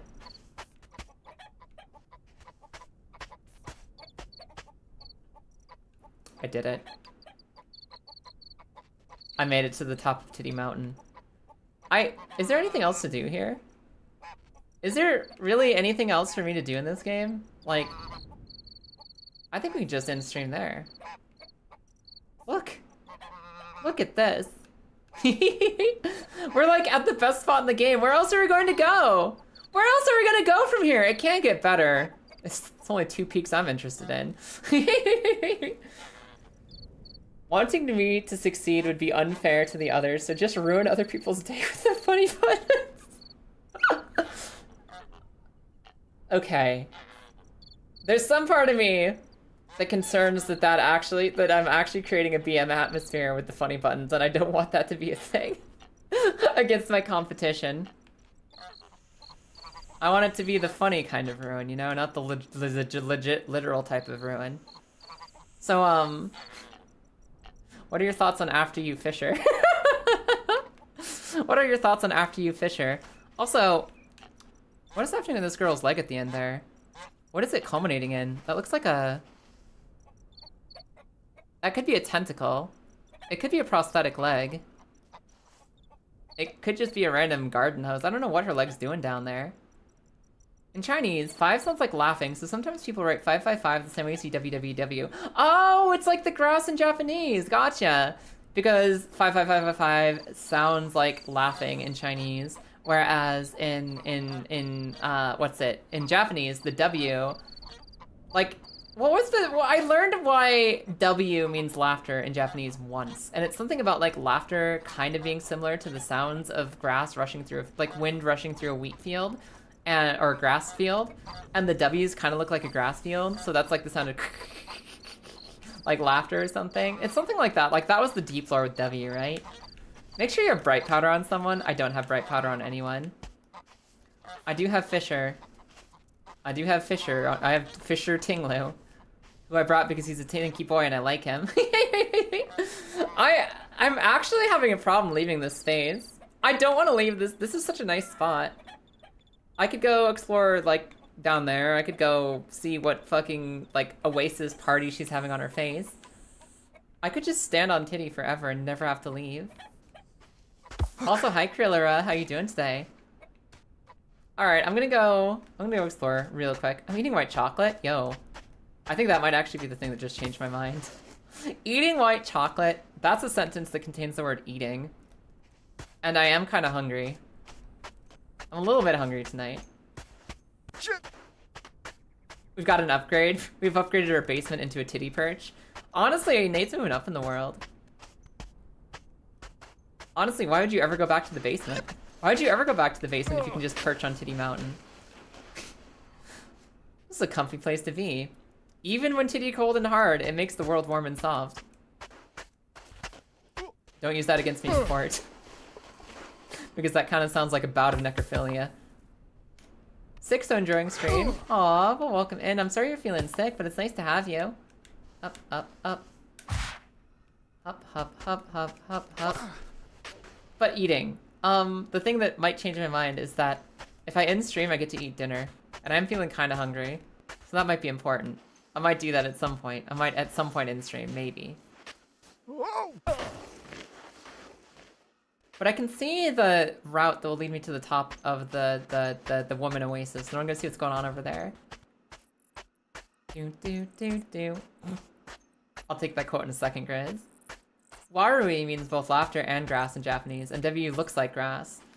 Oh, yeah, I'm trying to remember because I learned the grass lore once when I was getting into HoloLive. When I was watching a lot of HoloLive Japan. I was wondering why www all the time, and I looked it up and I learned. And where's my crown? Oh, it's still here.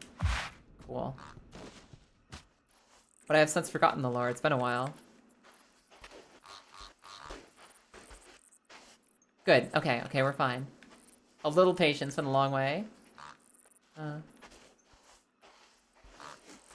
Hey, Samara, I'm your goldfish and I have severe main character complex. What are we doing? What is this strange world we've created on the internet? Where do we go from here? What's next? Oh, the moon is rising again! The butt moon rises! This is a much more comforting moon than Majora's Mask.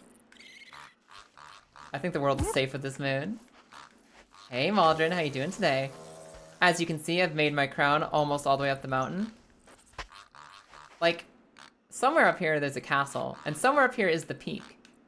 That little white trail there looks dangerously like it could be the summit. I'm not seeing more mountain past that. I don't know how much there is, but I'm so curious. That moon is totally an ass. Yep. Well, don't judge it too soon. It might be cool. Praise the butt moon. Link, the butt moon rises. All the monsters will be extra horny now. Link.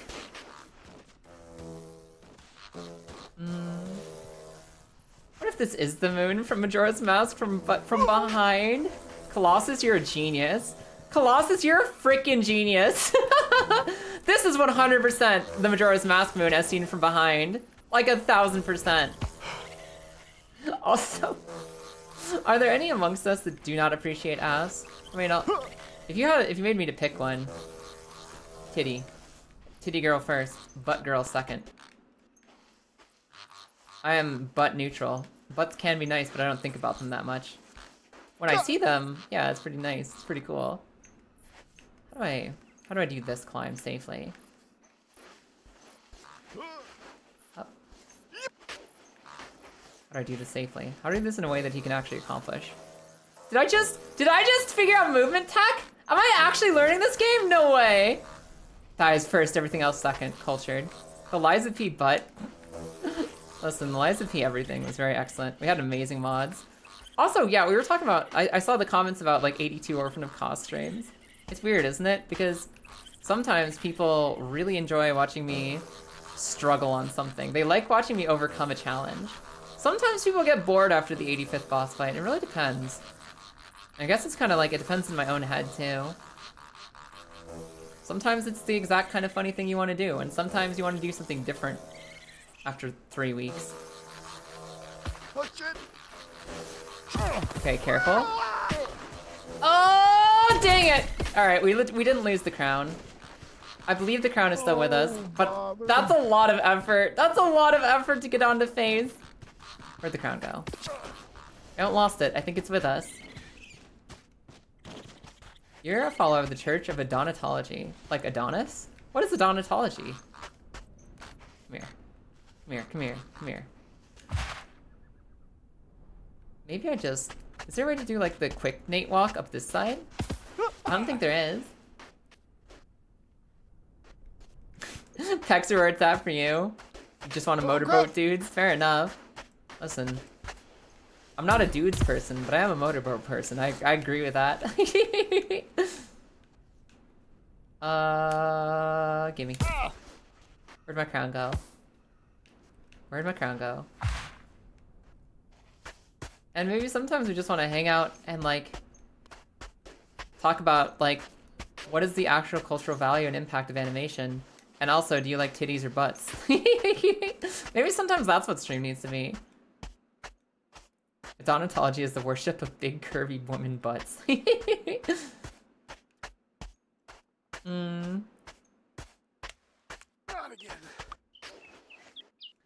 I've been motorboated. I wouldn't recommend it. Although it was less getting motorboated with somebody's tongue and more just like getting run over by a motorboat. Nin, you've been hit by a motorboat? What the hell? Like, while you were in the water? Or like on the road and it was like somebody was doing some Grand Theft Auto shit? What happened? That sucks. I'm sorry to hear it. That sounds like trauma. Jeez. Nin, are you actually a manatee? Have you been a manatee this whole time and you just never told us? Sorry, I'm trying to figure out whether Nin is a manatee or not. I wasn't as focused as I should have been on the objective.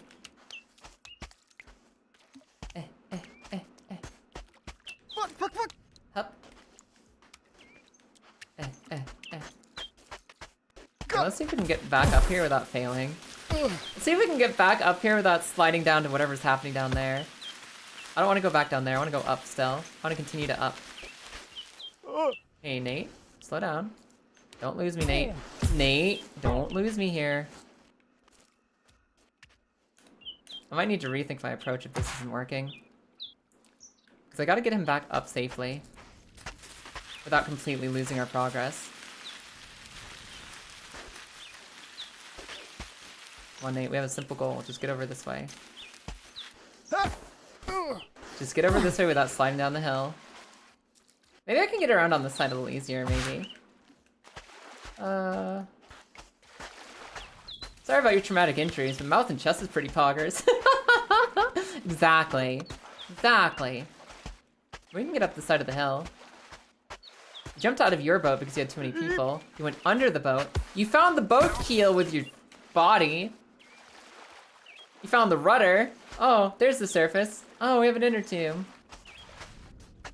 When you found your tube. So you jumped out of your own boat and got hit by your own boat. You got run over by your own motorboat. Not many people are that flexible. That's pretty impressive. Oh! I'm curious about how we approach this hillside. How do I get back up to where we were before? The game. How do I get back up to where we were before? Oh, that's not good. I don't want to be in the milk. That milk looks like snow. And that snow kind of looks like milk. And I don't want me or my crown in the snow milk.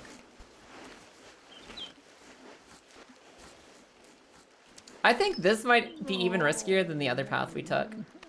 There's a real potential for disaster here.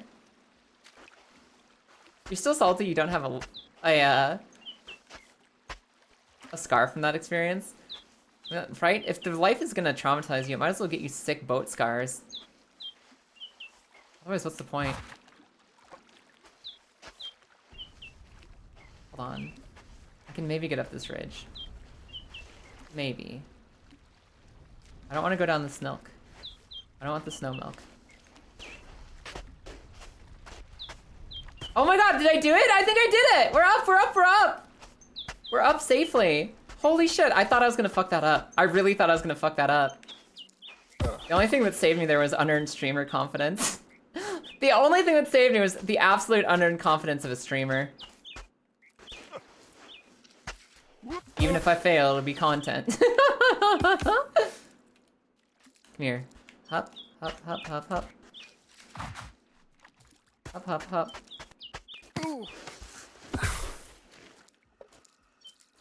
Nate? Nate, we have just one more thing to do today. We just need to get up this hill and get onto that giant woman statue's face. I just want to go sit face, Nate. You gotta help me. You gotta help me get up here.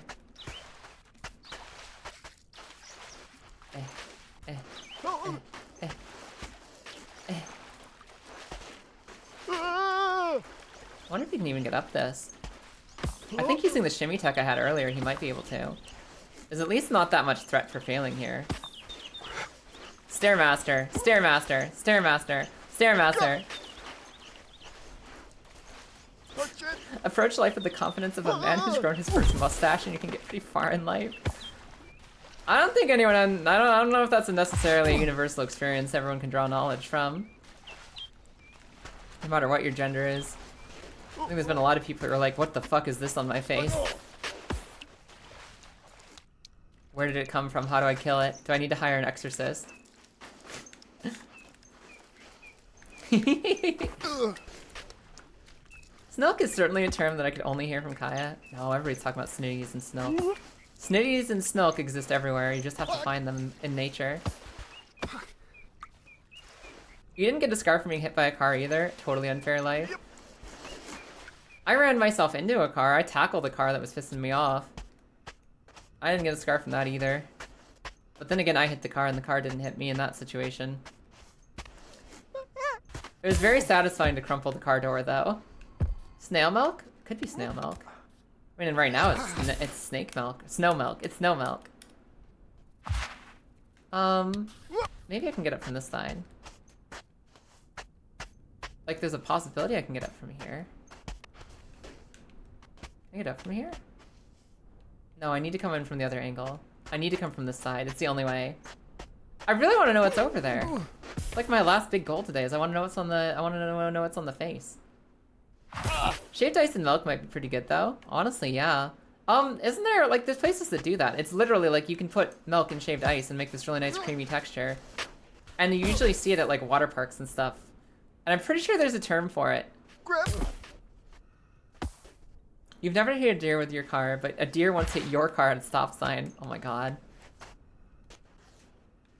There was a period of my life where every car accident I'd ever been in was me minding my business at a red light, currently stopped, chilling, completely legally and normally at a red light, and then someone just comes up behind me and tears my car in half. I've had that happen to me not once but twice. Not once but twice, I've just been chilling at a red light and somebody who didn't see the light came out of nowhere and just blew my car up. That happened to me twice. And that used to be the only accident I had in cars. Until I went to move out to the United Kingdom. And somebody T-boned me at an intersection, also because they weren't looking. Which really goes to show that, you know, like, you can drive as safe as you want, but other people around you can be dumb as shit, and you must always be looking out for them. God.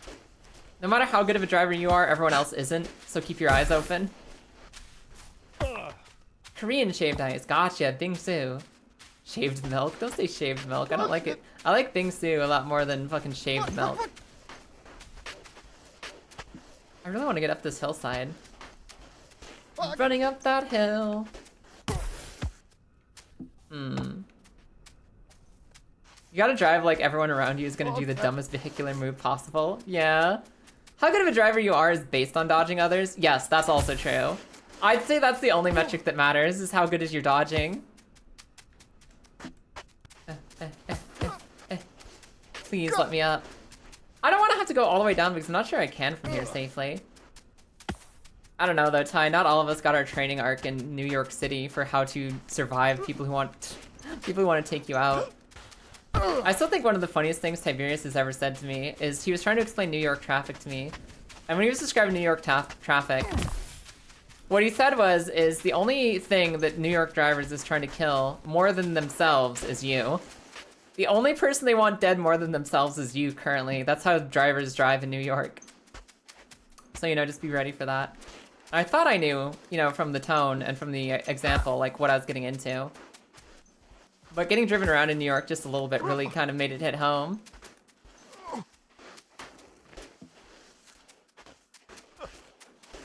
Oh. Almost made it. Making driving sound like Mario Kart with fewer items. I mean, that's basically what it is.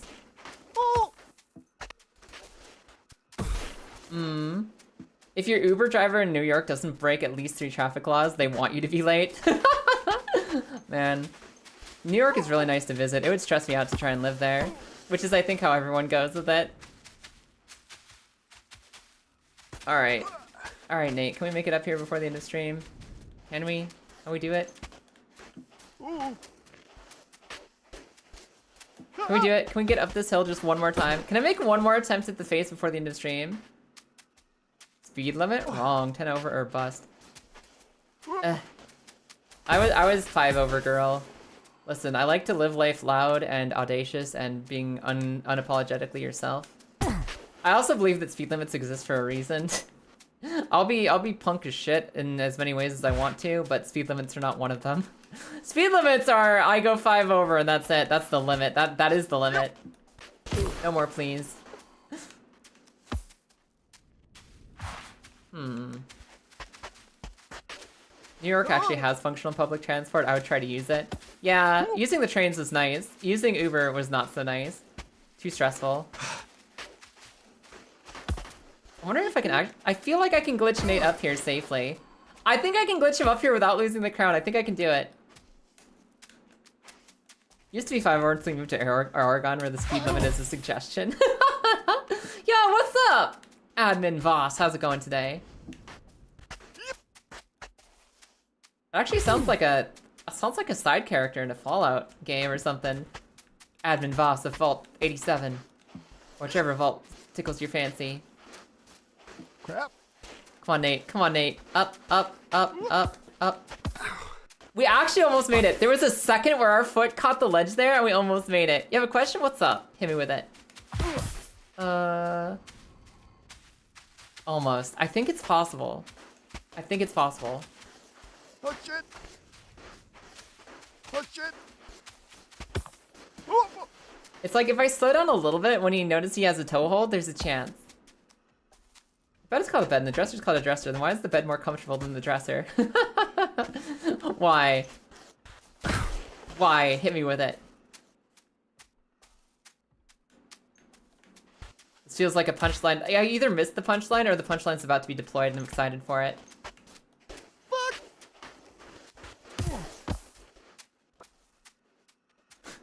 I'd rather undress her. Oh my god, Lou.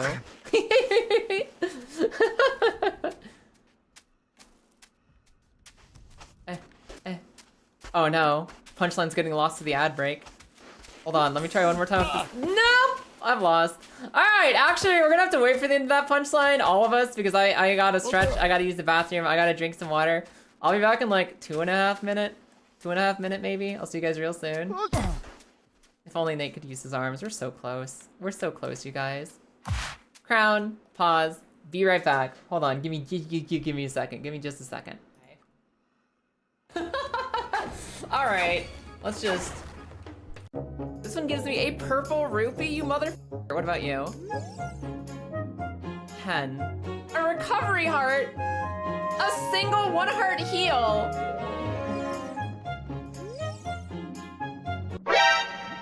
What? What the fuck is this? What is it? What does he mean he'll give me my crack? What does this mean? Woo! I'm sure you can manage that without dying. There is a spike embedded in the ground, so I don't entirely trust you, but you'll somehow find a way to put it out and then stick it back in your fucking throat. Oh my god!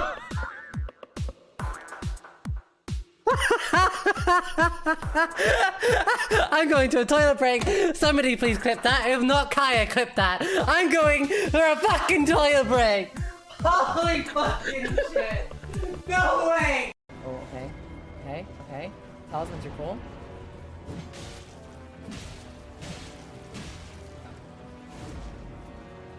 We're getting closer, y'all. We're getting closer. We just have to avoid the axe. Ah! Oh, somebody died. Hell yeah. Okay, did you get them? No, Oki's dying. Get him, Oki. Get him, Oki.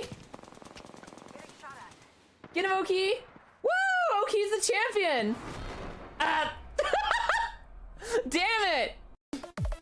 We have... Ah! Alright, goodbye.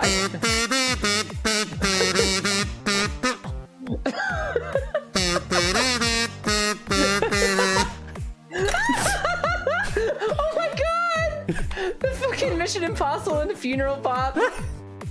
I love it. Woo. We're okay. Yeah! Woo!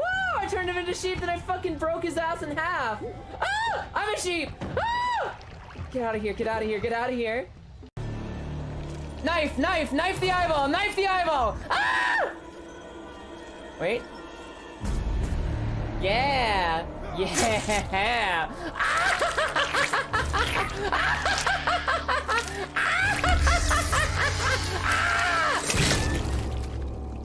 Get fucked, eyeball. But enough of my adventures. Meow. That was a fine victory, Mr. Naruto. Your tireless... Meowdy gamers, hello there. I remember there was a time where I came into my normie job, my completely normie pharmacy job that I had like 6 years ago. I remember walking in and I legitimately had my mouth open to say Meowdy gamers to all my non-gamer coworkers. And it took me a second to realize that that greeting was not for them. That's for social group A, not social group B. I almost shot the wrong ammunition into the crowd. How do I get up here? How do I get up here? Can I actually do this from the side? Am I gonna have to go around? I really don't want to have to go around, but I might have to go around. If I go to like a lower elevation over on this side. This is very much designed. This is very, very much designed for me to not come at it from this angle, but I'm pretty sure we can cheese it. I'm pretty sure Nate can do it. And I'm pretty sure I can do it without losing everything. And this is the last thing I want to try tonight, is I want to be able to cross this arm successfully. There's a big statue arm up here, and I want to cross it. I want to cross it. I want to cross it, and I have to climb up this hill first. And there's no other graceful way to get up. God. Come here. Crap. Come here, Nate. Ah!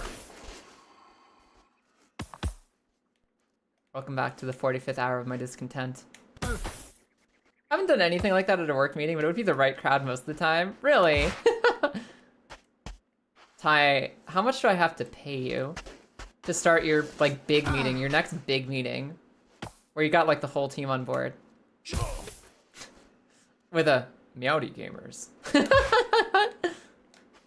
What's the price? Is there a tag on that?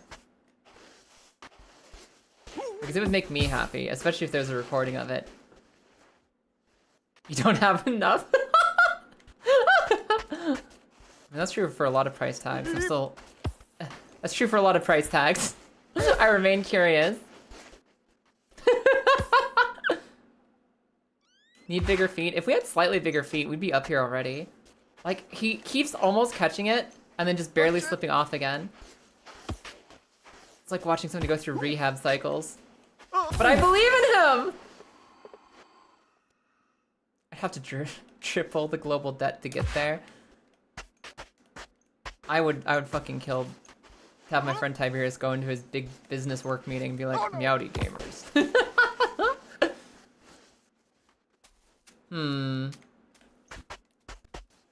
Oh, crap.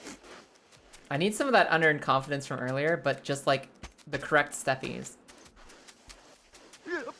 Crab walking up the side didn't work, okay.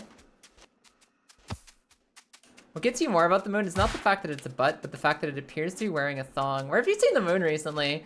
Let me get up a little higher. Right there. Yeah, like it kind of has a little strap going on, a little G-string. You could say it on guard. Oh my god, Noodle, you do guard duty? The next time you're doing like security, just be like, Meowdy Gamers, welcome in.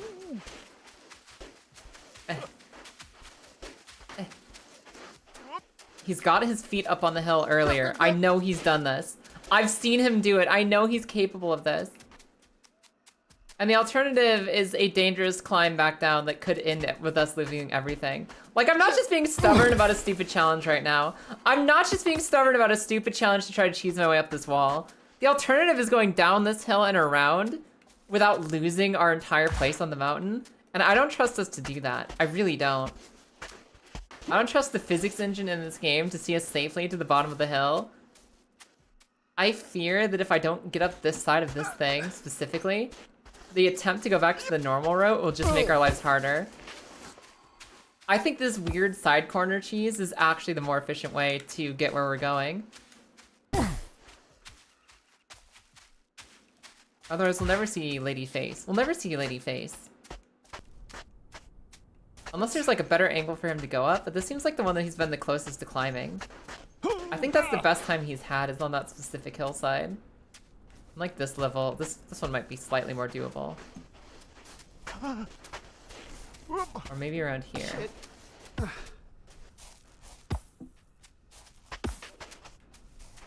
Maybe here. Maybe here.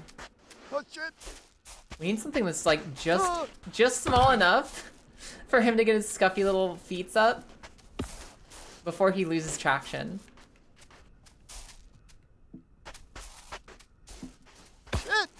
We just need something he can actually swing his leg up.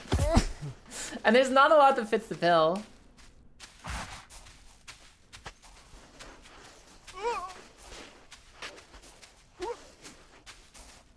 Wide stance not good. We need our feet tight together.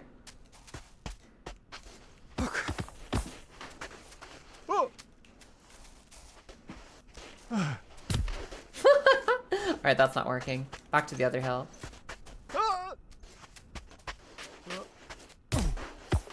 I'm sure if I just keep trying to walk up the side of this cliff often enough, I will find some glitchy way to get my butt up there.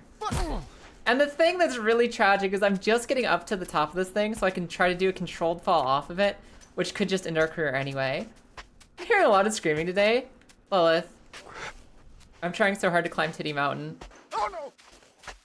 I was in such a place of happiness not long ago. And now I'm stuck down a side route that this is like the only way up. This is the only way up! I gotta use the creative Skyrim climbing on the side of this slippery slope to eventually get back up Titty Mountain because there's an umbrella party. Fuck! See? You see that? He almost got up there, and that's what I need to do. Because the alternative, if I try to do like something normal, I have to go back down like a slope that could just send us to the beginning of the game anyway. You took Kaya's place of happiness? What you happy about? What got you happy, Yachty?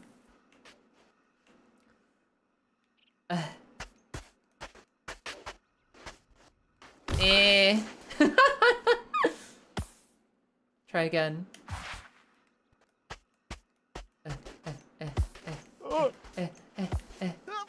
Put a napkin in his words. He stick his leggy up in the air. He stick his little leggy up in the air, and if we can get his little leggy up high enough, we can actually clear this obstacle. We've got it, like, on the precipice of victory so many times. On the very precipice of victory. Crap! You're making plans for the weekend? Oh yeah, you mentioned that a couple times, how you're so happy about the weekend. That's so hype.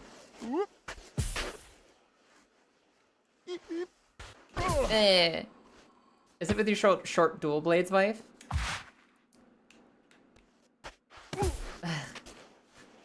We've made it up so far, Lilith. We've made it through 2 biomes today. 2 entire biomes we made it up through. And here, at the 3rd one, miles away from another cutscene, and the one thing I want to investigate before dinner. I'm finally stymied. Finally being stymied.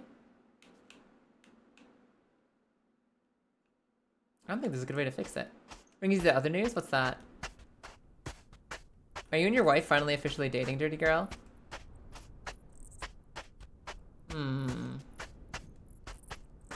What is life? Life is simply a carrot on a stick treadmill with titty at the end of it. That's what all that life is. Played some Marvel Rivals. Who do you even play a Dirty Girl? Was it Magic? Did you used to be a Magic Girl? Or who do you actually play? Maybe this angle. Ow. Maybe in here. Oh man, we're not gonna make it like this. There has to be some angle because it's not, there's no way to safely get down otherwise.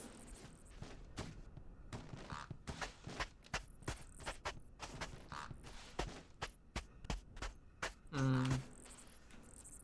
get an angle on this. We get an angle on this. Mostly play strategist? Of course. You would. Wait. Wait. Crown. Where'd the crown go? I think it only slipped halfway down the hill with us.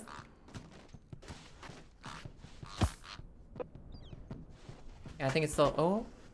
It's over here.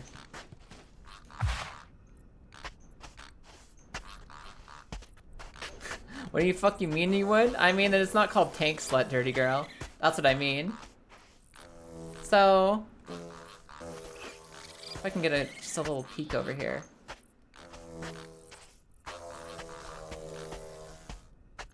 I can't even see the statue from up here. Not really. Oh yeah, there we go. See that? You see that, Lilith? That's a whole ass statue woman. That's a whole ass woman statue. We were on Titty Mountain earlier, but there's a problem. There's a problem. Like, being up here is not enough. Shit. Being up here is not enough. If I can find a way to get onto that arm... Like, the titties are nice and everything, but there's a little oasis party happening over there. This hillside has an oasis on her face, and I want to get on her oasis. Her oasis face. Her oasis. And the only way to do that is to get over onto this arm. I'm gonna set myself back up down here. Hold on. The last several minutes of trying to cheese my way up have been extremely frustrating, and I need to go get some titty catharsis. How do you know I'm not a heel dom? Literally everything you've ever said in this chat, Dirty Girl. Next question. Do do do do do do do do. So this right here This right here is Titty Mountain. We literally made it to the top of Titty Mountain. Life has been beautiful up here. Especially after some of the traumatic experiences we've had today. But I want to know what the party is. I'm gonna take one more trip up to the party town, and if I don't make it to the party dimension, we're just gonna call it good. Because I have to get up to fall down on that arm. I gotta get up to get down with the sickness. It's the only way. Save from the cactus punches. Actually, Marissa, do you have the cactus clip with you? Because I think that's something that Lilith deserves. I think that Lilith has had a long day, and if you could give her any gift on this planet, send her the cactus punch. I DM'd her already. Good.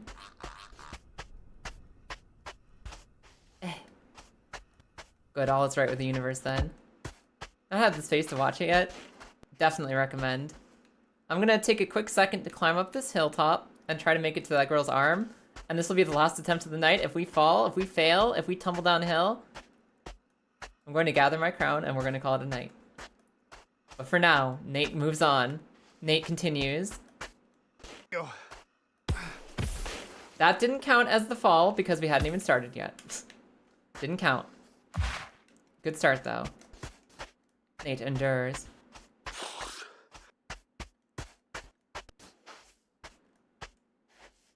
For about 2 seconds. Yes, correct.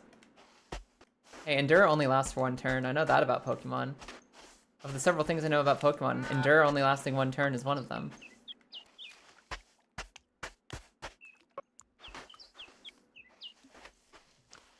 Okay, cool. See? We're going. Alright. The answer is yes? Hell yeah. Let's go, dirty girl. Congratulations. I actually think I remember what you're talking about this time. You're answering yes to you and your wife are officially dating. Congratulations. That's so cute. Rooting for you.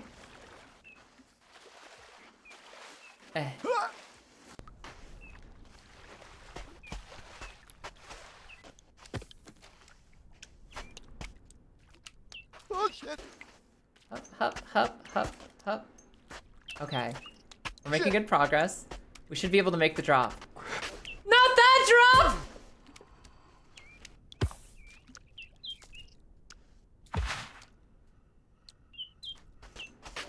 Oh shit! Damn it. Damn it. Well, that wasn't a disaster, though. That wasn't a disaster. Oh, you're just confirming the thing about being a heel slut. Yeah, that makes sense. Hup, hup, hup, hup, hup, hup, hup, hup, hup, hup. And the flying leap didn't make it either. Well, it's so stressful. I'm sure you saw it when you get a chance to watch the cactus clip, but let me tell you, the sand and that crown have been stressing me out today. I wonder if we could take the sticky white road. It's not sticky, it's slicky. That is 100% slippery ice. There's no way that road is sticky. There's 0% chance that road is sticky, Marissa. If that slip and slide was a slick and slide and I could actually stick to the slide, I would take the slicky or sticky wet ride road. Wet road. God, the fox jumps over the field quickly or whatever. If the slicky was sticky, I'd take the wet road all the way up the mountain without a hesitation or a fear in my heart. But it's not sticky. It's only slippy.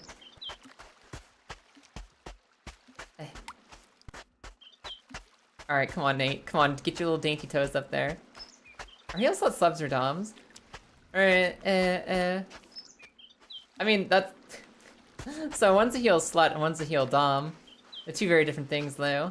I'll let you guess which one the slut is. Nice new tongue twister.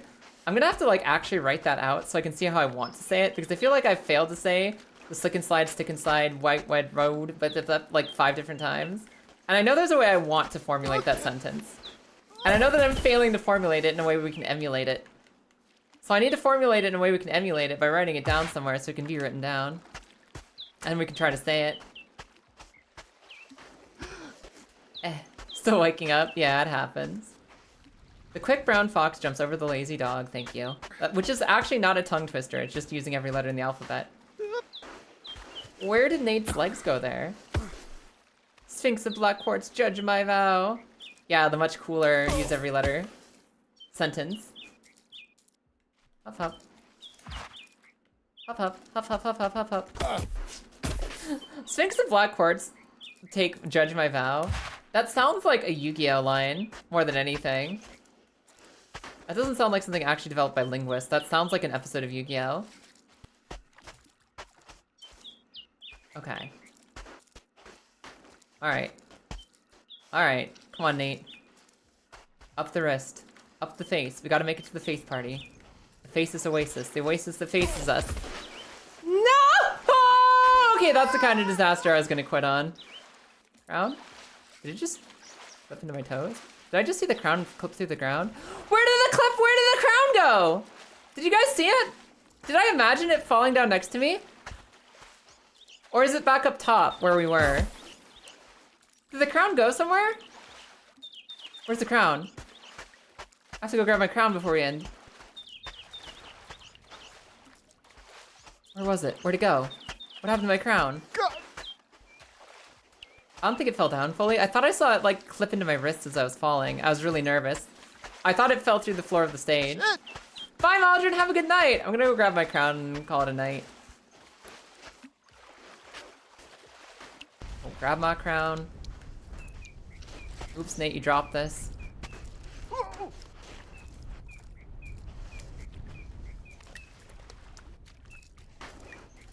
Nope.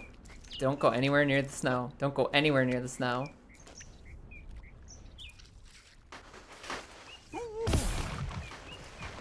I swear sometimes when he's like nervous about falling, it sounds like he's going ooh woo instead of ooh. This is like the scariest part about this little side mountain climb. I just want to make sure I grab the crown before I forget where it is before next stream. Maybe the real crown was in our heart all along. I'll be crowning real soon here.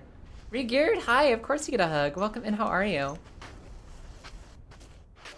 This is the scariest part of the whole climb. Like, oh, oh, oh! No! I just wanted a crown! What is this sound effect? Are you guys hearing that? Like, we made some jokes about the substance here and, shut up, Lord. What on earth? Are you like I'm not making that up, right? You guys are hearing that. Why this? Oh, you thought that was your game? No, that's my game this time. The slippery white road. Well, I think that makes one part of my job easier. I was constantly living in fear of falling like that, but I guess it wasn't so bad. Maybe sometimes that's exactly how you need to fall. Maybe that was actually the best possible thing that could have happened to us. Because that road has an end that's not so bad. We didn't get the bad end, and I think we can go grab our crown. That's unfortunate. No, I think we were failing upwards. As befits our character. Up, up, up, up. I think we're actually failing upwards. I think our crown is just at the top of this hill. No. Them donkeys were really going at it. It's like the limitless supply up top there. I'm so curious if this is like the last hill in the game. Just in general. Because they said that there's a castle that contains the way home. And I was assuming they meant medieval castle, but there's literally a sand castle above us. Which might be the end of the game. Which I'm not, we still have to fight this like boob party up here. We have to fight the boob party, so we can't end the game yet. We're not doing it tonight. I'm not gonna be forcing my way to the end. But I am curious if this is the last run. Going to EUIC, yes I am, when we're playing in the side events. I'll be the one with Walking Wake everywhere I go. Walking Wake is forever in my heart. I love Walking Wake. Ow! Okay, okay. I think I can get up this on the other side. Maybe a bit more successfully. Let's just try the normal road for like a second. Let's try to like do some character growth as a Kaya and go up the normal road to get back to where we dropped our stuff. As compared to this. Up, up.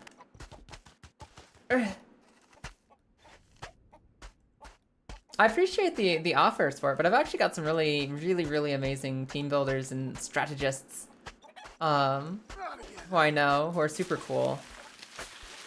And helping me, like, you know, like, they teach me stuff all the time. I think I've got a pretty solid Pokemon support group to make Walking Wake plans with, and also make Walking Wake bad decisions with. Appreciate the offer, though, thank you. Okay, we're gonna be in for a problem if I don't find a crown up here. Because I'm pretty sure this is where I lost it. I'm telling you, like, I might need to actually end stream here, go back and watch the VOD and figure out where the crown went. Because I'm pretty sure we were, like, right here when we lost it. Like, right here. And then there was a chance it either fell down the hill with us, or the chance it fell down my butt and got lost forever. And I think it might have clipped through the map. I think the crown might have clipped through the map and just disappeared. I'm curious though, Sport.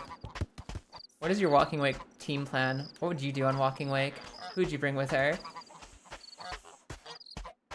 Like, there should be a crown around here somewhere. We bounced off this shit. You're terrible at Pokemon. If I want advice, hit you up. Okay, Noodle, hit me with your Walking Wake build. I want to hear the terrible one too. Can't be any worse than what I'm doing. Guys, I don't know where the crown is. I might have to end stream on the cliffhanger, but I don't know if the crown still exists. I really actually don't know if the crown still exists. I'm gonna have to watch my fall trajectory and see where it went, because unlike last time, I haven't found it this time. It might be in some amount of danger. Unless that's it right there. Unless that's it right there. I don't think it is. It might be No Crown Nancy's. Nancy, No Crown. That might be us. Shit. Fuck. Because if it's not up here, then where was it? Where would I have left it? Where else has it been? I swear it hit me on the head and like isekai through the ground when we got sent all the way down here. But maybe I'm wrong. You might have an idea for Sleeping Wake? Sleeping Wake! What you thought? Oh, right. So the trick is you just bring Salamence, Garchomp, Hydreigon because dragons are cool. And also Walking Wake because she's a dragon. Yeah, that makes sense. I understand, Noodle, I understand. Alright. What happened? Where did I lose my crown? I fell off the side, right? This wasn't the White Sticky Road run. This is like I fell off the side and the crown's gone. Oh, shit. Walking Wake gets sleep talk? So what, you make it tank a spore or a sleep powder? Like, how do you get it to sleep in the first place? What's the goal for getting Walking Wake asleep? Does fall in sun, preferably. Or rain, so bring something to set it up. Yeah, no, I got a Torkoal with it. We got a Torkoal who sets sun. And I don't think I could find the crown. I think I need to go make some dinner. I think I'll have to find the crown next stream. Possibly after, like, watching the clip of me falling to know where it went.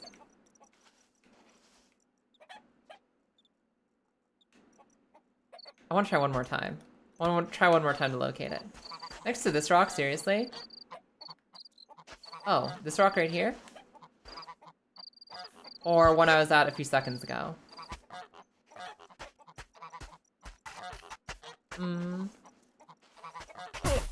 Downhill and to the left, okay. Wait, Chryson's been investigating. Chryson's been investigating crown. I'm guessing this one? The bigger rock here?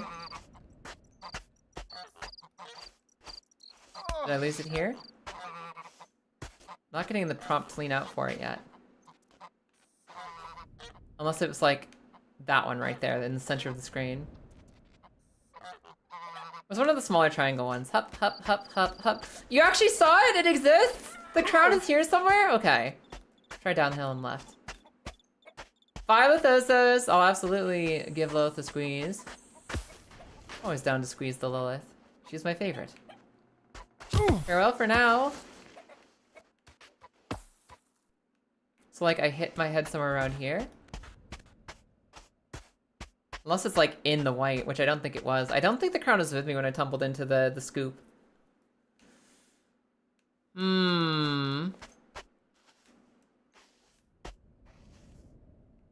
The rock is not in the white. So the rock we're looking for is not in the white goo. And the thing is, like, if it might have stopped at one of the rocks, or it might have tumbled past them somewhere else entirely. I might need to rewatch the footage too to be clear on where we're going. Smaller hill, uphill from a cactus. A smaller hill, uphill from a cactus. Okay, I can do that. I think I know the very hill. Please find a crown if you can. He looks naked. Poor guy. Poor Nate. Oh my. Small triangle, uphill from cactus.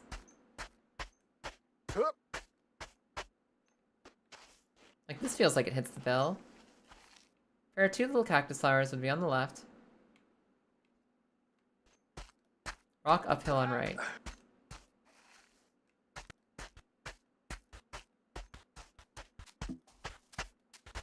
I feel like either one of these could fit.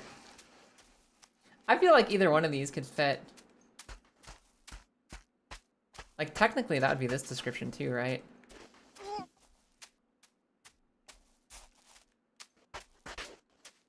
It might still be on the incline I was trying to get up. Oh, like that one right there, right in my center of my screen. This one? Let me check over here. Check over here real quick. 2 yellow flowered bulb cacti. Fuck. Okay. The wrist I was climbing. The wrist? The wrist is like the girl's wrist, way up on the hill. We weren't that high up. Oh, shit. Yeah, 2 cacti with their own distinct yellow flowers. Gotcha. Let's go get back up on the hill to re-examine our approach. We'll be able to see it better from above, so we gotta go get above. We gotta go get above it to see down into it. How can I do this safely?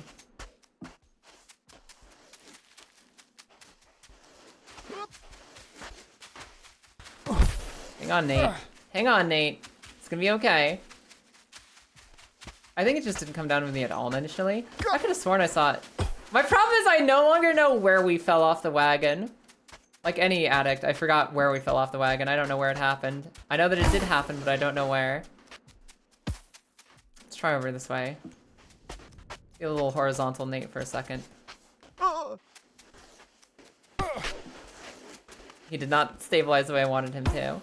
And we're gonna climb up the side of the hill. We're gonna look from above. We're gonna find the 2 cacti where we dropped it. We're gonna go get it. Or we're gonna save. We're gonna call it good. No! Because I know if we don't find the crown now, we will never have it the next time we come back to this game. If we don't find it now, we never will.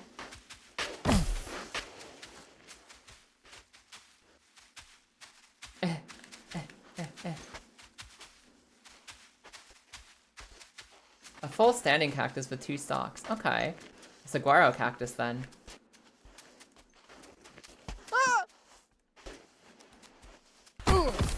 Like, I know we got up this hill before, right? I know we got up this hill somehow. I'm pretty sure we got up here from this side. I'm pretty sure, I know a lot of this is like the sheer rock you can't quite climb, it's too slippery. But I'm pretty sure we made it up this side before.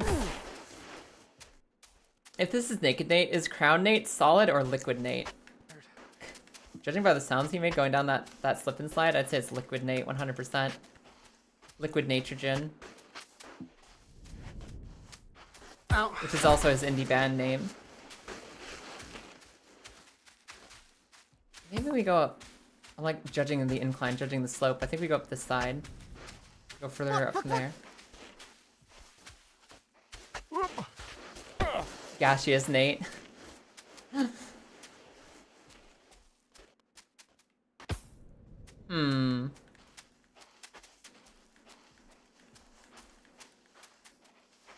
You could say when Nate goes from a solid to a gas, he's undergoing a Nate change. And if he becomes overcome with power and gives into totalitarian regime, then he's become a police Nate. Fuck!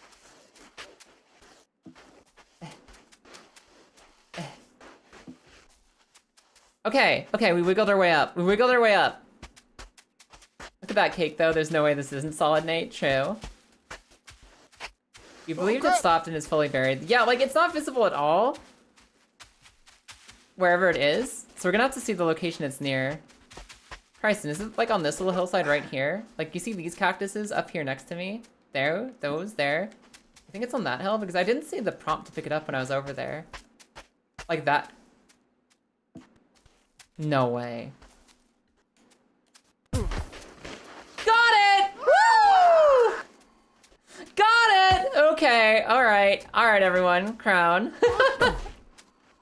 Woo! I'm gonna go make some dinner. We're gonna climb up on this woman's face next time. Thank you guys for helping me find the crown. We're gonna take him the rest of the way up the mountain and maybe go see what's happening on this girl's party face next time. Tomorrow is gonna be some Pokemon, some competitive Pokemon, and after we do our competitive matches for the day, we'll probably play some gamble Pokemon. I'll come back to baby steps at some point. I do want to finish it, and I think we're close. I think the sand level has to be the last one. We'll figure it out later. I don't know. This has been really fun. Thank you guys for being here. For right now, bye! Go have an amazing night. Go get some dinner yourself, or I guess it's like midday for most of you. For most of you guys, it's like midday right now. And I hope the rest of your day is sick. I hope it's awesome. 15 matches can take some time. Yeah. It might have time left over at the end. It might not, but it's what we're gonna be doing. It's gonna be a lot of fun. So, I'm gonna raid us on out of here. Let's go raid a sweetie who popped in last time. I actually haven't had a chance to raid before. I'm gonna go raid Azura, the Azure Dragon. It seems super sweet. Currently playing Monster Hunter Wilds with Nikomata Rai, who's also, like, Rai is sweet. Rai is awesome. Rai is a friend of ours who is super cool. Known for several years now. Rai rocks. Rai's currently hanging out with Azura. They're playing some Monster Hunter. You guys want to see some Monster Hunter? We're going to see some Monster Hunter. Let's go. What's our raid message? I'm pretty sure that I want the quote that we have up there. I'm pretty sure I want our big quote from up there. Where'd it go? Come back. Yeah, that's the one. That's the one, Grizz. Thank you. That's the one. Give a man a ladder and you can save him from one hole. Give him a skateboard and the whole world becomes the skate park. That's our raid message. That's it. This was super fun. Thank you guys so much for being here today. I'll be back tomorrow to play some Pokemon.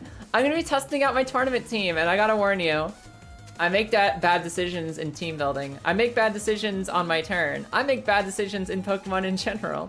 But I have a lot of fun with it. So let's go see how the team works. We'll do some Pokemon ladder tomorrow. We'll do some baby steps again real soon. I hope you had fun today. I had a really nice time talking with you.